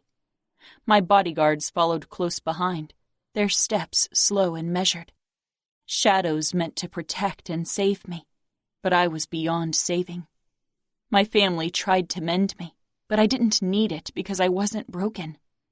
Slipping behind the steering wheel of the Mercedes limousine, I revved the engine the second my bodyguards were inside. My foot pressed down on the gas. They slanted looks my way, but didn't comment. They were meant to protect, not judge. I was allowed this freedom because my family's guilt had paid for it. They couldn't bear keeping the dove with broken wings in a gilded cage. The second I had the car parked in front of my family's home, I killed the engine and got out, not waiting for them. I stepped inside and hurried upstairs, didn't stop until I entered the nursery. Both Navio and Greta were asleep in their shared crib, looking peaceful and painstakingly beautiful. I stroked their heads, the thick black hair like their father's. When my fingers brushed Navio's temple, his eyes peeled open with those dark brown, almost black eyes. I leaned down and pressed a kiss to his forehead, then to Greta's, breathed in their scent, then sank down in a chair and watched them sleep. I wasn't sure how long I stayed like that when the door opened. Familiar steps sounded behind me, steps that had accompanied me almost all my life. A warm hand came down on my shoulder, and I covered it with mine. Samuel pressed a kiss to the crown of my head, then rested his forehead against it for a couple of moments. So gentle and caring, so very different from the man I'd seen torturing Remo. He straightened, and I tilted my head back, peering up at him. His gaze rested on Greta and Navio. But for him there was nothing beautiful about them. As always, his eyes shone with guilt and aversion when he regarded them, before he noticed my scrutiny and lowered his gaze to me. Warmth filled his expression. I wished he could spare some of it for the children I loved more than life itself. Samuel was my blood. He would always be. He was part of me as I was part of him, and I didn't resent him for his feelings toward my children. I knew he hated their father, not them. But more than that, he hated himself. I stood, grabbed his neck, and pulled him down until his forehead rested against mine. "Please, Sam, stop blaming yourself. Please, I beg you. I'm not broken. You have no reason to feel guilty." He returned my gaze, but I realized his guilt ran too deep. Maybe tomorrow he'd finally be free. Maybe he could let go of his guilt when he had to let go of me. "I love you," I said, knowing it was the last time. Samuel wrapped his arms around me. "And I love you, Fina." Chapter 27. Serafina. Dad and Dante didn't come home that evening. They would spend the night in the safe house. Safe house. What a name for a house to torture enemies. After Samuel had made sure I was okay, he drove back there as well. Maybe they were worried Remo might manage to escape, or maybe they wanted to keep torturing him throughout the night. Probably the latter. I grabbed a bag and packed a few things for Greta and Navio. Then I walked down into the basement where we kept our weapons, as well as other necessities in case of an attack. I perused the display of guns and knives. I strapped a gun holster to my chest over my t-shirt. It allowed me to strap a gun and a knife to my sides, as well as another gun to my back. Just to be on the safe side, I added a knife holster to my calf. I had chosen loose linen pants for the occasion, just for that purpose. After that, I rummaged through the medical supplies. Samuel had explained everything to me, so I was prepared if something happened, not so I could use it against them. I grabbed a syringe with adrenaline and one with a sedative. After I'd put on my thick cardigan, I stuffed the syringes into its pockets and returned upstairs. It was quiet in the house. Sophia was probably reading in her room before bed, and Mom was most likely doing the same. The bodyguards were in their quarters in the back of the house, and 2 were guarding the fence surrounding the garden. I put on comfortable sneakers, then headed for the nursery. I considered going to my mother, saying goodbye, apologizing for what I was about to do. But words would never be enough to explain my betrayal. Words were too insignificant. They would never understand. I'd try to call her later, once we were safe. Lifting the bag over one shoulder, I grabbed Navio and Greta before I made my way out of the nursery, moving quietly. I froze when I spotted Sophia standing in her doorway in her pink nightgown, brown hair disheveled. Her eyes took in everything, and a small frown drew her brows together. "Where are you going?" I considered what to tell her. How to explain to a 12-year-old what I had done and was about to do. "I'm leaving. I have to." Sophia's eyes widened, and she padded toward me with bare feet. "Because of Greta and Navio?" I nodded. She was young, but she wasn't as oblivious as we all wanted to believe. She stopped right in front of me. "You're leaving us." I swallowed hard. "I have to, Ladybug, for my babies. I want them to be safe and happy. I need to protect them from the whispers." Sophia regarded my twins. She leaned forward and kissed each of them on the cheek, her eyes filling with tears as she peered up at me. My heart clenched tightly. "I know what people say about them, and I hate it, but I don't want you to go." Her voice broke. "I know."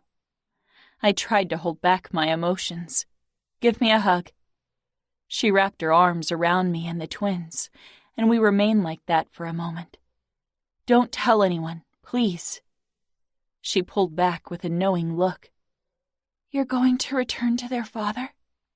I nodded, a half-truth, but Sophia didn't need to know that our family and her future husband were currently torturing the man she was referring to. "Do you love him?" "I don't know," I admitted. Sophia looked confused for a moment, but then she nodded, biting her lip, more tears gathering in her eyes. "Dad won't allow me to see you anymore, will he?" I swallowed. I hope one day he'll understand. "I'll miss you." "I'll miss you too. I'll try to contact you. Remember, I love you." She nodded, tears trailing down her cheeks. I quickly turned before I lost it. I could feel Sophia's eyes on me as I walked downstairs. The light from upstairs illuminated my path as I headed into the garage. I put Navio and Greta into their car seats, then slipped behind the steering wheel. The guns were digging uncomfortably into my back and side. The garage door slid up, and I pulled out and steered the car down the long driveway. I pressed the button for the gate, and it opened. A guard stepped in front of the gate, and I had to pull to a stop or run him over. The windows were tinted, so he couldn't see the kids on the back seat. I let down the window a gap. "Miss Bione, nobody informed us you'd be leaving." "I'm informing you now," I said firmly. He frowned. "I'll have to ask the boss." I scowled. "Get out of my way. I'm driving over to the safe house to kill the man who raped and tortured me." His eyes grew wide, and he lowered his gaze, the shame of all outfit soldiers reflecting clearly on his face. "I'll have to make a quick call." He lifted his phone to his ear, and I considered hitting the gas. He lowered the phone, touched the screen again, then lifted it once more. "Samuel, I can't reach your father. Your sister is at the gate, trying to leave." He held the phone out to me. I took it with a glare. "Fina, what's going on?" "Tell him to let me leave." "Fina." "I'm coming over. I need to see what you're doing. You owe it to me, Sam." Guilt sliced through me, but I shoved it back. "You should take a bodyguard with you." "Sam," I whispered harshly, "let me leave. Do you want me to beg? I've done enough of that. Trust me." A lie, one I'd never wanted to use on Samuel. He sighed. "Okay, but right now we're not doing anything. Dad, Danilo, and Dante are catching some shut-eye. It's been a long day." "I'll be there in 15 minutes. Let them sleep for now. They don't need to know I'm coming over yet. You know how Dad can be." I handed the phone back to the guard, and after an order from my brother, he finally let me through. Samuel was waiting for me outside the safe house when I pulled up. I programmed the heating so it would keep the car warm for my babies before I exited. Samuel regarded me with a deep frown. He was wearing a different shirt than last time I saw him, and as I got closer, I noticed the red under his fingernails. He wrapped an arm around my shoulders, and for a moment I tensed because I worried he could feel the holster. But his arm was too high up and my cardigan too thick. He led me inside. My eyes searched the main area. "They're in the sleep area upstairs. Do you want me to wake them?" "No," I said quickly. My eyes were drawn to the screen. It showed Remo lying on the floor, not moving. I tried to gauge the angle. Samuel followed my gaze. "We'll continue in about an hour." I raised my eyes to his. Dark shadows spread under his eyes. "You look like you should get some sleep." "Someone's got to keep watch." "He doesn't look like he can do anything." Samuel's lips curled. "He's a tough fucker." His expression softened. "But we'll get him to beg. At some point, even he will break." I doubted it, but we'd never find out. "Do you have something to drink for me?" Samuel nodded and walked over to the table in the corner.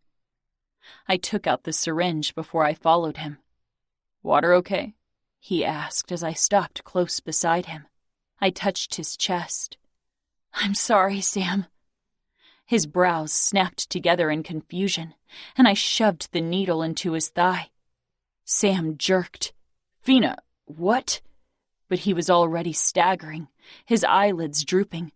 I clung to him, trying to stop him from falling and injuring himself, but he was too heavy.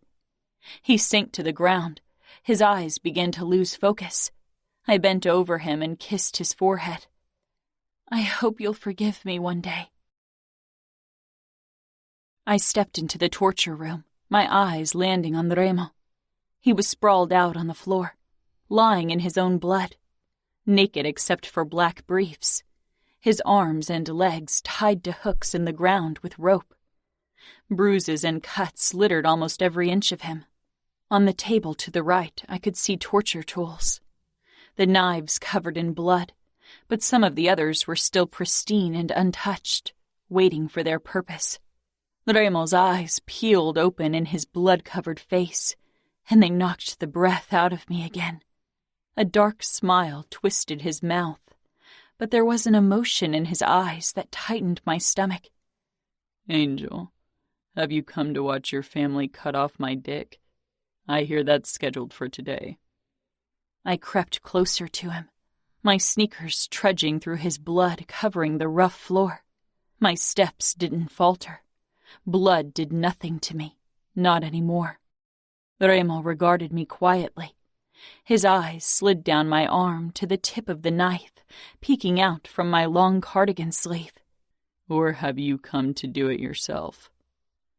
I stopped right above Raymond.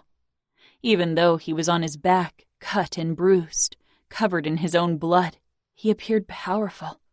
Raymond couldn't be broken, because he didn't fear pain or death. Was this love or madness? I sank down to my knees beside him, kneeling on the sticky floor, my white linen pants soaking up the blood greedily. My pants soon stuck to my skin with Raymond's blood. "No," I whispered, finally answering him. Raymond's eyes traced my face. He looked almost at peace. To kill me? I tilted my head, regarding him. Raymond was Navio. Navio was Raymond. As if they had been carved from the same template. My children were the spitting image of their father. Even if I didn't have feelings for the man before me, I could never kill him, because the faces of Greta and Navio would remind me of him every day of my life. I always thought it was meant to be that way. Your hand ending my life. I shook my head. I won't kill you. I leaned over Raymond, my fingers spreading through his blood on the ground, my hair dipping in it. So much blood. You didn't marry Danilo, Raymond murmured. How could I? I whispered, bending low until Raymond and I were almost touching. How could I marry him when I was pregnant with your children? Raymond stiffened. I'd wondered how he would react if I ever told him about Greta and Navio, but nothing came close to the look on his face. Complete and utter shock, and more than that, wonder. When you gave me up, I carried your babies in me, Raymond. You gave us up. I thought he'd return to me, he rasped. You pushed me away. I set you free. I wasn't free, I hissed. How could I ever be free when his name was etched into my heart? You were pregnant, he said quietly. I was pregnant, a living, breathing reminder of the greatest failure of the outfit, a living, breathing reminder of something dark and shameful, a reminder that you took something from the outfit, took something from me. That's what everyone thought. My family and everyone else in the outfit. I knew giving birth to a child of yours would ruin any chance I had to find my way back into the outfit, back into my family. I knew I'd seal my fate if I had your child. I'd be damned to live a life of pity stares and disgusted expressions. Something flickered in Raymond's eyes. Dread, maybe even fear. You got rid of the babies. And his voice wavered ever so slightly. A cruel, unbreakable man. My nemesis, my captor. The man who took everything from me, and without knowing it, gave me the greatest gift of all.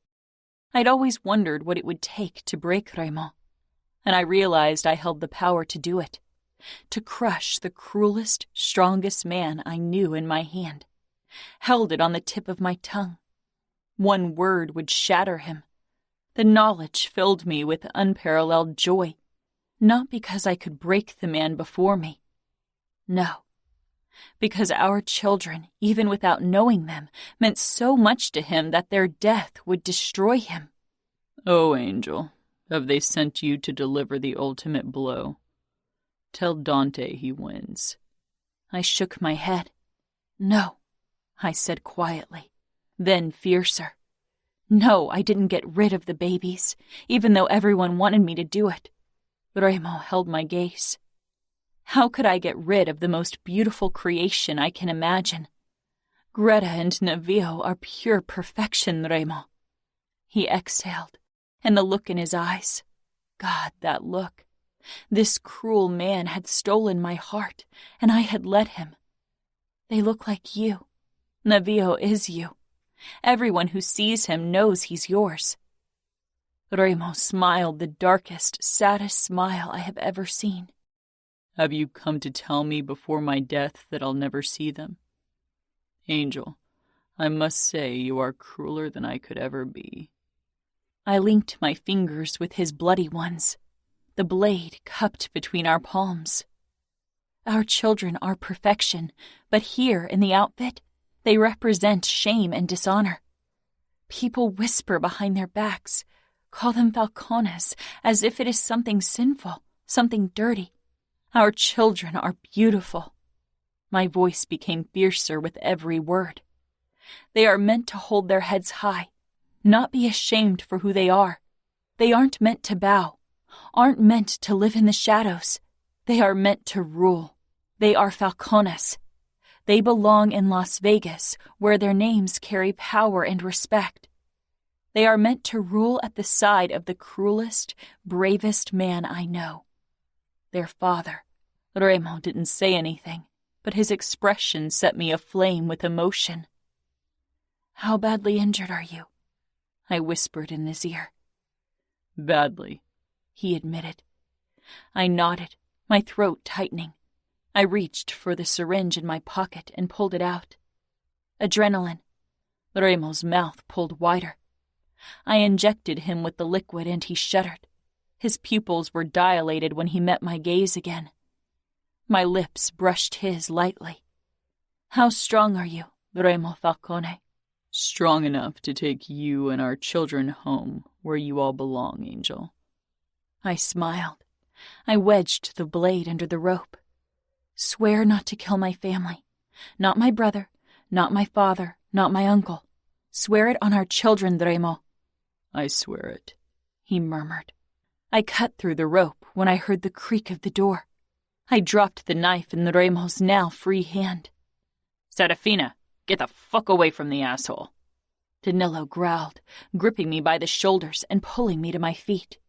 I whirled around on him, getting in his face. "Don't tell me what to do. I have a right to be here." Danilo was breathing harshly, his chest heaving. I took a step back, closer to Remo again. Dante and my father stepped in. I shielded Remo mostly from their view, but that wouldn't last long. "You shouldn't be here, Dove. This isn't something for a woman," Dad said gently. He still believed in my innocence, but Dante and Danilo regarded me more cautiously. "Where's Samuel?" Dante asked. I wrapped my arms around my body and slid my hands beneath my cardigan, my fingers curling around the gun strapped to the holster there. "I'm sorry," I whispered and pulled the gun on them. Dante put his hand on his gun at his waist but didn't pull it. My father and Danilo were completely frozen. "Samuel's going to be okay. He's knocked out behind the sofa." "Fina," Dad said in a soothing voice. "You've been through a lot. Put down the gun."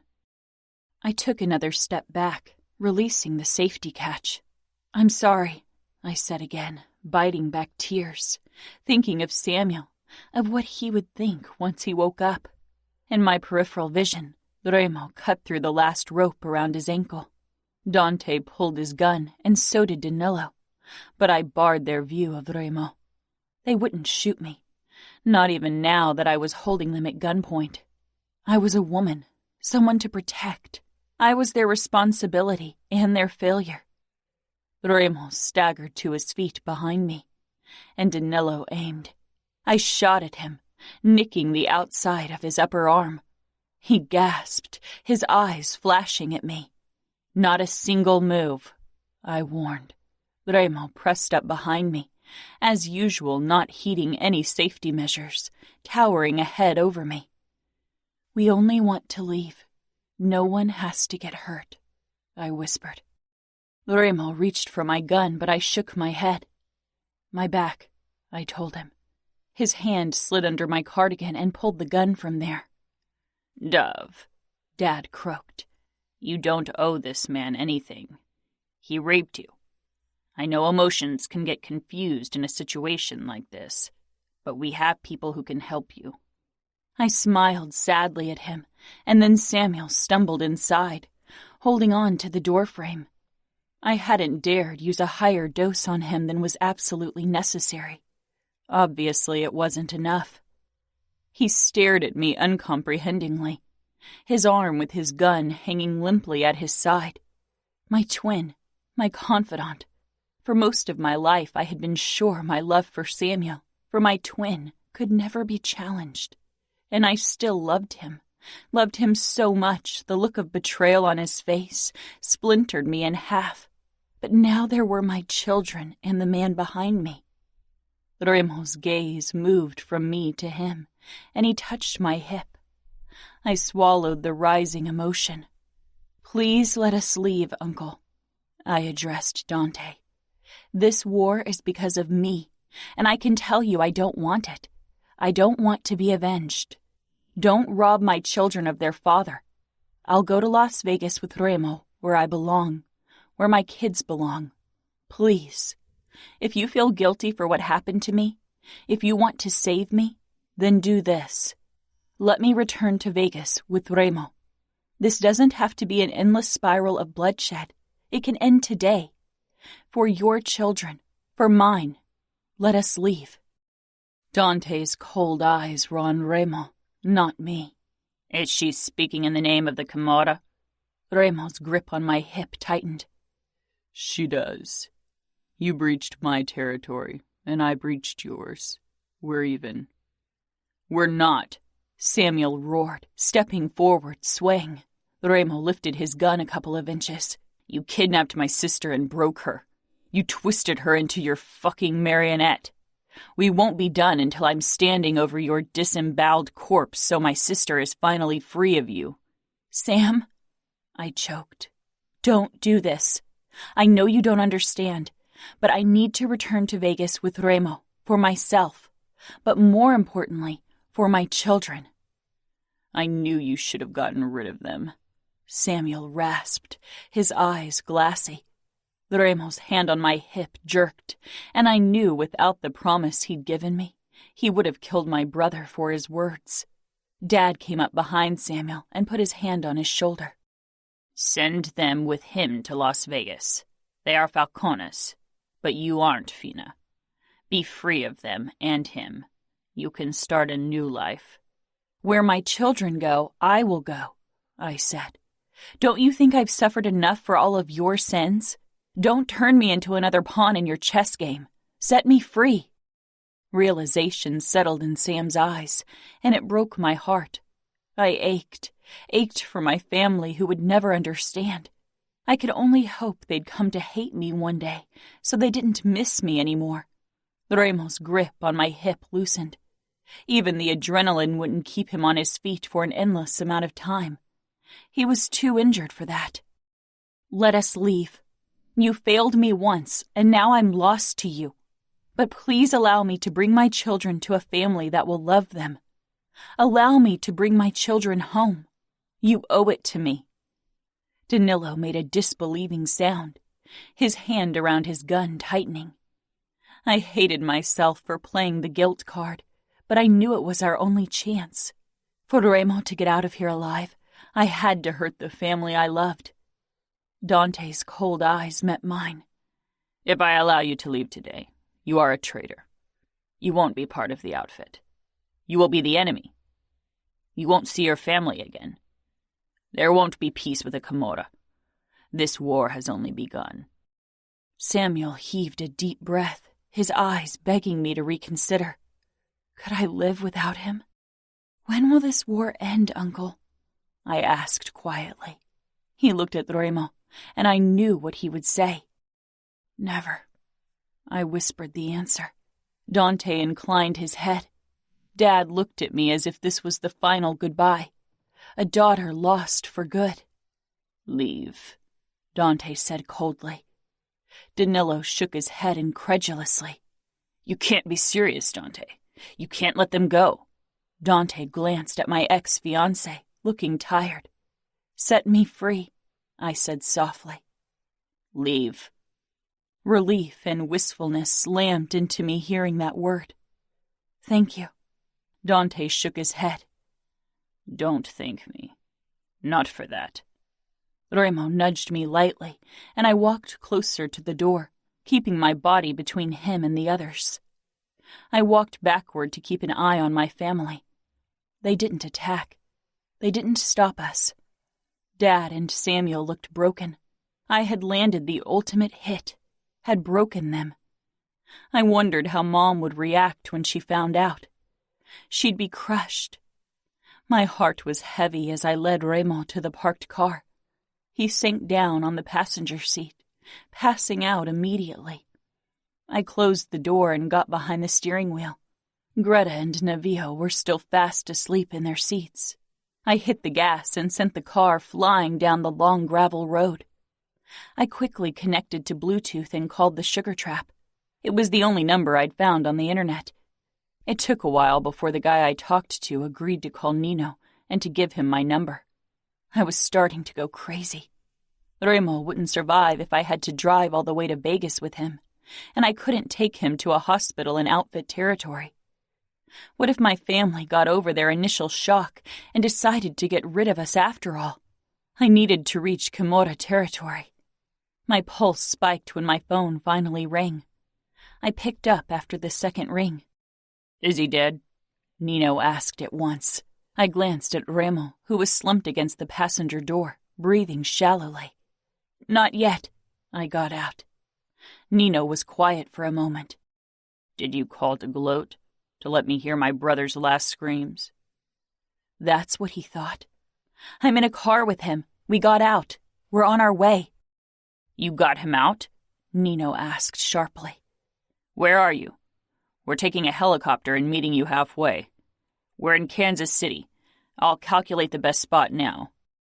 I told him where I was heading, and we agreed on a meeting place 80 miles from where I was. "He's badly injured," I said quietly. "Remo is too strong to die," Nino said. Tears stung in my eyes. "I'm driving as quickly as I can." "Serafina," Nino began. "He thought you'd come back. He wanted you to come back on your own free will." I swallowed. This wasn't about Remo and me. This was about my children. And yet my chest ached with emotions as I regarded the man beside me, his dark hair sticking to his bloody forehead. "I need to drive," I said, and hung up. About 1 hour later, I steered the car toward a deserted parking lot where a helicopter was already waiting. Nino and Savio stood beside it. I'd hoped Fabiano would be there. I trusted him more than these two. I came to a stop. They had their guns out, not trusting me. And I didn't trust them either. But Remo was barely breathing. I gripped my gun and pushed out of the car. Nino approached. As usual, a blank expression on his face. I had my gun pointed at him like he had his pointed at me. Of course, with his skills, I'd be dead before my finger as much as twitched on the trigger. I lowered my gun and walked toward the passenger door, opening it. Nino still regarded me cautiously. Savio came up behind him, his gun at his side, not pointed at me. "Will you help me? Or do you want Remo to die?" Nino moved forward, and the second he saw his brother, he shoved the gun into his holster and rushed to my side. He quickly checked Remo, then gripped him under the arms. Remo groaned. Savio took his legs, and they were about to lift him out when Greta woke and let out an ear-splitting cry upon seeing two men she didn't know. Nino and Savio both jerked their heads back, then froze. Navio had also awoken, and his dark eyes stared back at them. My small Remo. "Holy fuck," Savio gasped. His brown eyes flew up to me. "They are Remo's." It wasn't a question, because one look at Navio, and they knew he was their brother's. "They are, and he passed out before he could see them." My throat constricted. Nino held my gaze for a moment, and I knew then that I wouldn't regret my decision, because already now I could see that my kids would be Falcone's. "Quick," Nino muttered, and he and Savio carried Remo over to the helicopter. My heart thundering in my chest, I walked to the back door and opened it to unbuckle Navio and Greta. "Shh," I soothed my daughter. Navio looked merely curious and a little sleepy. "Do you need help?" Savio asked close behind me, surprising me. I looked over my shoulder, hesitating, my protectiveness rearing its head. "Don't give me that look. Your kids are safe. They will always be safe. And not just because Remo would kill me if something happened to them." I nodded. "Can you take Navio? Greta doesn't like to be held by anyone but me." Savio moved to the other door, opened it and bent over Navio, who regarded him with big dark eyes. "I've never held a baby," Savio said reluctantly. "Speak to him soothingly and lift him against your chest. He can support his head by himself." "Hey, Navio," Savio said, as he slid his hands under Navio's armpits and carefully lifted him. It looked as if he was holding a bomb about to detonate, but I was glad he was being careful. I hadn't thought Savio could be like that. I turned to Greta and quickly lifted her as well, then straightened to keep an eye on Savio. He held Navio against his chest, and my son seemed content to be held by the unknown man. Savio's eyes were curious and fascinated as he looked down at my boy. No resentment, no associated shame. Together we walked toward the helicopter. Greta pressed herself against me from the noise of the rotor blades. Nino was bent over Remo inside the helicopter. Remo was already getting a blood transfusion and another IV with a clear liquid while Nino felt his body. A man I didn't know was in the cockpit. Nino turned to us when Savio held Navio out to him. He grabbed my boy immediately, a strange look on his face as he regarded him. Savio climbed in and held out his hand for me. I awkwardly got in with Greta still clinging to me for dear life. I sank down on the bench, and Savio helped me buckle up. Nino handed Navio back to him, and Savio sat beside me. Nino's eyes kept darting between Navio and Greta, as if he couldn't comprehend what he was seeing. The moment the helicopter lifted off, Nino returned to Remo's side. Navio stared down at his father, then at me, and I swallowed the emotion. What if Remo died before he could see his kids? What if my children never met their father? I never expected Remo to want his children. But now that I knew he did, guilt washed over me. I thought I protected them by keeping them from him, by staying in the outfit. But I had been wrong. Las Vegas was their home, because it was Remo's home. Chapter 28. Serafina. After we landed in Las Vegas, Nino immediately rushed Remo off to a hospital the Camorra worked with, and Savio stayed with me. I was exhausted and emotionally drained. "What happens with us now?" I asked tiredly. Savio gave me a surprised look. "I will take you to the mansion. Remo will want to have you and his kids around when he returns." "You think he will survive?" Savio nodded. "Remo won't die." I followed Savio to a car and sank down on the back seat with my children. When I jerked awake, we had arrived and Fabiano was staring through the window as if he was seeing a ghost. He opened the door. "What the fuck?" "Remo's got kids," Savio explained. "I see that," Fabiano said. Savio took Navio again, and I got out with Greta, who had her face buried in my neck. Fabiano couldn't stop staring at Navio. Then finally he met my gaze. "You saved Remo?" I nodded. Fabiano searched my eyes, and I wasn't sure what he was looking for. "It's too cold for Navio and Greta to stay outside. Can you get my bag from the trunk?" Fabiano nodded and walked to the back of the car. I followed Savio inside the house, a strange sense of familiarity washing over me. This place didn't feel like home. I'd only experienced it as a captive, and I wondered how things would be now that I had come here freely. Could this become a home for me and my children? Savio had said Remo would want me to live here with them, but I wasn't sure. It felt surreal being here, but there was no going back now. The realization sank in slowly, and for a moment I felt immobilized by the weight of it. Holding Greta seemed to ground me. "You can give Navio to me," I managed, offering my free arm. Savio's brows drew together, but he gave me my son without hesitation, and I hugged him to me. Savio and Fabiano watched me for a moment, as if they weren't sure what to do with me. "How is he?" Chiara asked, hurrying into the entrance hall. She jerked to a stop when she spotted me with the kids. Her eyes widened. "Nino took him to hospital," Savio said. Chiara only stared at me. Her eyes darted down to Navio and Greta, and she shook her head in disbelief. A girl with freckles and brown hair followed Chiara and also stopped in her tracks. Chiara was the first to move. She came toward me, her eyes alight with warmth. "How did Remo react?" Tears sprang into my eyes and her smile fell. "He passed out before he saw them," I whispered.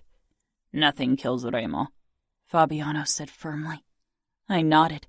Greta began crying, and Navio too was becoming increasingly cranky. I need to feed them and change their diapers. Then they need a place to sleep. Savio glanced at Fabiano, who shrugged. Chiara rolled her eyes. "Would it be okay if I took you to the bedroom you were in last time? I don't want to open the other rooms in Remo's wing. Or would you prefer to stay in my and Nino's wing?" I choked out a laugh. "I'll stay in Remo's wing." The other girl smiled hesitantly. "I'm Serafina, and this is Navio and Greta." "Leona," she said. "Nice to meet you." Fabiano stepped up to her and put his hand on her waist in a possessive gesture. So she was his girl. Chiara took my bag from Fabiano and led me upstairs into Remo's wing. I knew the way by heart, but her company felt good. When we stepped into my old room, my breath caught in my throat at the rush of memories that overwhelmed me. But another loud wail from Greta snapped me out of it. I moved over to the bed and carefully lowered them down on it. Chiara kept throwing glances at my twins, longing in her gaze. "How can I help you?" I opened the bag and held out the baby formula. In the evening, they always needed the bottle to calm down. "Could you prepare 2 bottles?" Chiara returned 15 minutes later with the bottles and settled beside me on the bed. "Why don't you feed Navio while I take care of Greta?" I suggested. Her eyes lit up. "Thank you." I laughed. "You're helping me. I should thank you." She grinned as she took Navio and settled him on her lap. "I should warn you, he is a bit of a wrestler." Chiara brought the bottle to Navio's mouth, and as expected, his little hands reached for the bottle, trying to snatch it out of her hand. She laughed. I blinked back tears as I focused on Greta, who was happily drinking, her big dark eyes peering up at me sleepily. Emotions painfully tightened in my chest. Remo had to survive. I couldn't believe fate would be so cruel to rip him from me before he could see his children. Maybe Remo deserved death, but I didn't care. He needed to live for Greta and Navio. "He'll love and protect them," Chiara murmured. Remo would protect them. Was he capable of love? I wasn't sure. After Chiara left, I lay down beside my babies, who were already asleep after their feeding. I didn't have beds for them or anything else except for the few things I'd stuffed into the backpack. I closed my eyes. The image of Remo and his blood flashed into my mind, and I shuddered. I must have fallen asleep because Greta's wail woke me shortly after. It was the first night without the help of Samuel or my mother, and a heavy weight settled in the pit of my stomach thinking about my family. I wasn't sure how my future nights would be. Would I handle everything on my own? I was up early the next morning and blinked against the soft light streaming in through the window. I had barely slept, and not just because of my twins' erratic schedule. Worry for Remo had haunted my sleep. I got myself and my babies ready before I headed downstairs, carrying them on my hips. Following the scent of coffee and bacon, I made my way into the kitchen, but stopped in the doorway. Adamo, Savio, and Nino were sitting around the kitchen table, while Chiara was stirring something in a big pot. All eyes turned to me, and I swayed on my feet. I'd always been the enemy, the captive. And now I was what? A guest? An intruder? "Good morning," I said, then turned to Nino, fear clogging my throat. "How is he?" "Stable. A few broken bones, bruises, rupture of the spleen. He's upstairs, knocked out with pain meds." "He won't like that one bit," Savio said, grinning. "You know he prefers pain to being helpless." I still hadn't moved from the doorway. "I'm preparing a pumpkin puree for the babies. I hope that's okay," Kiara chimed in. I nodded. Nino grabbed a chair and pulled it back for me. With a smile, I approached the table and sank down. Navijo knocked Nino's glass over, spilling water over him. "Sorry," I said, leaning back so Navijo's sneaky arms wouldn't get into more trouble. He still made grabby motions. Nino regarded him intently as he dried himself with a dish towel that Kiara had handed him. Adamo shook his head. His arm was bandaged and his face was swollen. "I can't believe Remo's got kids." "I bet the outfit hated seeing them. I mean, there's no way they couldn't be Falcones," Savio said with a grin. I stiffened, pain slicing through me. I looked away, swallowing. "Is that why you're here?" Nino asked mildly. "To give them a chance." "I want them to be proud of who they are," I said. I didn't want to explain everything. "They will be. They are Falcones," Nino said. I looked into his emotionless gray eyes. "Just like that? My family tortured Adamo and nearly killed Remo, and I'm technically the enemy." "Just like that. You are Remo's, and they are his too. You are family." I frowned. "I'm not Remo's." Nino gave me a twisted smile. "You are." Kiara put a plate piled with eggs and bacon and toast in front of me. "Do you have a blanket?" She hurried off and returned with one a few minutes later, spreading it on the ground. I put Greta and Navijo down on their backs so I could eat. I smiled when Navijo rolled onto his stomach and raised his head curiously. "This is too weird," Adamo said. I gave him a smile. Savio shook his head. "I'm not going to change diapers. I don't give a fuck if Remo gives the order or not. I'm not going anywhere near someone else's shit, baby or not." I huffed. "I'm pretty sure you come into contact with more disgusting things on a daily basis." Adamo laughed. "He's full of shit anyway." Savio punched Adamo's unharmed arm. Some of the weight I'd felt since yesterday lifted from my shoulders. Remo.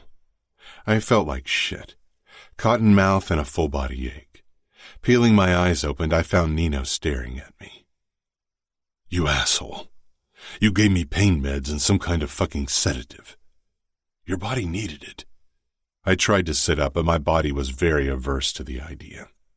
I struggled and shot Nino a death glare when he tried to help me. Eventually, I managed to sit against the headboard, every fucking inch of my body throbbing fiercely. Most of my upper body and arms were covered with bandages.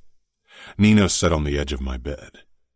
"You look like shit when Serafina brought you to us." Serafina had saved my life.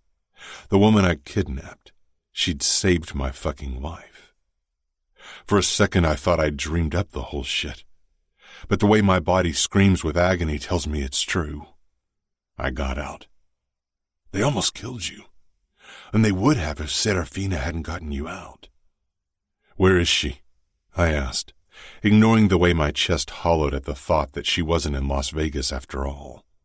"Downstairs," Nino said slowly, his eyes searching mine. "With your children." "My children," I repeated, trying to make sense of the words, trying to fucking understand that I was a father. "Greta and Navijo." "Fuck," I breathed. "It's like looking at a baby version of you," Nino said with a disbelieving look. "Make sure they have everything they need. No matter what Serafina says she needs, you get it for her." Nino nodded. "She's here to protect her children, because the outfit didn't accept them. Not because of you." I narrowed my eyes at him. I don't care why she's here. All that matters is that she is. I told you before, I don't have a fucking heart that can be broken. Or have you forgotten? Nino touched my shoulder lightly. I know you better than anyone else, Ramo. Or have you forgotten? That's why you're so good at pissing me off. Do you want me to get her? I nodded. I didn't think I'd ever wanted anything more. I would have gone through days of torture, through weeks of it, to see Serafina. That she saved me? Fuck. I'd never considered it an option. After she told me she wouldn't give me her forgiveness, I'd resigned myself to the fact that she wanted me dead, that she wanted to see me suffer. I deserved it. There was no fucking question about it. I knew what I was. There wasn't anything white about me. Very little gray and a ton of black. And yet she was here. She was here with our children. I tried to imagine them, but I couldn't. I never wanted kids, because I was certain I'd never find a woman who wouldn't prove to be the same fucking failure my mother had been. I'd been certain that I'd break any woman, but Serafina was strong. She'd proven me wrong, had twisted my game until I felt like the loser, like the one who'd been checkmated. Serafina. Nino walked into the living room where Chiara and I were sitting on a blanket with Navio and Greta. Chiara was a natural with kids, and it was obvious how much she loved them. She held Navio in her lap as she showed him a picture book. Greta sat in my lap, her tiny hand wrapped around my thumb and looking down at the book in my free hand. I looked up at Nino, but his eyes were on Chiara, who was smiling down at my son, practically glowing with happiness. Slowly he dragged his gaze up. Ramo just woke up. Without thinking, I got up with Greta clinging to me. I didn't want my kids there when I first talked to Ramo after he'd woken. I felt like we needed a moment before I could allow that. I untangled Greta gently and laid her down on the blanket, then hesitated. Chiara looked up with a smile. Nino and I can watch them while you talk to Ramo.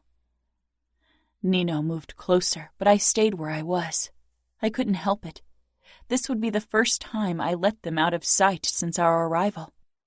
Each of us would lay our life down for these kids, Nino said.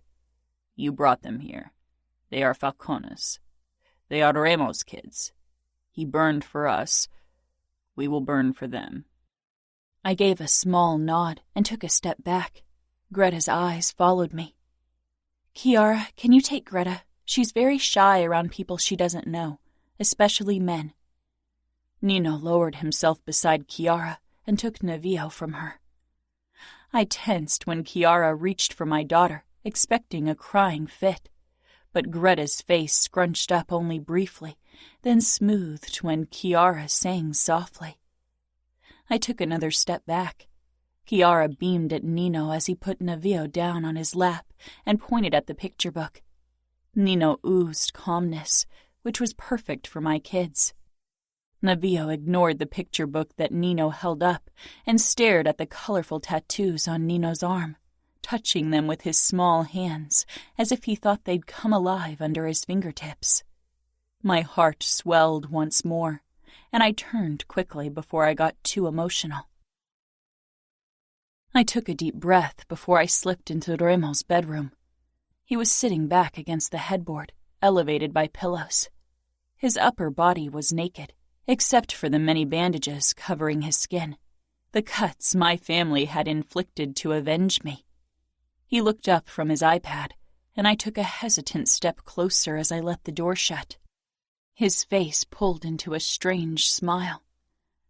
I'd never have thought that you would be the one to save me. I moved closer, half terrified, half excited, and stopped beside him. Ramon's dark eyes burned with emotions that set my heart aflame, but I shoved the sensations back. I saved the father of my children so they would be safe. My brothers would have protected them, even if your family had killed me. I put a hand down beside him on the headboard, hovering over him. Nobody will protect them like you will. You'll go through fire for them." I didn't ask. I knew it. He raised his hand stiffly, most of his arm bandaged, and cupped the back of my head. I let him pull me down. "For them. For you," he murmured, fiercely, harshly, angrily. His lips brushed mine, and my entire being melted. I fell as I had the first time we kissed. Shuddering, I drew back and straightened. This was too soon. I needed to figure things out between us. He watched me with a bitter smile. For some reason, the sight tore at me. I leaned down and briefly brushed his lips with mine to show him that my withdrawal didn't mean never, only later. I quickly stepped back and turned. "Will you show them to me?" he asked quietly. I looked over my shoulder. Of course. I held Greta and Navio tightly against my body as I nudged the door open. Then I stepped in. I was inexplicably nervous. My family had never looked at my children the way I regarded them, like they were something precious, a gift I wanted to cherish every single day. Remo's eyes zeroed in on our babies as I moved closer, and he didn't look away again, appearing almost stunned.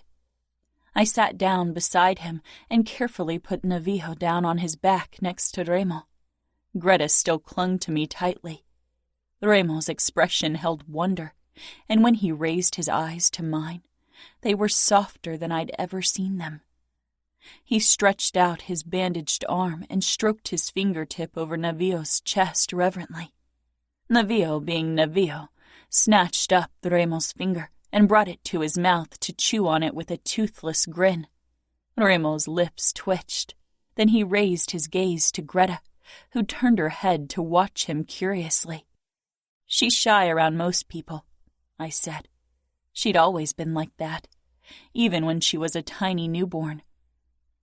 I took his hand so she saw me doing it, then brought it toward her. When she didn't protest, I released Remo's hand, and he caressed her back with his fingertips.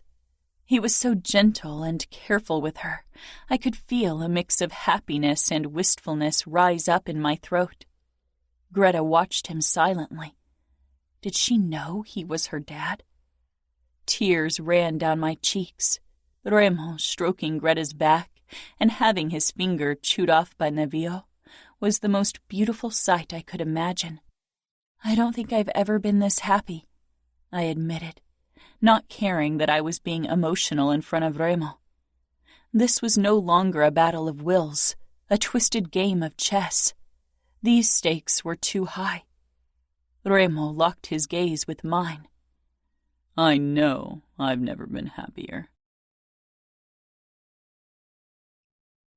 Chapter 29. Serafina. As far as patience went, Remo was a nightmare. He was a nightmare in many other regards as well, but giving his body time to heal wasn't on his agenda. Nino wasn't happy about it. "You need to rest, Remo. It's been only 3 days and you're already running around." "I've had worse.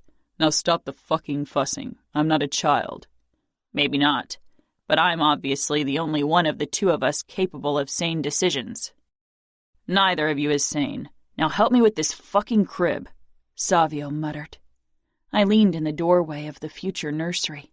Nino and Chiara had gone shopping this morning, and now the 4 Falcone brothers were trying to put together the furniture. Though Nino and Savio were doing all the work, because Adamo's arm was in a cast, and most of Remo's body was bandaged, not to mention the many broken bones in his body. Adamo sat on a plush baby blue armchair, which sat close to the window. Sometimes when he thought no one was looking, his eyes twisted with something dark, something haunted. Some wounds would take a long time to heal. Remo leaned against the windowsill, wearing only low-cut sweatpants, barking orders. A smile tugged at my lips. "The instructions are quite clear, Remo," Nino drawled. "I don't need your orders on top of that." Savio scoffed. As if that'll stop him. It was still difficult to grasp what had happened these last 3 days. I'd left my family, Samuel, to live in Las Vegas with the man who kidnapped me and his family who helped him do it. But with every passing hour, I realized it had been the right decision for my children and maybe even for me. The moment Remo saw his babies, a knot in my chest loosened. A knot that had strangled me since he released me, only to be pulled tighter when Greta and Navia were born. They belonged here.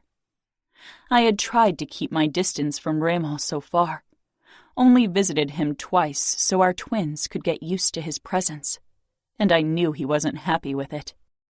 Remo spotted me in the doorway, his eyes becoming more eager and intent.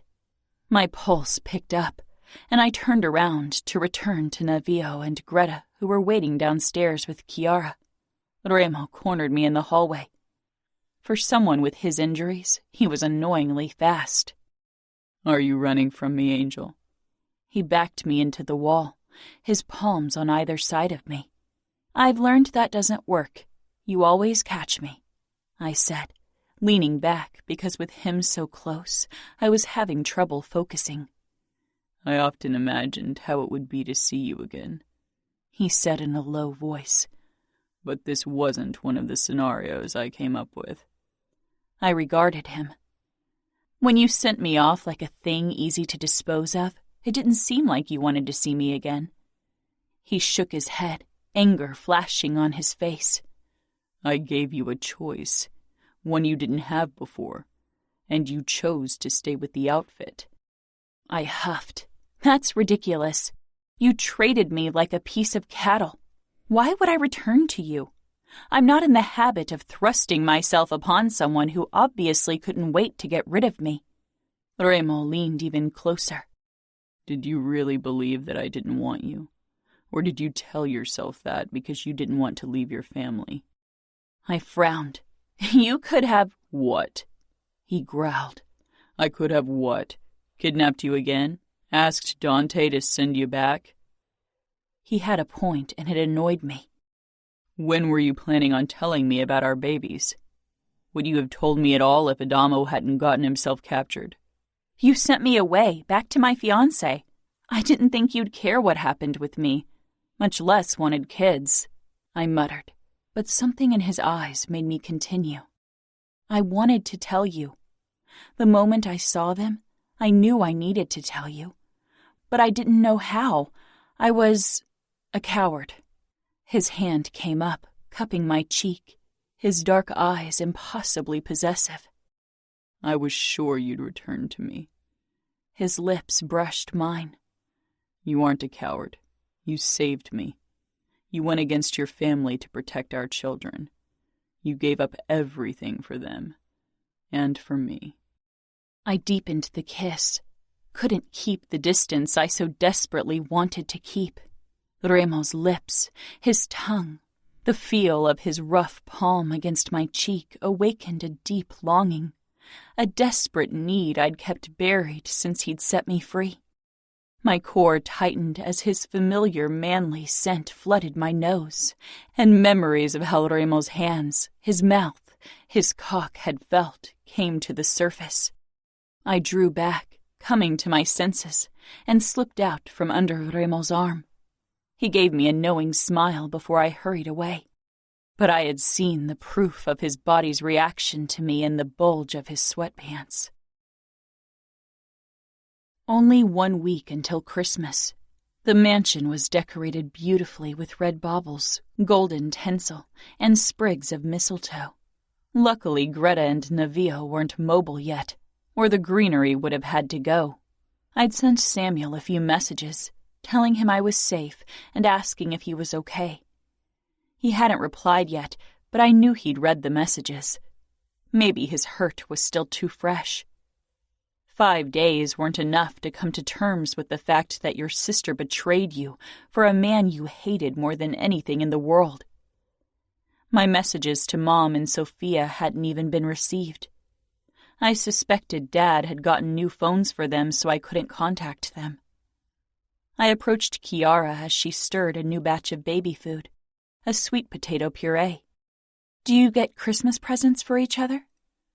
Nino had given me a credit card from one of the Falcone bank accounts yesterday, and while I'd wanted to decline at first, I took the card. Remo seemed determined to make sure I had everything I needed. Still, it felt a bit odd to use their own money to buy them presents, but it wasn't as if I could access my family's accounts anymore. Well, last year was still a bit of a Christmas trial. Nino and his brothers still need to get used to a female touch in their life. But I got them gifts, and a few days after Christmas, I got gifts from them as well. She laughed. I think this year they might have gifts on time. I don't know what to get any of them. I don't know them well enough, and I don't really feel like part of this family yet. She touched my shoulder. But you are, Serafina. It's a strange situation for all of us, but it's the best thing that could have happened, especially for Remo. You think? I whispered. I know it, she said firmly. How are things between you? I'm trying to keep my distance. I'm scared of allowing too much closeness too fast. But you want to be with him? I laughed. I don't think I have a choice. He won't force you. That's not what I mean, I said quietly. I don't think my heart or my body will leave me a choice. She nodded, understanding filling her face. I'm so happy for the both of you, the four of you. Do you think Remo's capable of love? Chiara looked thoughtful. He and Nino went through horrible things as children. It formed them into the men they are today. It still affects them. I'm not sure what it did to Remo. If parts of him were irrevocably destroyed, I didn't ask what kind of horrors lay in Remo's past. Chiara would have told me if she thought it was her place to share. If I wanted to find out, I'd have to ask him. If you want to go Christmas shopping, we can go together tomorrow. Fabiano could guard us. That would be nice, I said. Despite Nino's words of protest, Remo came down for dinner that evening, and we all settled around the dining room table. Greta and Navio were in their new high chairs between Chiara and me. I had taken over the job of trying to wrangle food into Navio's mouth, since Greta seemed to do well around Chiara. I could feel Remo's eyes on us the entire time, with an expression I could only describe as longing. My food was getting cold anyway, so I decided to give him a chance to be a real dad. Why don't you give this a try? I asked Remo. I wasn't sure if he was interested in feeding, or if he was like some fathers whose interest in their children ended when it required them to do something. Everyone paused what they were doing for a moment. Remo put down his fork and stood. His movements were still stiff, not just because of the bandages. It would take some time for his broken bones and bruises to heal. I gave him my chair, took my plate, and settled into the place he'd vacated. Navio was making grabby motions, but the spoon and bowl were out of his reach. I could tell that he was getting frustrated with the situation, and a hissy fit was fast approaching. Remo took the spoon and lifted it toward Navio's face, but he didn't restrain his arms. Before I could warn him, Navio snatched at the spoon and catapulted sweet potato puree through the room. Most of it landed square on Remo's shirt, the rest in Nino's face. I bit the inside of my cheek to stop laughter. Chiara didn't show the same restraint. She burst out laughing. Nino wiped his face with a napkin, his eyes on his laughing wife, and softer than I'd ever seen them. Navio rocked excitedly in his chair, a toothless grin on his face. Remo glanced down at himself, then at his son, and his lips twitched. This time he took Navio's hands in his big one before he brought the spoon toward his mouth. Navio pressed his lips together, obviously unhappy about the situation. This reminds me of you, Adamo, Remo said. Adamo grimaced. Nino nodded. You always made a mess during feeding as well. If we start exchanging baby stories, I'm out, Savio muttered. Remo turned back to Navio and nudged his lips with the spoon. Come on, Navio. I stood and got on my haunches beside Navio's high chair. "Come on, Livio. Show your dad how well you can eat." Remo looked down at me, his expression stilling when I called him Dad. After a moment of hesitation, Livio finally allowed Remo to put the spoon in his mouth. I smiled, straightened to my feet, and pressed a kiss on Livio's head. Then I leaned over Greta and did the same. She smiled at me with the spoon in her mouth, and my heart just exploded with gratefulness.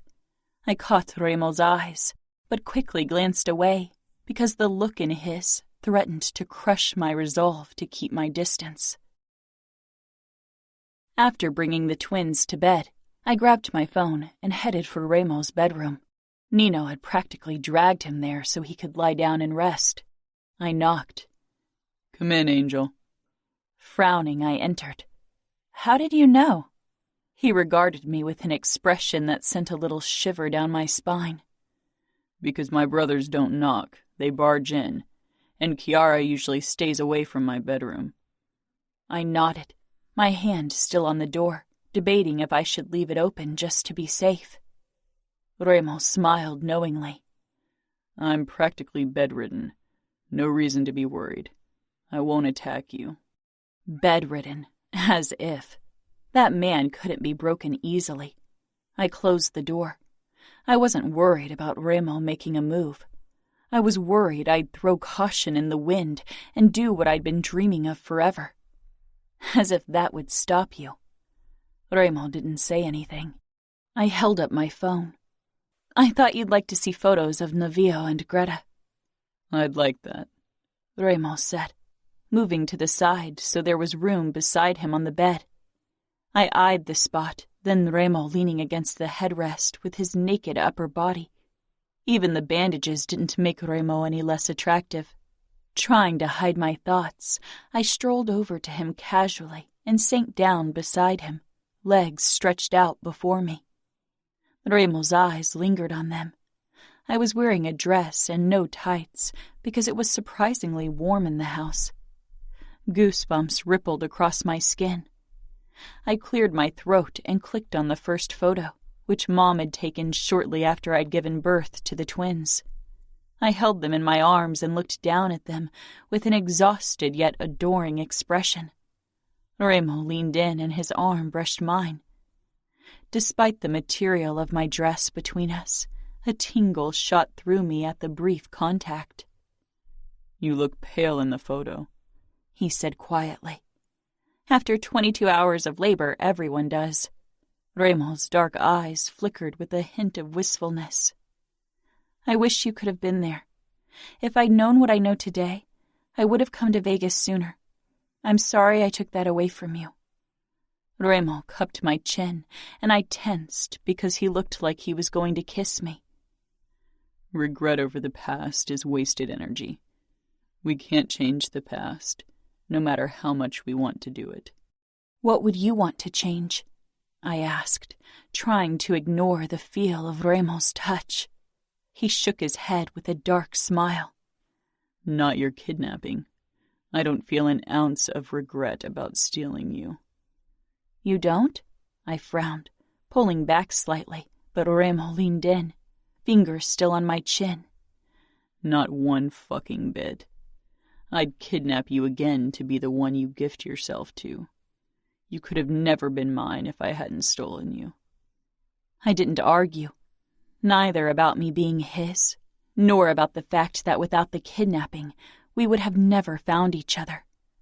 "What about you?" Remo murmured. "Do you regret becoming mine?"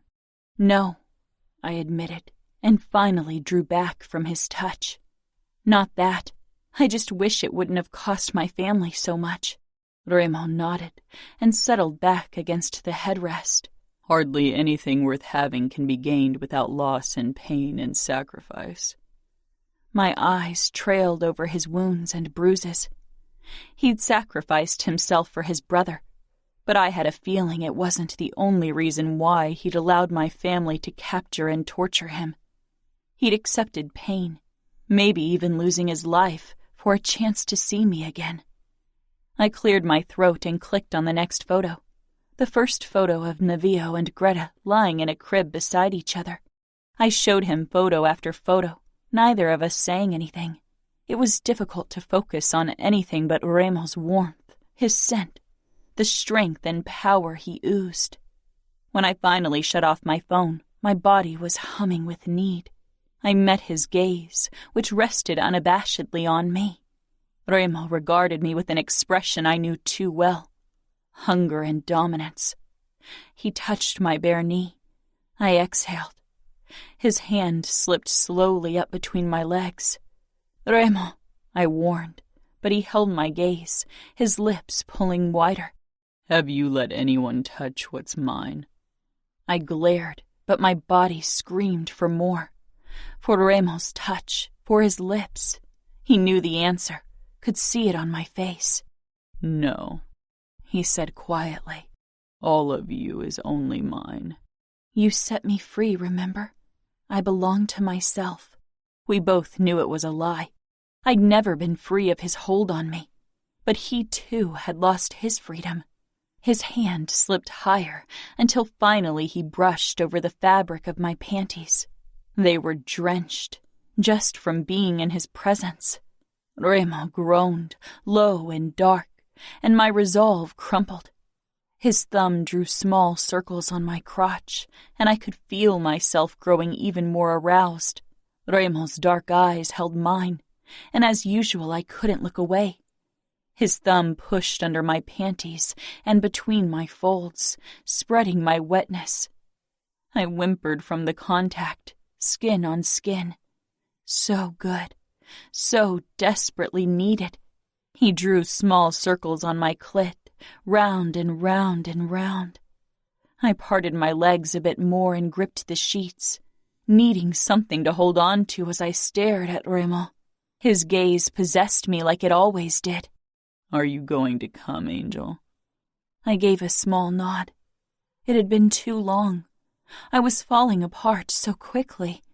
He didn't speed up the pace as his other hand pushed up my dress so he could see his finger working me, round and round.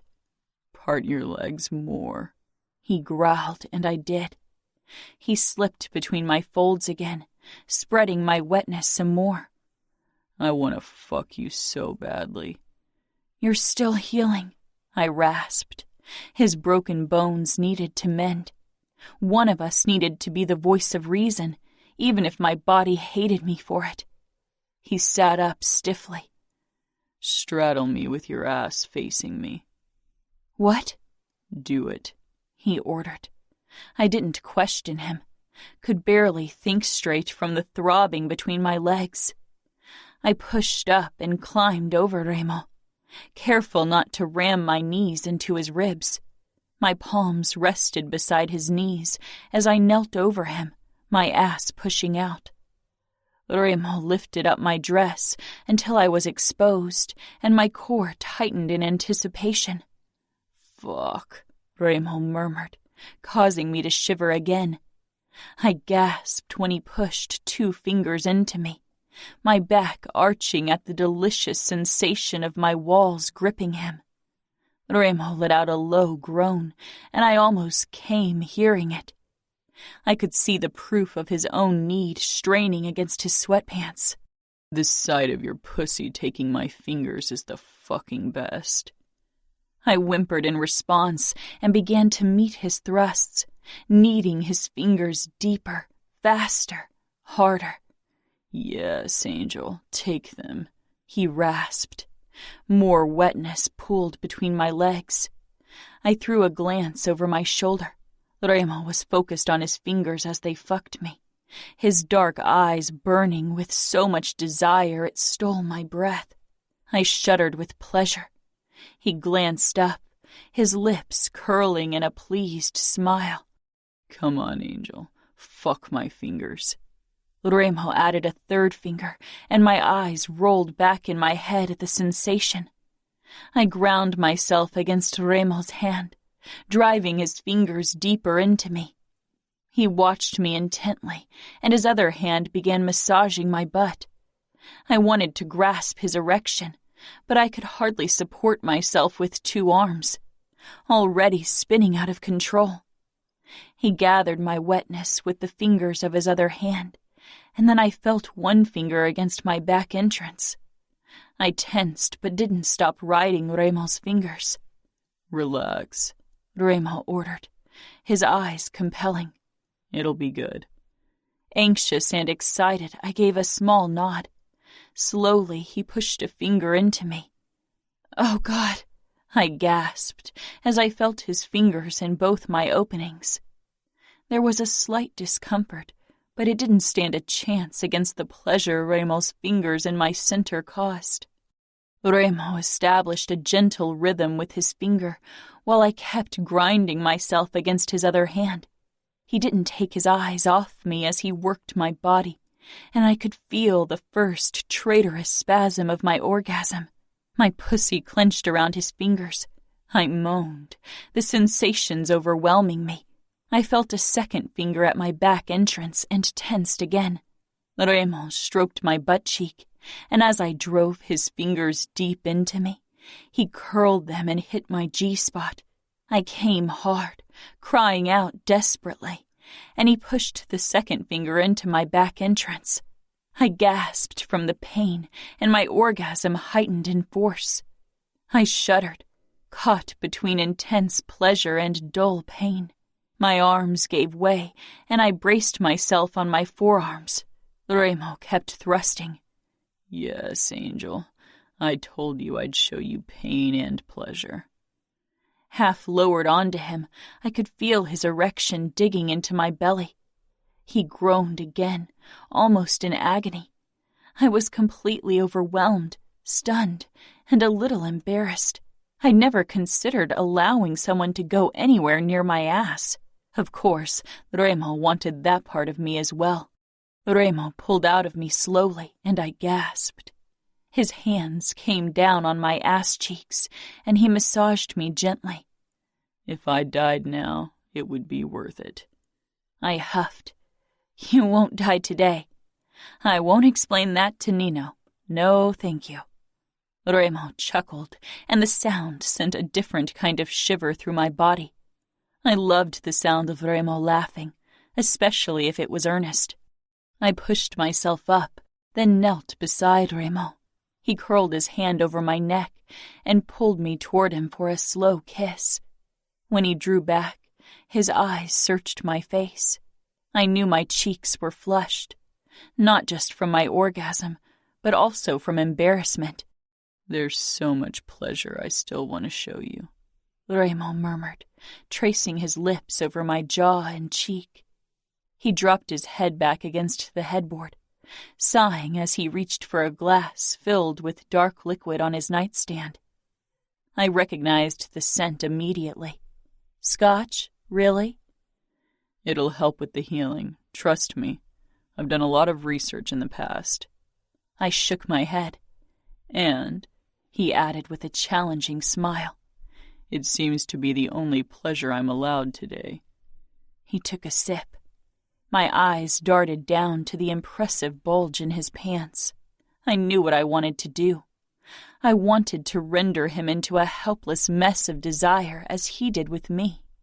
Trying to decide if you're brave enough. I glowered. I've given you a blowjob before. His mouth twitched. You tried, but you didn't finish, so it doesn't count. I knew he was trying to goad me. Unfortunately, it was working. I moved down until I knelt beside his groin.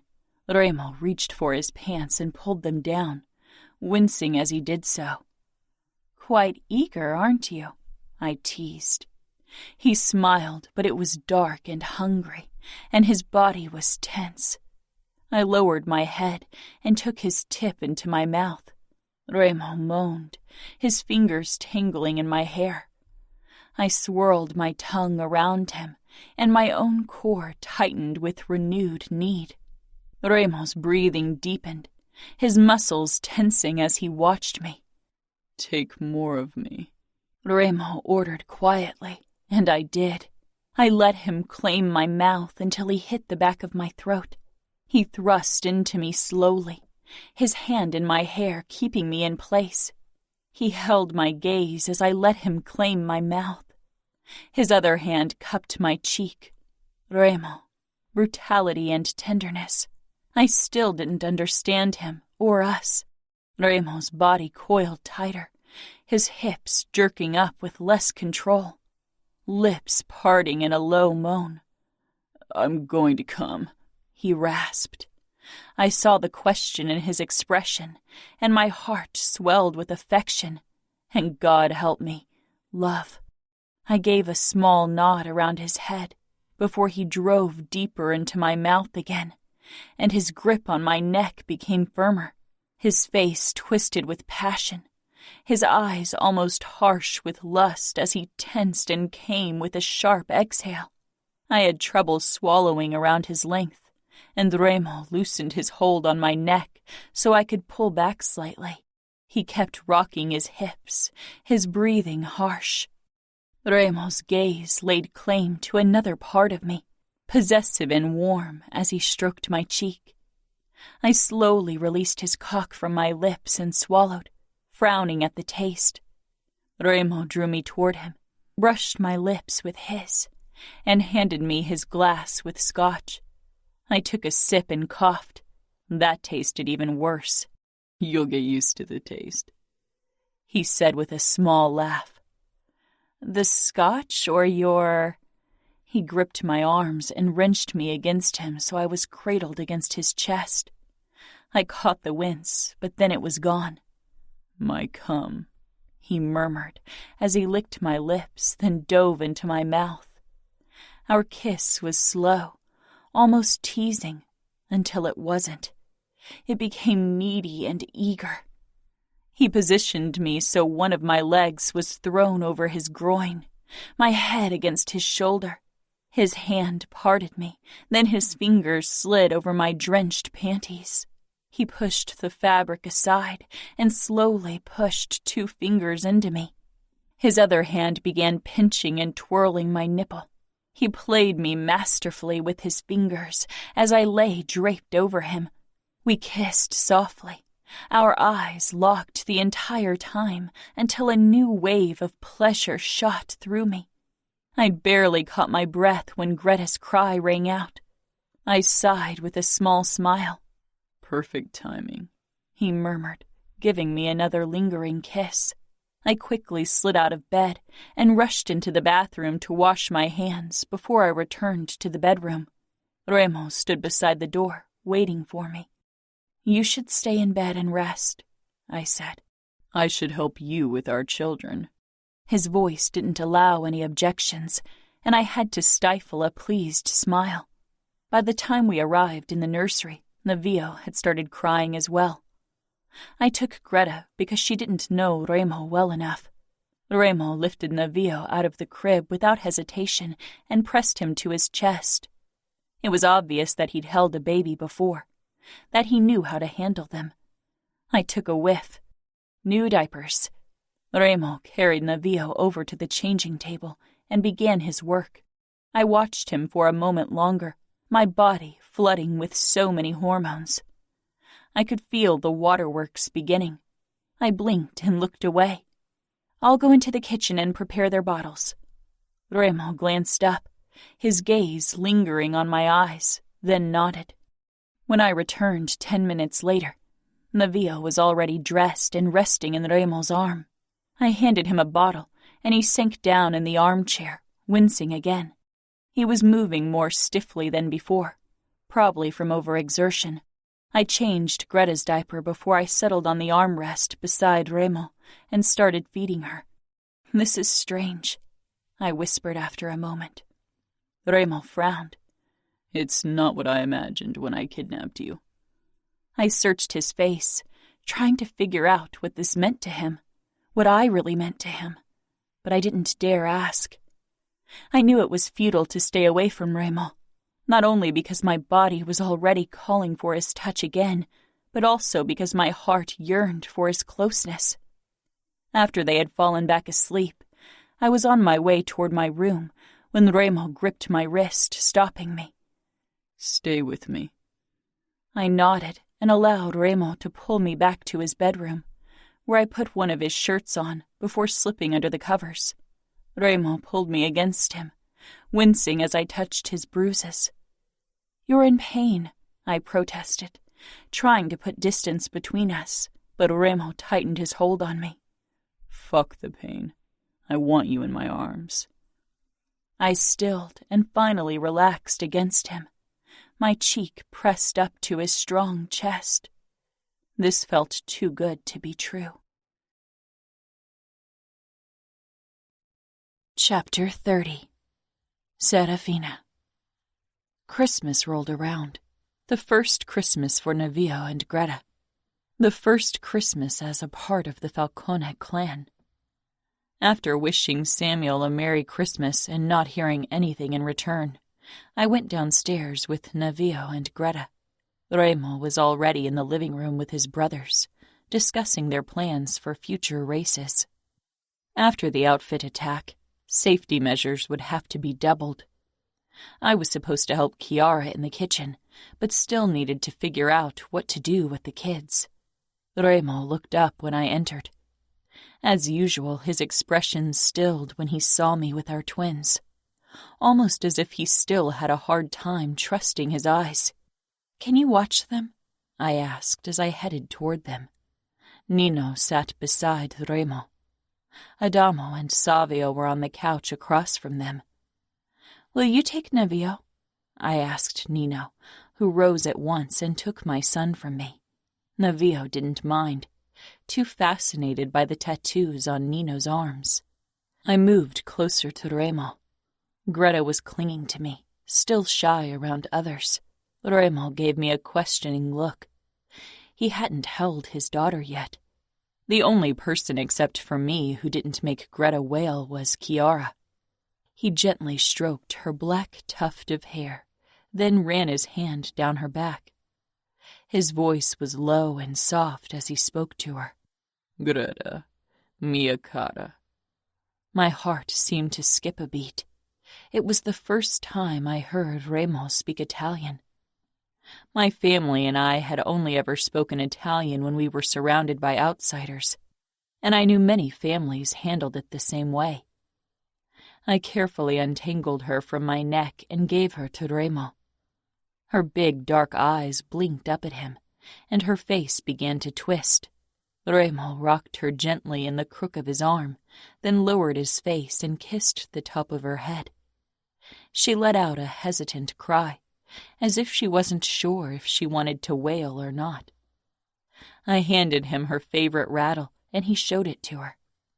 She reached for it, eyes already brightening, and he helped her shake it. I took a step back, then another as Remo rocked her. Remo sank down, still rattling and whispering words of consolation. Greta's expression made it clear that she wasn't convinced yet, but that she wasn't wailing was a good sign. Savio and Adamo looked as if they were having a stroke. I got it. Remo was one of the most feared men of the country, and here he cradled his baby girl in his arms, patient and careful. Nino was rocking Navio on his thigh, and my son let out delighted screeches. "I suppose that's the end of my whoring days in the house," Savio muttered.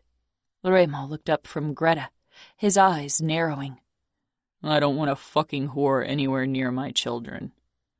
Greta cried at the harshness in his voice, and Remo's lips tightened. He shook her gently, then murmured something I didn't catch. The moment she stopped crying, I turned and left. My babies were cared for. I finally went to help Chiara in the kitchen. Chiara was taking care of the vegetarian appetizers and the vegetarian main course, while I tried my hand at a roast beef and a chocolate cake. I didn't have much experience preparing any kind of food, except for the occasional baby puree, so this proved to be a challenge. Later, we all settled around the table with a well-done roast beef, not medium rare as intended, and a slightly burnt chocolate cake, but nobody minded. During my captivity, I'd only caught glimpses of the brotherly bond Remo and his brothers shared, but now as I became a part of their family, I realized just how strongly they cared for each other. Remo had traded himself for Adamo, had signed his death sentence so Adamo could live. There was no greater sign of love than that. It gave me hope that Remo was capable of that kind of emotion. When Remo and I returned to our bedroom that night, I risked another glance at my phone, and my shoulders slumped. No messages. Remo came up behind me, his hands on my waist, his lips hot on my throat. "Do you regret leaving the outfit?" I leaned back against him. His chest was bare, and he'd removed most of the bandages, despite Nino's protests. "No, Greta and Navio will be happier here." He bit down on my throat gently. "And you?" I turned in his hold and kissed him. "I think I'll be happy too." Remo pulled my dress over my head before he backed me up toward the bed, and we both fell down. We kissed for a long time, until I was desperate and hot. Remo moved down my body and removed my panties, then stretched out between my legs.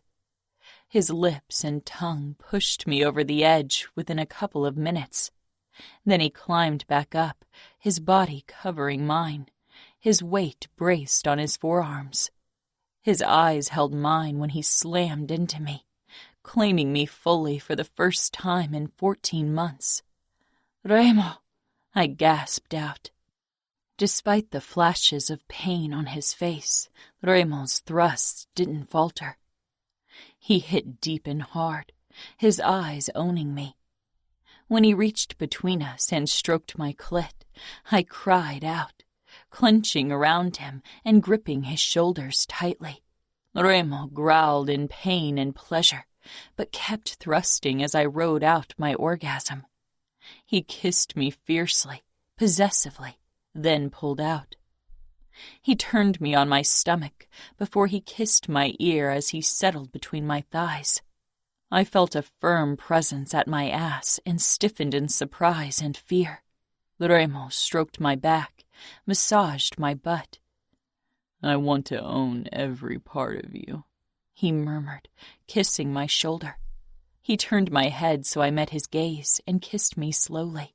Remo had put his fingers into me a couple of times, but his erection was so much bigger. "Say something," he urged. I swallowed, nervous. "I'm yours, all of me." Remo's eyes softened. "Relax, Angel. I'll be careful." For a moment his weight lifted, and I heard him take something from the drawer. Over my shoulder I saw him covering his cock with lube. Then he was back over me. He bit down on my shoulder blade lightly as he pushed forward, and I arched up when the stretching got too bad. Remo stopped, kissed my shoulder, my cheek. His hands slid under my body, found my nipple and my clit.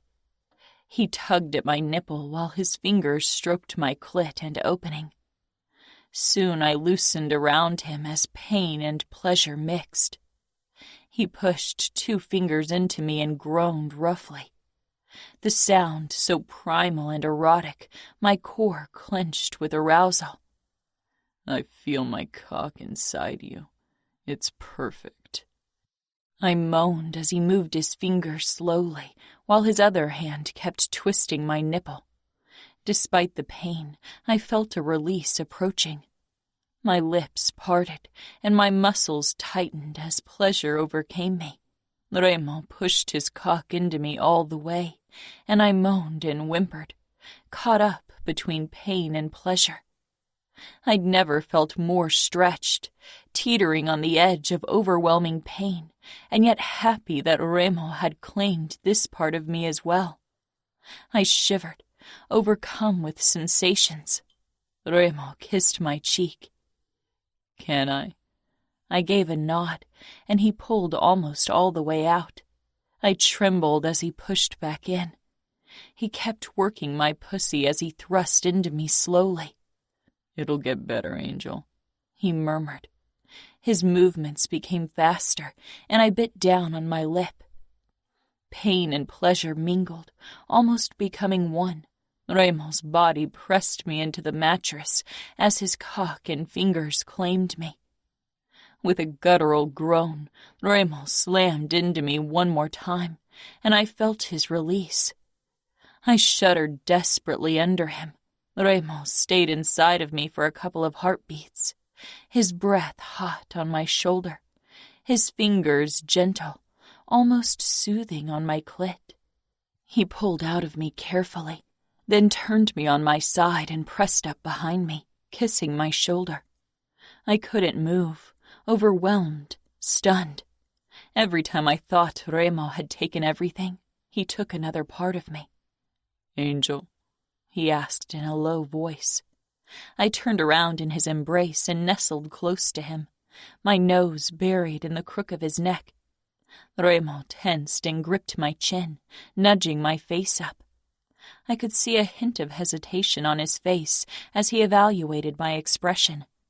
"You will never surrender to my will because you think I want you to. Was it too painful?"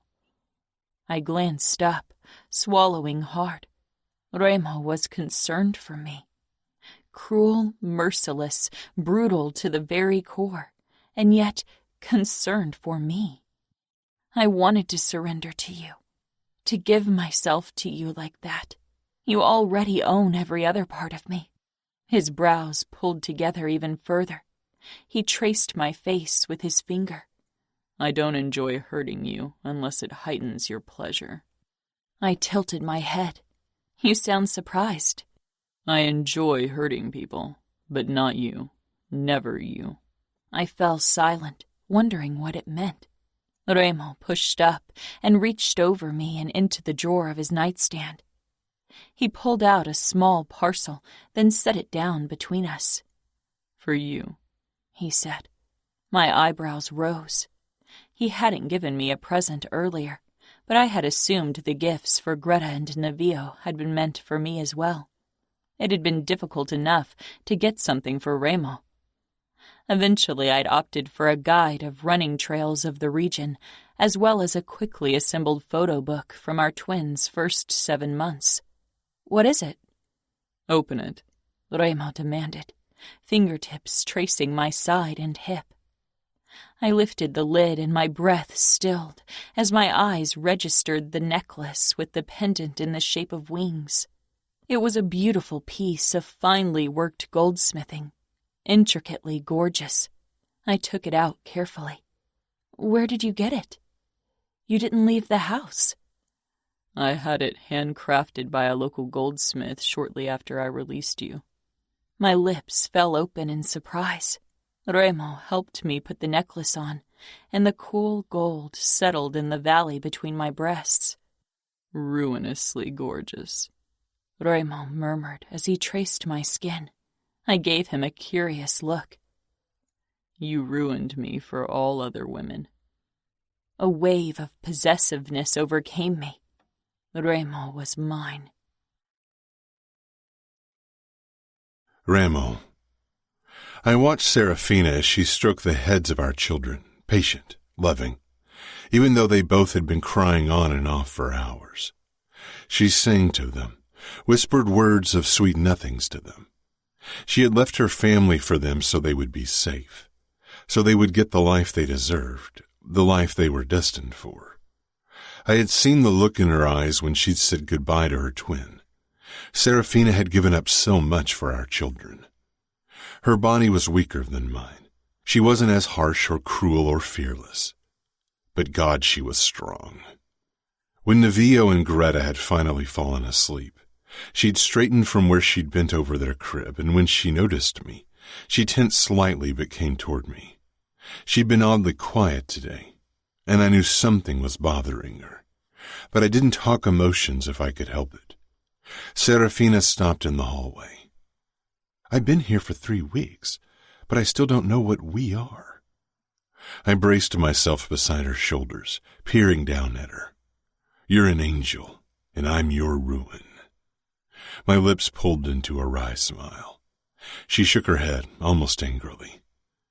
What am I to you? Your lover? Your girlfriend? A nice change from your usual whores? My own anger spiked. "What do you want me to say?" "Nothing," she said quietly. "I want the truth. I need to know what to expect from you." I love death. I love spilling blood and causing pain. I love to see terror in people's eyes, and that won't ever change. I whispered harshly, because it was true. She looked up at me. "You are the cruelest man I know. You took everything from me." I nodded, because that was true as well. Few women can bear the darkness. I can't. I won't force you to be with me. You are free. "Free to do as I please," she murmured, warm and soft against me, tantalizing. "Even take another man into my bed?" A burst of rage filled me. I wanted her for myself, wanted to remain the only man who'd ever tasted those perfect lips, who'd ever claimed her. But more than that, I wanted her to want it too. I swallowed my fury. "Even that," I said, then continued in a harsh whisper. "I won't stop you. I won't punish you for it." She smiled a knowing smile. "But you will kill anyone who touches me." I brought our lips close. Not just kill them. Obliterate them in the cruelest way possible for touching something they are unworthy of. Challenge flickered in her eyes. "Are you worthy?" I claimed her mouth, hard and desperate, before pulling back. "Oh no, Angel. From the day I saw you, I knew I was the least worthy of them all. I should have never laid a hand on her. But I was a fucking bastard, and had taken everything she was willing to give." She tilted her head up, regarding me. She opened my shirt slowly, one button after the other, and it gave way under those elegant fingers. She rested her palm against my chest, over my heart. "Is there something in there capable of love?" My fucking chest constricted. "Whatever's in there, it's yours. Whatever love I'm capable of, it's yours too." She cupped my face, her eyes fierce, almost brutal in their intensity. "You are beyond redemption, Ramo," she whispered, and I smiled bitterly because I knew it. She shook her head. "But so am I, because even free to do as I please, I choose you. I'm no angel. An angel wouldn't love a man like you, but I do. I love you." And she kissed me harshly, brutally, all rage and love, and I kissed her back with the same love, the same rage. This woman had stolen my black heart. From the first moment I saw her, I wanted to own her. At first to destroy the outfit and Dante, then later because it became an irresistible need, a voracious longing. And in the end, Serafina was the one who owned me, black heart, condemned soul, scarred body. Every fucking part of me was hers. And if she'd let me, I'd be hers till my last day. Serafina. My heart burned with emotions, fiercely. Remo had declared his love for me, something I'd never considered a possibility. This cruel man owned my heart, and I didn't want it any other way. Remo's kiss was violent, harsh. Then he pulled back. "Marry me." I froze. It had been an order. Remo wasn't a man who asked for anything. I leaned back against the wall slowly, searching his eyes. He didn't let me retreat. He kissed me again, but gentler. "Marry me, Angel." It still wasn't a question, but his voice wasn't dominant anymore. It was soft, compelling, raw. "Become a falcone?" I murmured against his lips. "Become a falcone. Become mine." I smiled. "I have been yours for a long time." "Is that a yes?" he asked, his hand sliding over my outer thigh, stroking, distracting me. "Yes," I whispered. "Serafina Falcone," he murmured. I like the sound of it. I smiled because this name sounded right. More right than Mancini ever had. Was this love? Was this madness? I didn't care. It was perfection either way. Chapter 31. Serafina. I was inexplicably nervous when Remo told me he wanted to announce our wedding to his brothers and Chiara the next day.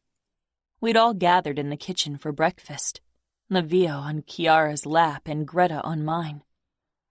You have a new wedding to look forward to, Remo said without warning. Every pair of eyes darted from him, then to me. My cheeks flushed. I wasn't sure what Savio and Nino thought of the situation. Adamo and Chiara liked me, but the other two... Will we be allowed to kidnap someone, or at least spill some blood? Since you sampled the goods before, bloody sheets won't happen after all. Savio drawled, grinning. Remo reached over the table and hit him over the head. Savio only chuckled. Be careful I don't spill your blood. Adamo smiled at me, then rolled his eyes at Savio. Chiara got up, handing Navio to Remo so she could hug me. I'm so happy. Savio and Nino definitely didn't look unhappy, but their reaction wasn't as enthusiastic as Chiara's or Adamo's. Not that I had expected it to be. When Savio got up to take a call, I followed after him, but waited until he was done before I approached him. He eyed me curiously when he noticed me. He didn't look like a teenager anymore, especially now that he was sporting stubble. Are we good? I asked. If you're talking about the soup incident, that's forgotten.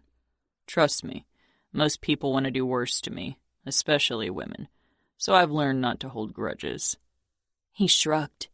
And we were the ones who held you captive, so you have more reason to be pissed. True, but my family kidnapped your younger brother and almost killed your oldest. So I guess we're even? Savio's expression tightened briefly at the mention of my family, and my own stomach churned painfully. You are part of our family now. I don't give a fuck about the past. Just make sure you don't break Remo's fucking heart. Do you think that's a possibility? I teased. His dark brows drew together. Before you, I'd have bet my balls against it. To be honest, I wasn't sure if Remo had something resembling a heart. He loves you. Savio looked away, obviously uncomfortable.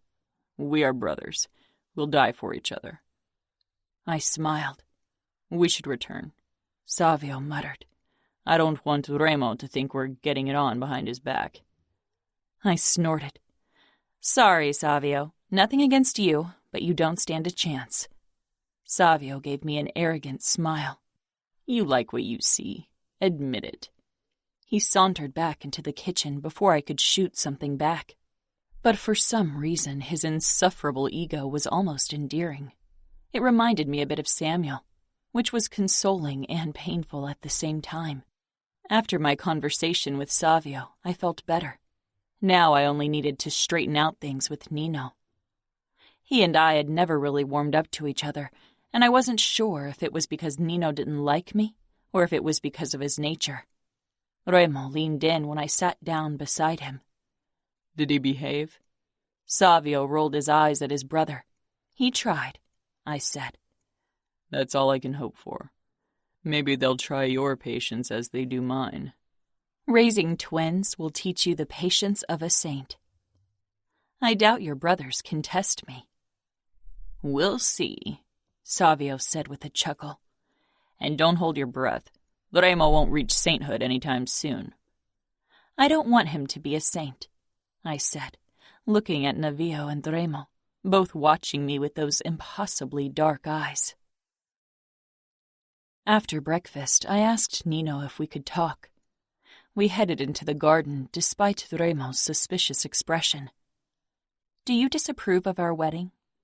Nino assessed me without a flicker of emotion. No, I never considered marriage an option for Remo, but that doesn't mean I don't think it's a good thing. It was for me, despite my own reluctance in regards to marriage. I nodded. You never seemed to like me much. It was never a matter of dislike, Serafina. You were our captive, the enemy, and I didn't want Remo to lose himself in his game. I thought it wouldn't work. But I was wrong. You saved him. I couldn't let my family kill him. Nino shook his head. That's not what I mean.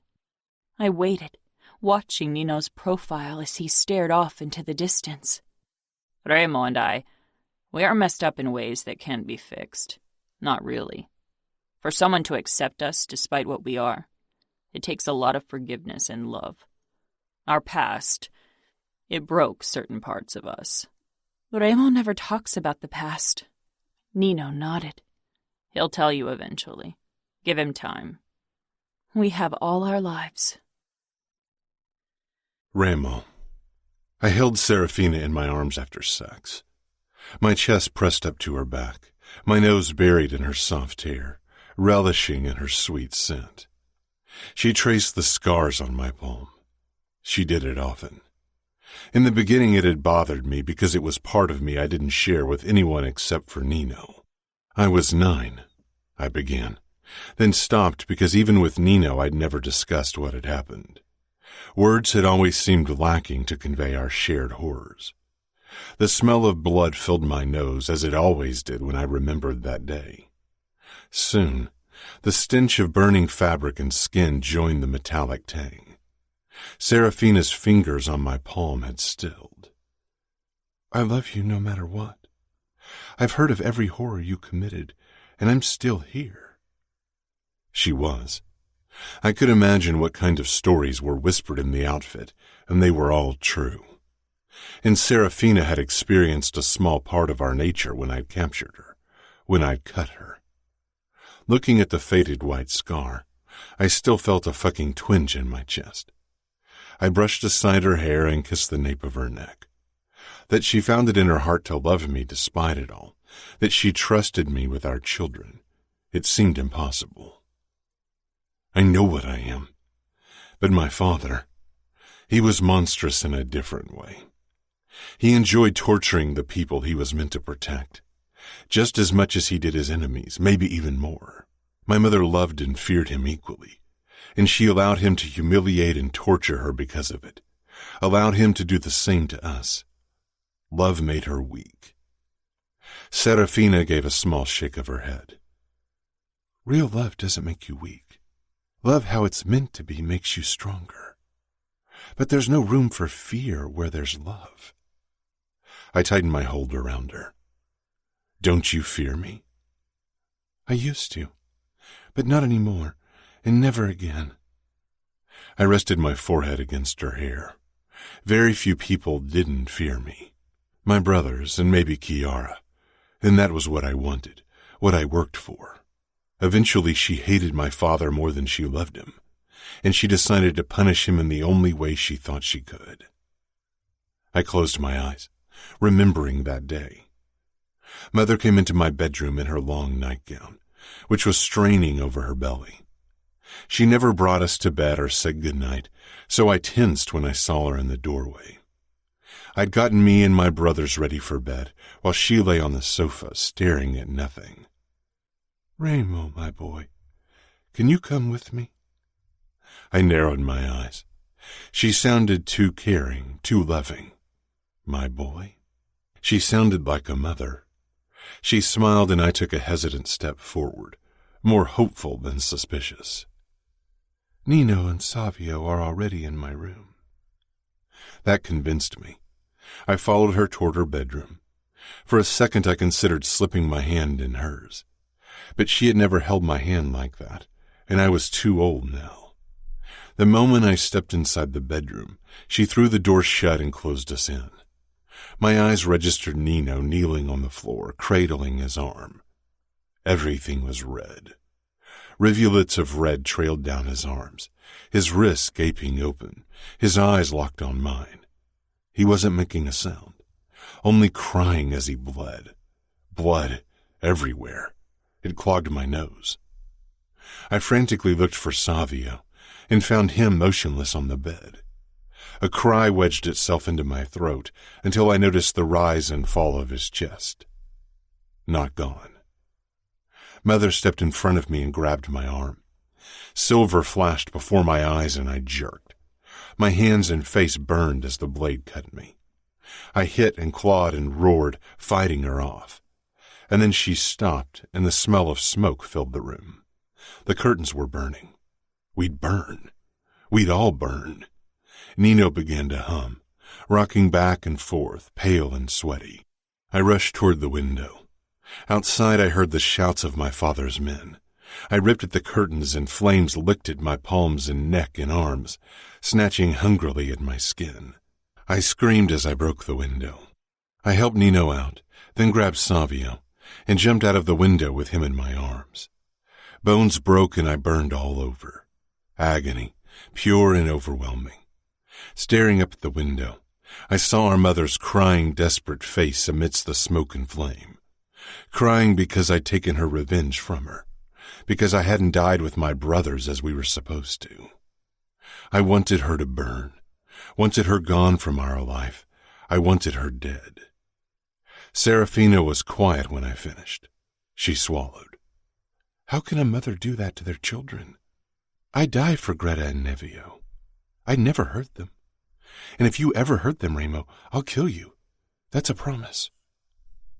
I hope you will, because if I hurt them, I deserve nothing less than a knife to the fucking heart.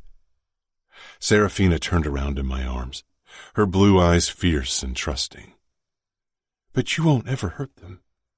I know you won't, and you protect the people you love. I nodded.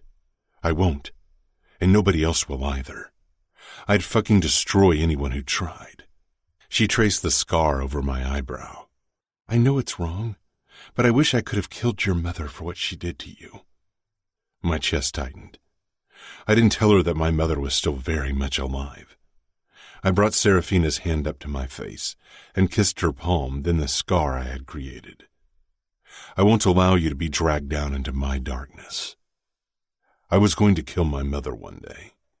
One day, Nino and I would be strong enough to do it. That's not your choice alone. I rule over hundreds of men. I can be very convincing if I try. She smiled a slow, fierce smile. Believe me, I know. You convinced me to fall in love with my captor, but I can be very stubborn. I pulled her closer. That's true. You almost brought me to my knees. She raised one perfect blonde eyebrow. Almost. You had me lying in my own blood at your feet. Isn't that enough? I asked in a low voice. Don't do that ever again. I won't. The next blood I'll bathe in won't be my own. Realization flickered in her eyes. She sighed, then kissed me. You swore not to kill my family. Angel, I swore not to kill them that day. The men in your family are high-ranking outfit members. Your uncle is Dante fucking Cavallaro. If I want to win this war, I'll have to kill him. And I will win this fucking war. Because if I don't, Cavallaro will, and that means Nevio and Greta, you, my brothers, won't be safe. And I don't care how many I'll have to kill to guarantee your fucking safety. I will kill everyone who threatens the people under my protection. I touched her throat, stroking the soft skin there. You can't have it all. You have to make a choice. She shook her head. I made my choice, Ramo. I chose you, and I'll choose you over and over again. Fuck. I didn't deserve this woman. Serafina. We'd been living in Las Vegas for 2 months now. I was starting to feel at home. More at home than I'd felt in Minneapolis since I'd given birth to my twins. I kept sending Samuel messages, but they became less frequent because of his lack of reaction. Every week I'd sent him a short note telling him I was well and a photo of the twins and me. He hadn't replied so far, but I knew he'd read them, and even that was a small victory. He hadn't blocked me. He still wanted to know how I was doing, even though I was practically the enemy now. The war between the Camorra and the outfit wouldn't end any time soon, even if things had calmed down for the moment. Dante was probably planning something, and I was fairly certain Nino and Remo wouldn't ease down on the outfit either. Remo's birthday was tomorrow, and even if he didn't celebrate it, I wanted to give him something special. It was difficult to come up with a present for someone who ruled over the West Coast and could buy anything he wanted because money wasn't an issue. It had taken me a long time to come up with something that held meaning and showed Remo what he meant to me. Early in the morning, after another sleepless night with the twins, I approached Nino, who was swimming his usual laps in the pool. Chiara was keeping watch over the babies, since they were both rather needy at the moment due to their teething. Nino noticed me standing beside the pool and swam toward the edge. "Is something the matter?" "I have a favor to ask of you." Nino hoisted himself out of the water. My eyes scanned the myriad of tattoos on his upper body and thighs.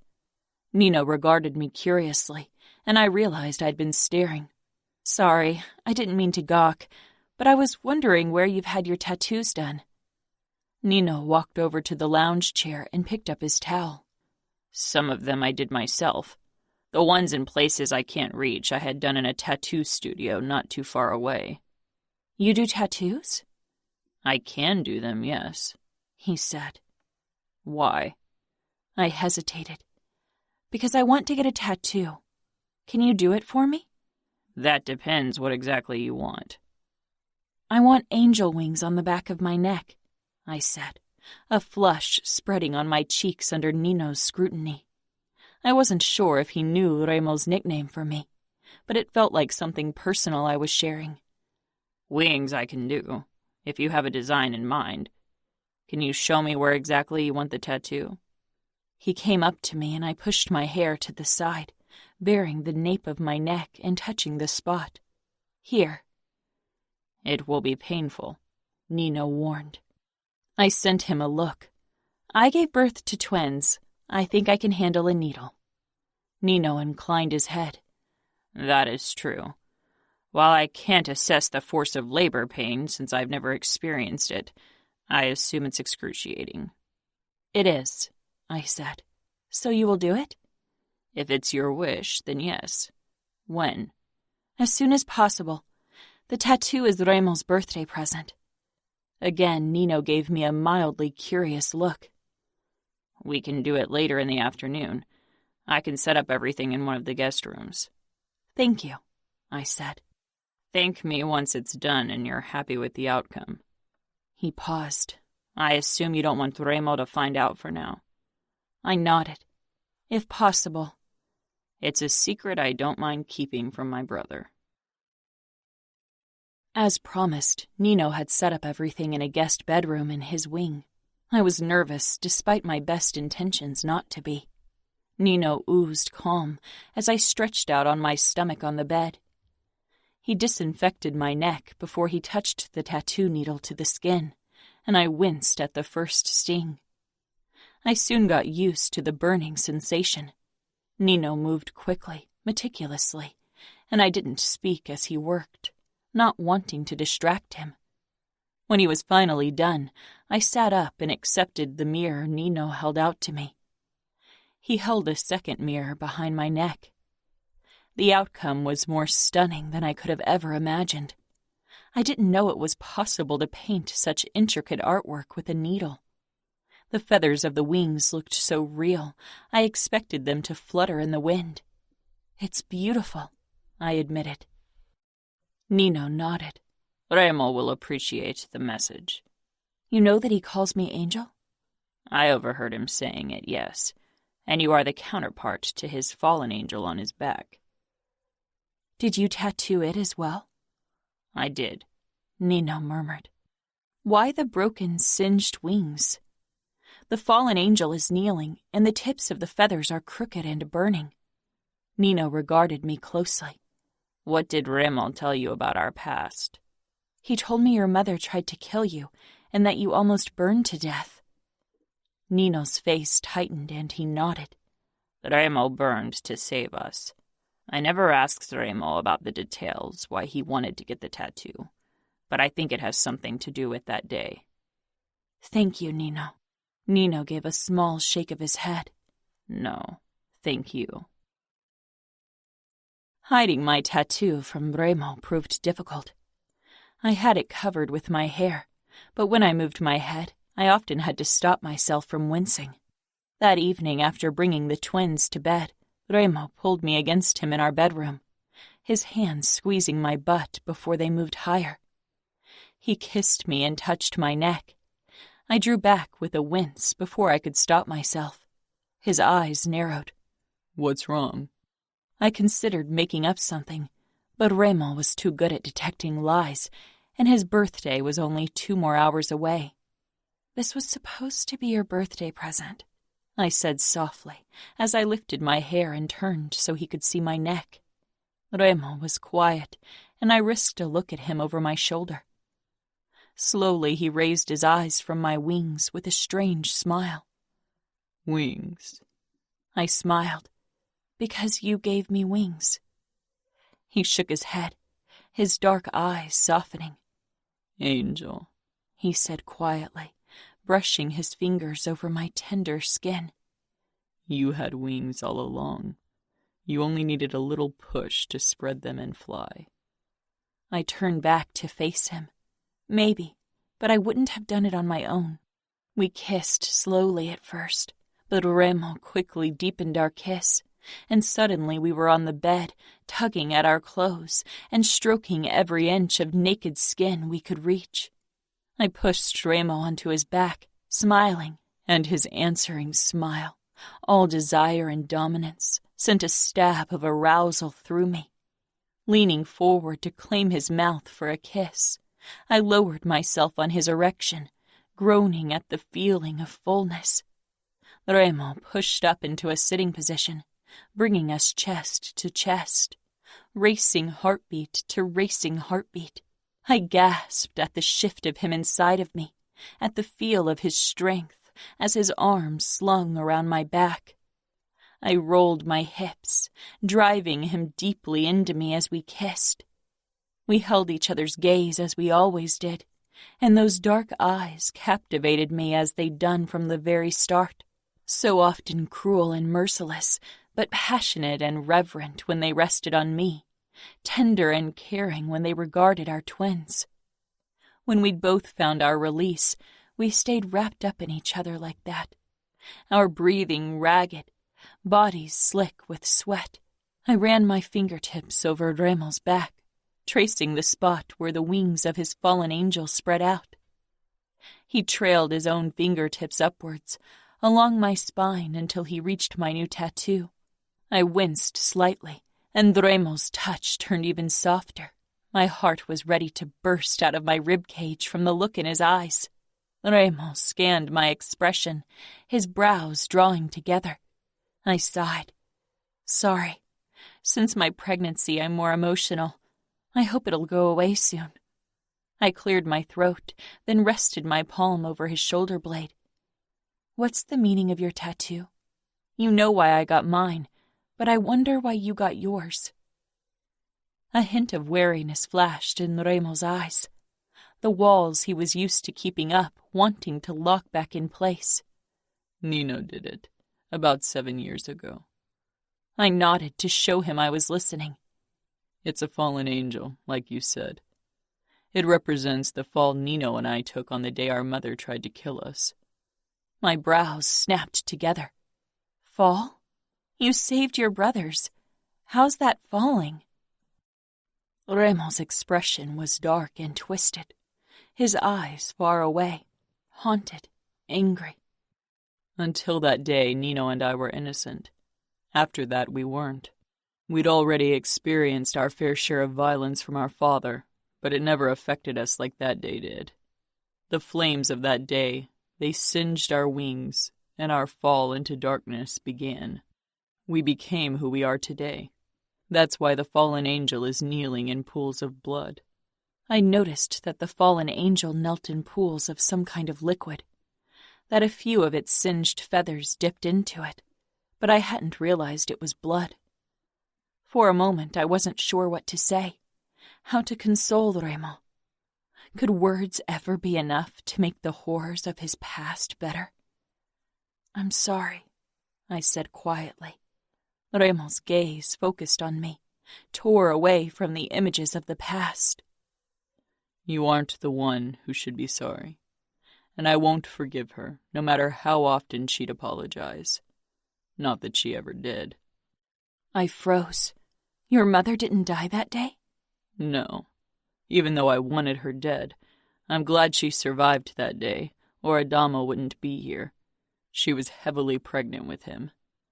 I shook my head, completely at a loss over what Remo's mother had done. "Where is she?" "In a mental facility." Remo's voice dipped and turned vicious.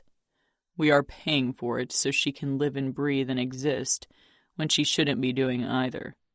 "Why haven't you killed her?" With anyone else, I would have never asked something like that. But this was Remo.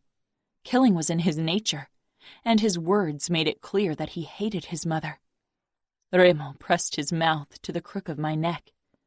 "Because," he growled, "for some fucking messed up reason, Nino and I are too weak to kill her. We haven't seen her in over 5 years. Do Savio and Adamo know what happened?" "Savio is known for a while, and we talked to Adamo a few months after he got initiated." I stroked Remo's neck. "Have you thought about visiting her again to try and find closure?" Remo looked up, his expression harsh. "There won't be any closure until she's dead. I don't want to waste another second of my life on her. She's already fucking dead to me. You and Greta and Navio are what matters now. My brothers are what matters. That's it." I kissed him to show him I understood. I didn't think it was as easy as that. Their mother still dominated part of their existence, but I respected that Remo wasn't ready to seek a solution now. It wasn't my place to meddle. He and his brothers would have to face their mother one day, and maybe then they could move past their demons. All I could do was show Remo a better future, a future with a family that loved him. He'd always only had his brothers, but now he had us as well. Chapter 32. Remo. Serafina, Leona, and Chiara were busy in the kitchen, baking birthday cakes for the twins whose first birthday was today. It was already close to noon. I doubted they'd get the cake ready in time for the afternoon, but I didn't say anything. It seems like a waste of effort to create elaborate cakes in the shape of a unicorn in a car when their only purpose is to be eaten. Nino commented as we left the kitchen to give the women their space. They'd found images of complicated cakes on the internet and were determined to recreate them for Greta and Nevio. I don't give a fuck, but Serafina is so damn excited about the cakes, so I guess it's worth the work. I doubt the kids will care much. They'll only smash their hands into the cake and stuff their faces, I said, peering down at Greta, whom I cradled in the crook of my arm. She felt completely comfortable in my presence now, and it felt like one of the biggest triumphs in my life to have her big dark eyes look up at me with trust. And by my fucking honor and everything else that mattered, I'd never do anything to betray that trust. When she'd been wary of me in the beginning, it had felt like a knife to the heart. I'd always relished the fear in the eyes of others, with the exception of my brothers. But with my children and Serafina, I never wanted to see it again. I never considered marriage an option for the two of us, Nino said thoughtfully as we stopped beside the pool. I never thought I'd find a woman I wouldn't want to kill after a few hours. Greta gave me a toothy grin, and I stroked her hair back. It had grown quite long and curled slightly, like Adamo's hair did. Mia cara. Ready for your first swim? Navia was settled in Nino's arm, and as usual making grabby hands at the colorful tattoos.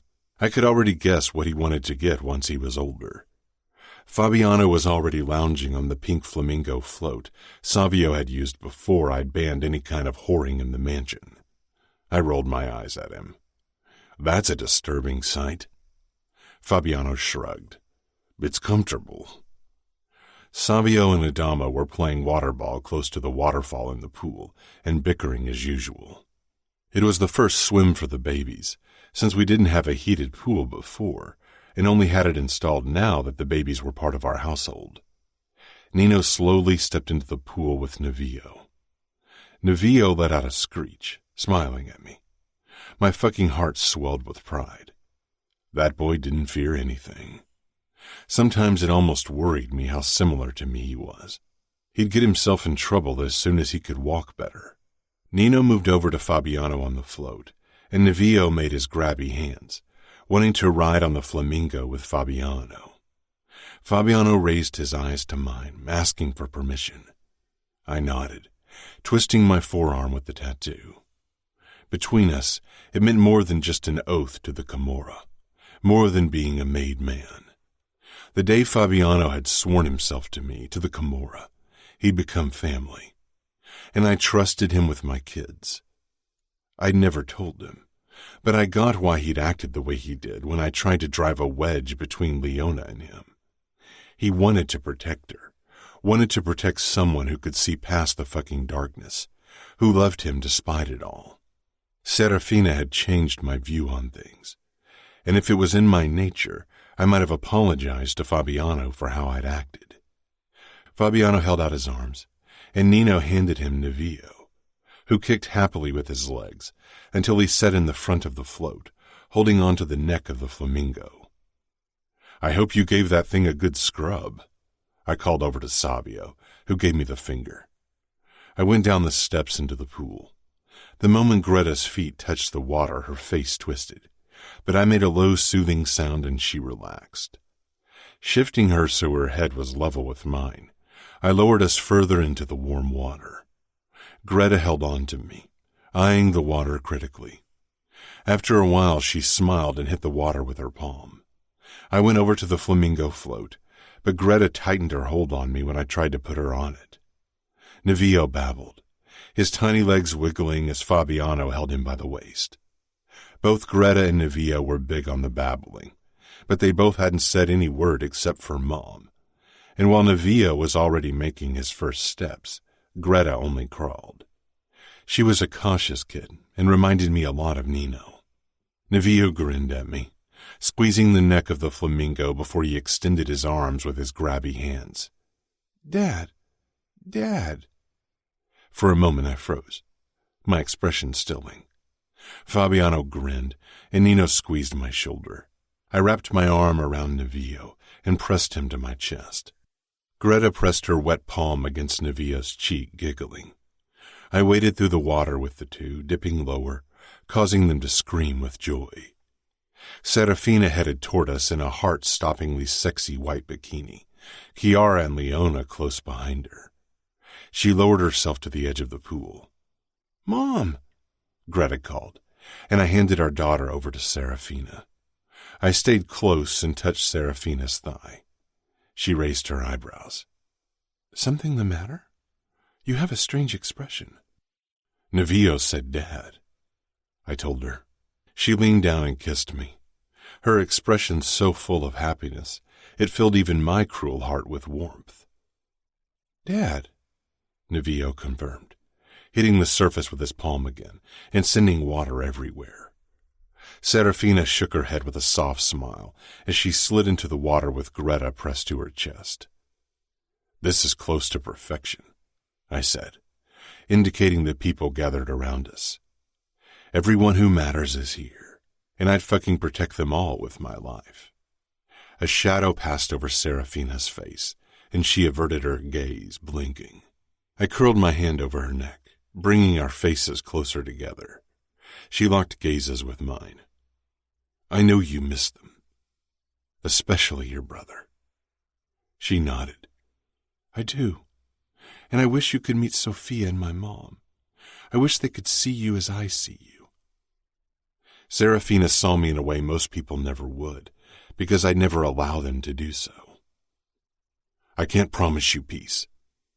It's not only my call to make, and there's a lot of bad blood between the Camorra and the outfit. I won't back down, Not when Cavallaro was the first to breach my territory. I still wanted to bathe in Cavallaro's blood, and I knew he shared the sentiment. Peace would never happen. I know, and I can deal with it. This is my new family now, and I'm happy that the babies and I are here where we belong. She paused, sighing. I can't help missing my family, especially Samuel. We've always been so close, and now I haven't heard from him in so long. It's hard. I was used to handling things, used to things going my way, but this was one thing I couldn't change for her. I wasn't going to make a peace offering toward Cavallaro, even when the attack on Rogers Arena was orchestrated by Scuderi. But the attack on our race in Kansas definitely wasn't. He tortured my brother. That was another thing I couldn't easily forget. I wanted them to bleed. At least Dante fucking Cavallaro. Greta giggled again, and Nevillo fell in. Serafina's expression brightened, and she smiled at me. Fuck. That smile got me every time. Serafina. Nevillo was a small whirlwind, and it had only gotten worse since he started to walk. It was the day before our wedding, and only 4 days since the twins' birthday, and Chiara was busy with last-minute preparation, even though it was going to be a small affair. Adamo had babysitter duty for Nevillo, which mainly consisted in running after him and making sure he didn't break his neck or got his hands on anything breakable. Every time Adamo lifted Nevillo into his arms, he began wailing in protest. I gave Adamo an understanding smile when he let out a sigh. I can take over if you want. Adamo smiled sheepishly. I need a break. Chuckling, I took Nevillo from him and hoisted him up on my hip despite his loud protest. Mom, no! No, no, no! I was so looking forward to them speaking, Ramos said, from his spot on a blanket where he played with Greta while trying to get work done on his iPad simultaneously. But Nevillo enjoys the word no a bit too much for my taste. No, Mom, and Dad were the only words that Nevillo had mastered so far. No! Nevillo bellowed. I laughed. Ramos shook his head. Nevillo, that's enough. Nevillo frowned, his lips turning into a pout. No? Ramos' mouth twitched. If you're being quiet, I'll set you back down, I said. Nevillo regarded me, then Remo, obviously unsure if our offer was worth it. Greta crawled closer to Remo, and he looked back down to her. She pressed her hands to his legs and slowly pushed up, her butt raised. Then she stumbled to her feet.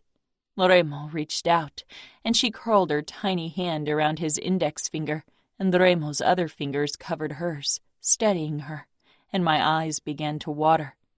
Good, Remo encouraged. She looked at him, surprised, and still a bit unsure. She took a hesitant step, and he smiled. Very good, mia cara. Her smile widened, and she took a few uncoordinated, shaky steps and stumbled into him. He became still as she clung to his shirt and finger, peering up at him with absolute trust. I set Nevillo down because I could tell he wanted to join them. The second his tiny feet hit the ground, he wobbled toward Greta and his dad. Remo wrapped an arm around him as well. Greta released Remo's shirt and made the grabby motion when she wanted to be picked up. She still preferred to be carried. Remo put one hand under her backside, while the other steadied her back and pressed her to his chest. He held out his hand to Nevillo. Arm?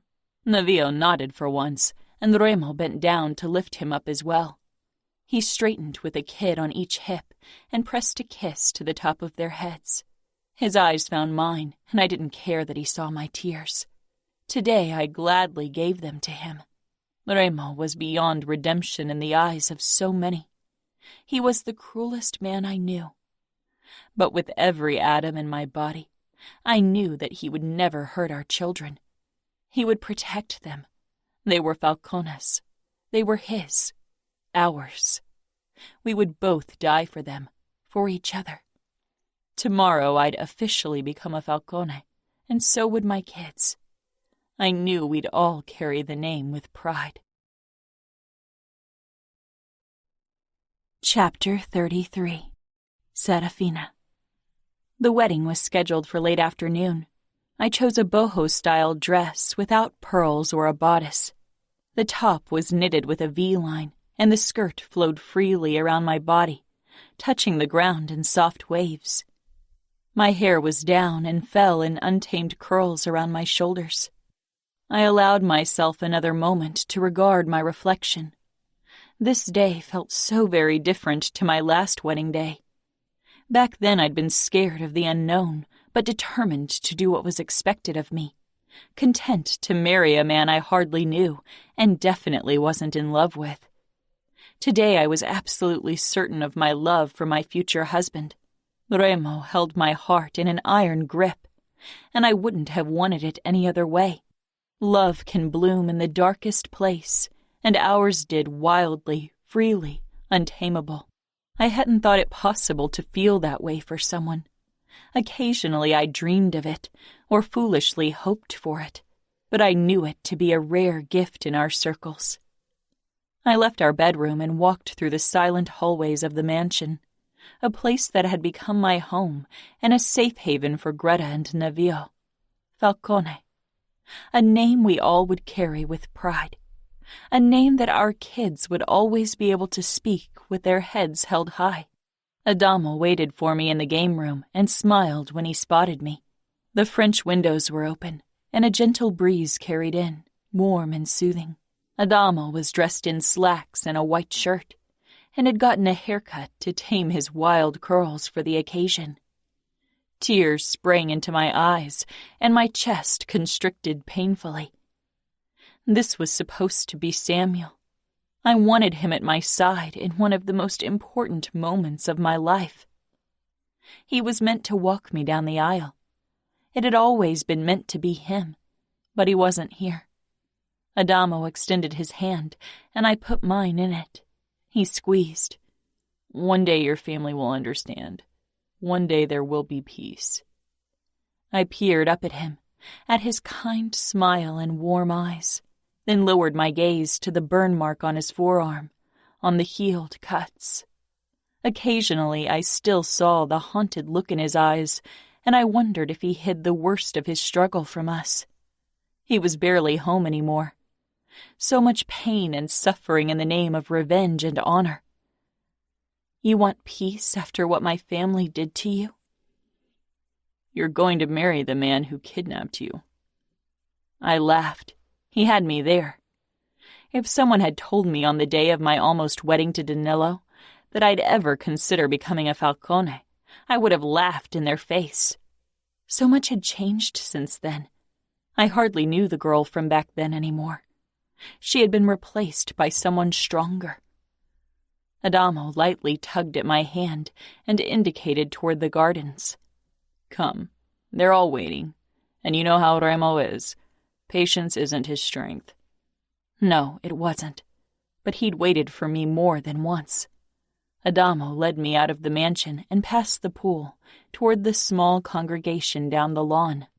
My bare feet touched the warm grass, and then I spotted Remo at the end of the aisle, below a white wood ark, and a sense of rightness filled me. Blood-red roses trailed around the ark, contrasting beautifully with the white. Chiara had arranged everything with Leona's help. It wasn't a big feast with hundreds of guests, most of whom neither of us would have cared about.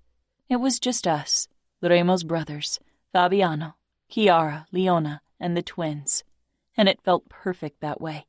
By not inviting every underboss of the Camorra, Remo had risked insulting a lot of people. But knowing him, he didn't give a damn, and his soldiers probably knew better than to voice their displeasure should they feel it. In his dark slacks, black dress shirt, and blood-red vest, Remo was a sight to behold. Tall and dark and brutally handsome, his eyes scorched me even from afar, and one corner of his mouth pulled up in that twisted smile, always on the verge of darkness, that I'd come to love. "Ready?" Adamo asked when we arrived at the starting point of the long aisle of white petals. I didn't even want to know how long Chiara and Leona had spent arranging them neatly in a pathway, but they had insisted on doing it. Yes, I could say it without doubt, without hesitation. Everyone had gathered to both sides of the ark. Chiara held Greta in her arms, and Nino held Navio. I couldn't wait for them to be parents as well. And then I caught sight of a blonde head off to the side, away from the rest, at the very fringes, and my throat tightened up. My gaze locked with Samuel's. He stood with his hands shoved inside his pockets, his expression unreadable. For a moment I was completely immobilized by my emotions. Pure joy and a flicker of worry, because there definitely wasn't peace between the Camorra and the outfit. I pushed the last sentiment aside, focusing on the fact that my twin, my Samuel, was here on one of the most important days of my life. Adamo and I started walking down the aisle. I still wished Sam was the one walking beside me, but I understood why he couldn't, why his pride didn't allow him to hand me over to Remo. My gaze drew away from Samuel toward the man who had captured my heart with wild abandon. Remo's dark eyes held mine as I headed toward him. When we arrived in the front, Greta spotted me and gave me a huge grin. A single petal stuck to the corner of her mouth. That was why Chiara had only bought edible flowers. She was just perfect with kids. My heart overflowed with love for all of them. Navio stood beside Nino, or rather held onto his leg, but I could tell that he was growing tired of standing still. He'd soon roam the gardens on unsteady legs. I let go of Adamo and took Remo's outstretched hand. Smiling up at Remo, I whispered, How did you get Samuel to come?" My eyes darted to my twin for a moment, disbelieving, incredulous, and so impossibly happy. I looked back up to Remo, trying to hold back my emotions. Remo ran his thumb over the back of my hand, his dark eyes filled with warmth he didn't bestow on many. "I swore he'd be safe if he came. I used your phone to call him. It was a difficult process." I swallowed. I could imagine how much time and effort it had cost to convince Samuel to come here, to risk so much. And I knew that Remo would have to let go of some of his pride to make a step toward my brother, the enemy. He'd done it for me. "He tortured you, almost killed you." Remo squeezed my hand. "I did worse. I took you from him. If I was him, I wouldn't forgive me either." "Thank you for bringing him here, Remo." I touched his chest, hoping he could see just how fiercely I loved him. "Whatever's in there, it's yours," he said with a dark smile. "And I love every part of it, of you, the good, the bad, the light, the dark, even your blackest corners." Remo's eyes flashed with fierce affection. Nino did the ceremony since we didn't want any outsiders around for our special day. He'd gotten the license to do so only recently, which didn't pose a big problem in Las Vegas. We kept the ceremony short, foregoing a long-winded traditional speech before we spoke our vows. We each had chosen rings for the other that we hadn't seen yet. I took Remo's hand and slipped the ring on. It was a black tungsten carbide ring with an ebony wood inlay. Remo raised his eyebrows in surprise. "Carbide is twice as strong as steel," I whispered, "because you are the strongest man I know." I smiled at the flicker of adoration in his eyes. "And ebony, because wood is enduring, and because you gave not only me roots, but also our children and your brothers." The look on Remo's face made it clear that I had made the right choice, and relief filled me. He took my hand and slipped on a ring in the shape of 2 entwining wings, one dotted with white diamonds, the other with black gemstones. "The white wing represents you," Remo said in a low voice, leaning closer so only I could hear him. Because you are pure perfection, my angel. And the black wing with the black sapphires represents me, my darkness, that you managed to accept. Remo kissed me, his fingers touching the tattoo on my neck. You set me free, I said, my voice thick with emotion. He shook his head and our lips brushed, his eyes dark and intent. I was the one who needed to be freed. I kissed him fiercely, free of the shackles of his past. When we pulled away, I realized everyone had taken a few steps back to give us privacy. My eyes were drawn to Samuel, whose expression was like stone. I needed to talk to him, to embrace him. Remo squeezed my hand to show me it was okay. I headed for Samuel, and Remo released my hand, but my fingers clung to him, pulling him along. Angel, you had one ruined wedding. Do you want to add a bloody one to your list? I glanced at him. You won't attack my brother. His eyes went past me. I won't. And Samuel won't attack you either, I said firmly. Samuel stood tall, expression harsh as it settled on Remo. I finally let go of Remo's hand, and he stayed a few steps back as I bridged the remaining distance between Sam and me. I stopped right in front of my twin.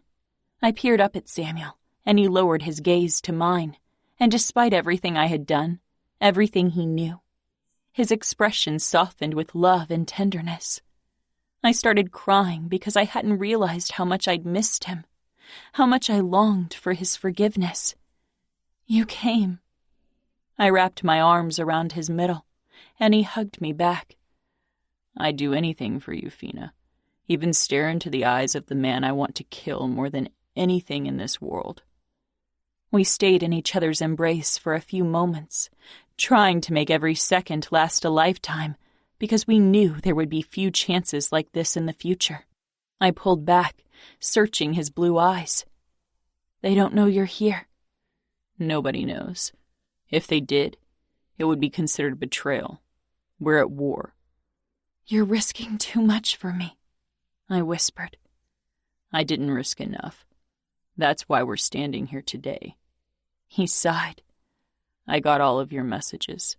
I read them, and I considered replying so often, but I was an idiot. I was angry and hurt. I touched his cheek. Forgive me. Fina, I'd forgive you of anything. But him, Samuel indicated Remo. Him I won't ever forgive for taking you from us. From me. Not in 1,000,000 years. I swallowed. I love him. He's the father of my children. Samuel kissed my forehead. That's why I won't put a bullet in his head today, even if I considered doing it on the way here. Samuel's love for me stopped him from killing Remo, and Remo's love for me stopped him from killing my twin. I wished their love could also make them see past the feud, past the old hatred. Will you be safe? Don't worry about me, Fina. He raised his gaze to the man behind me. I don't have to ask if you'll be safe, because his eyes tell me all I need to know. He's a fucking murderous bastard, but a bastard who will kill anyone daring to look at you the wrong way. I glanced over my shoulder at Remo, who was regarding us with intent. He looked relaxed to someone who didn't know him very well, but I caught the subtle tension in his muscles, the vigilance in his eyes. He didn't trust Samuel. Further down beside the ark, Nino kept throwing evaluating looks our way as well. Remo will go through fire for me and our children, I whispered. Samuel nodded. I could tell that he needed to go. He was surrounded by his enemies, and even if I knew he was safe because Remo had declared him as such, he felt uncomfortable. Will I see you again? I can't lose you, Sam. Samuel rested his forehead against mine. You won't lose me. I don't know how, but I'll try to talk to you on the phone and reply to your messages. But I can't come here again, and you can't come to Outfit territory. Thank you for being here. He kissed my forehead again. Then, with another hard look toward Remo, he walked away, sideways, never fully turning his back because he didn't trust Raymond's promise. When he finally disappeared from view, I released a sharp breath. A bittersweet happiness filled me. Raymond came up behind me, his arms wrapping around my chest, pulling me against him. You'll see him again. He won't give you up. He's as stubborn as you. I gave him an indignant look. I'm not stubborn. Of course not. He kissed my shoulder blade, then lightly bit down on the crook of my neck, making me shiver with desire. I couldn't wait to be alone with him.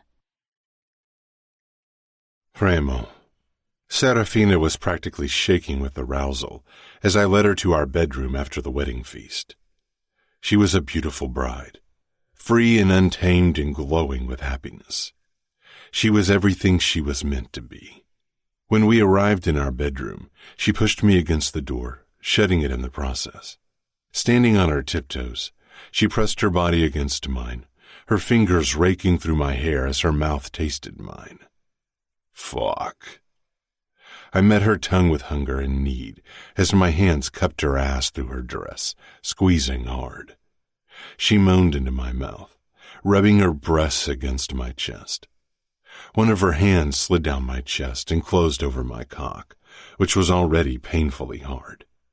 I rocked my hips, driving myself against her palm. Snatching up Serafina's hand, I turned us around, trapping her between the door and my body, her arm raised above her head, pressed into the wood. So dominant, she teased, and I silenced her with a harsher kiss, thrusting against her to show her what awaited her. I gathered her long skirt. Hold it up, Angel, I ordered.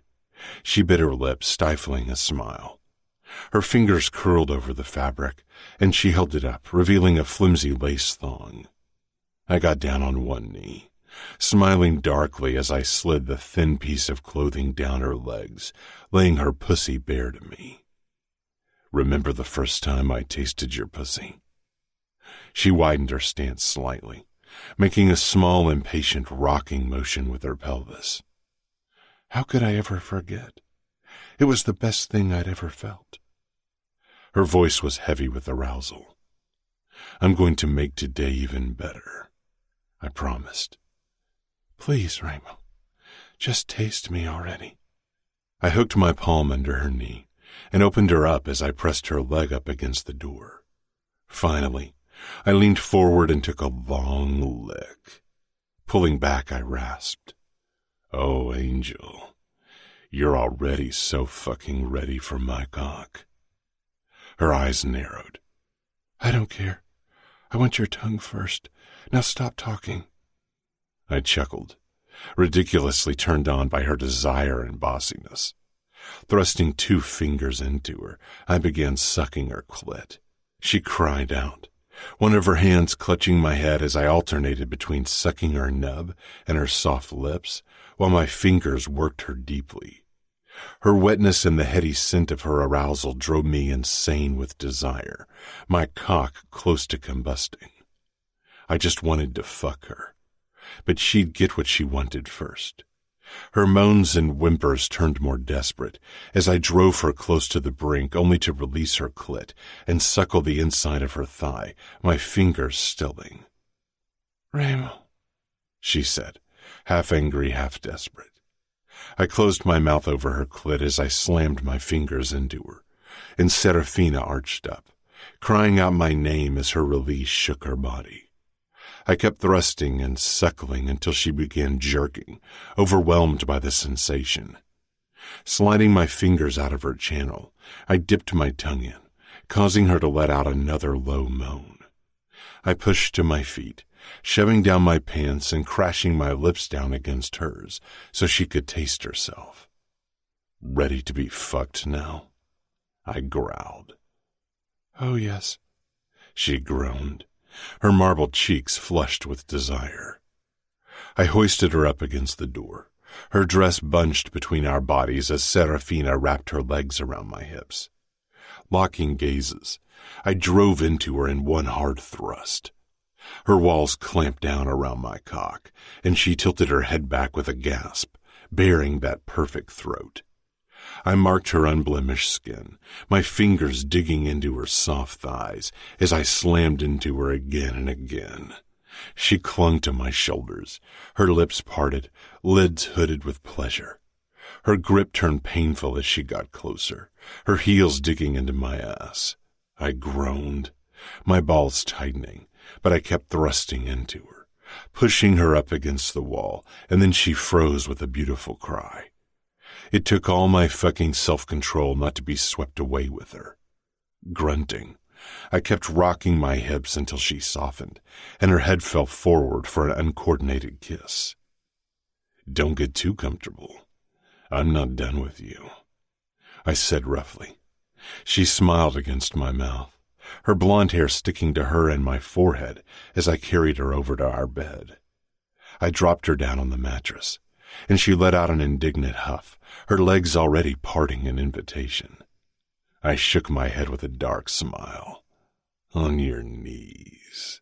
She rolled over, presenting her round ass cheeks, then knelt on the bed. The sight of her waiting for me like that made my cock twitch. I leaned over her and bit her ass cheek before I pulled her toward my waiting cock. I caught the slight tensing of her muscles, the way she braced herself, but she loosened, turned soft when I slid into her pussy, not her ass. We tried it a few times.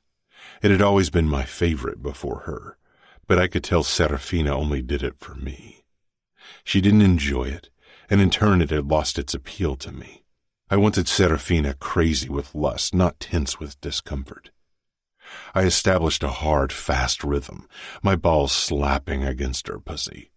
Serafina reached under her body and began stroking her clit, brushing my dick with her nails in the process, driving me completely crazy. Leaning forward, I brushed her hair aside so I could see her inked wings. I had already been close, and as I slammed into Serafina deeper than before, I finally let loose. Serafina got caught by my climax as well and bucked up, her arms giving out as her own release hit her.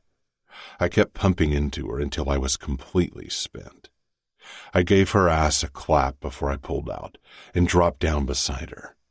She snuggled against me, our breathing ragged, bodies slick with sweat. We shared a slow, lingering kiss. I wrapped an arm around her shoulder, and Serafina linked our hands, holding them up.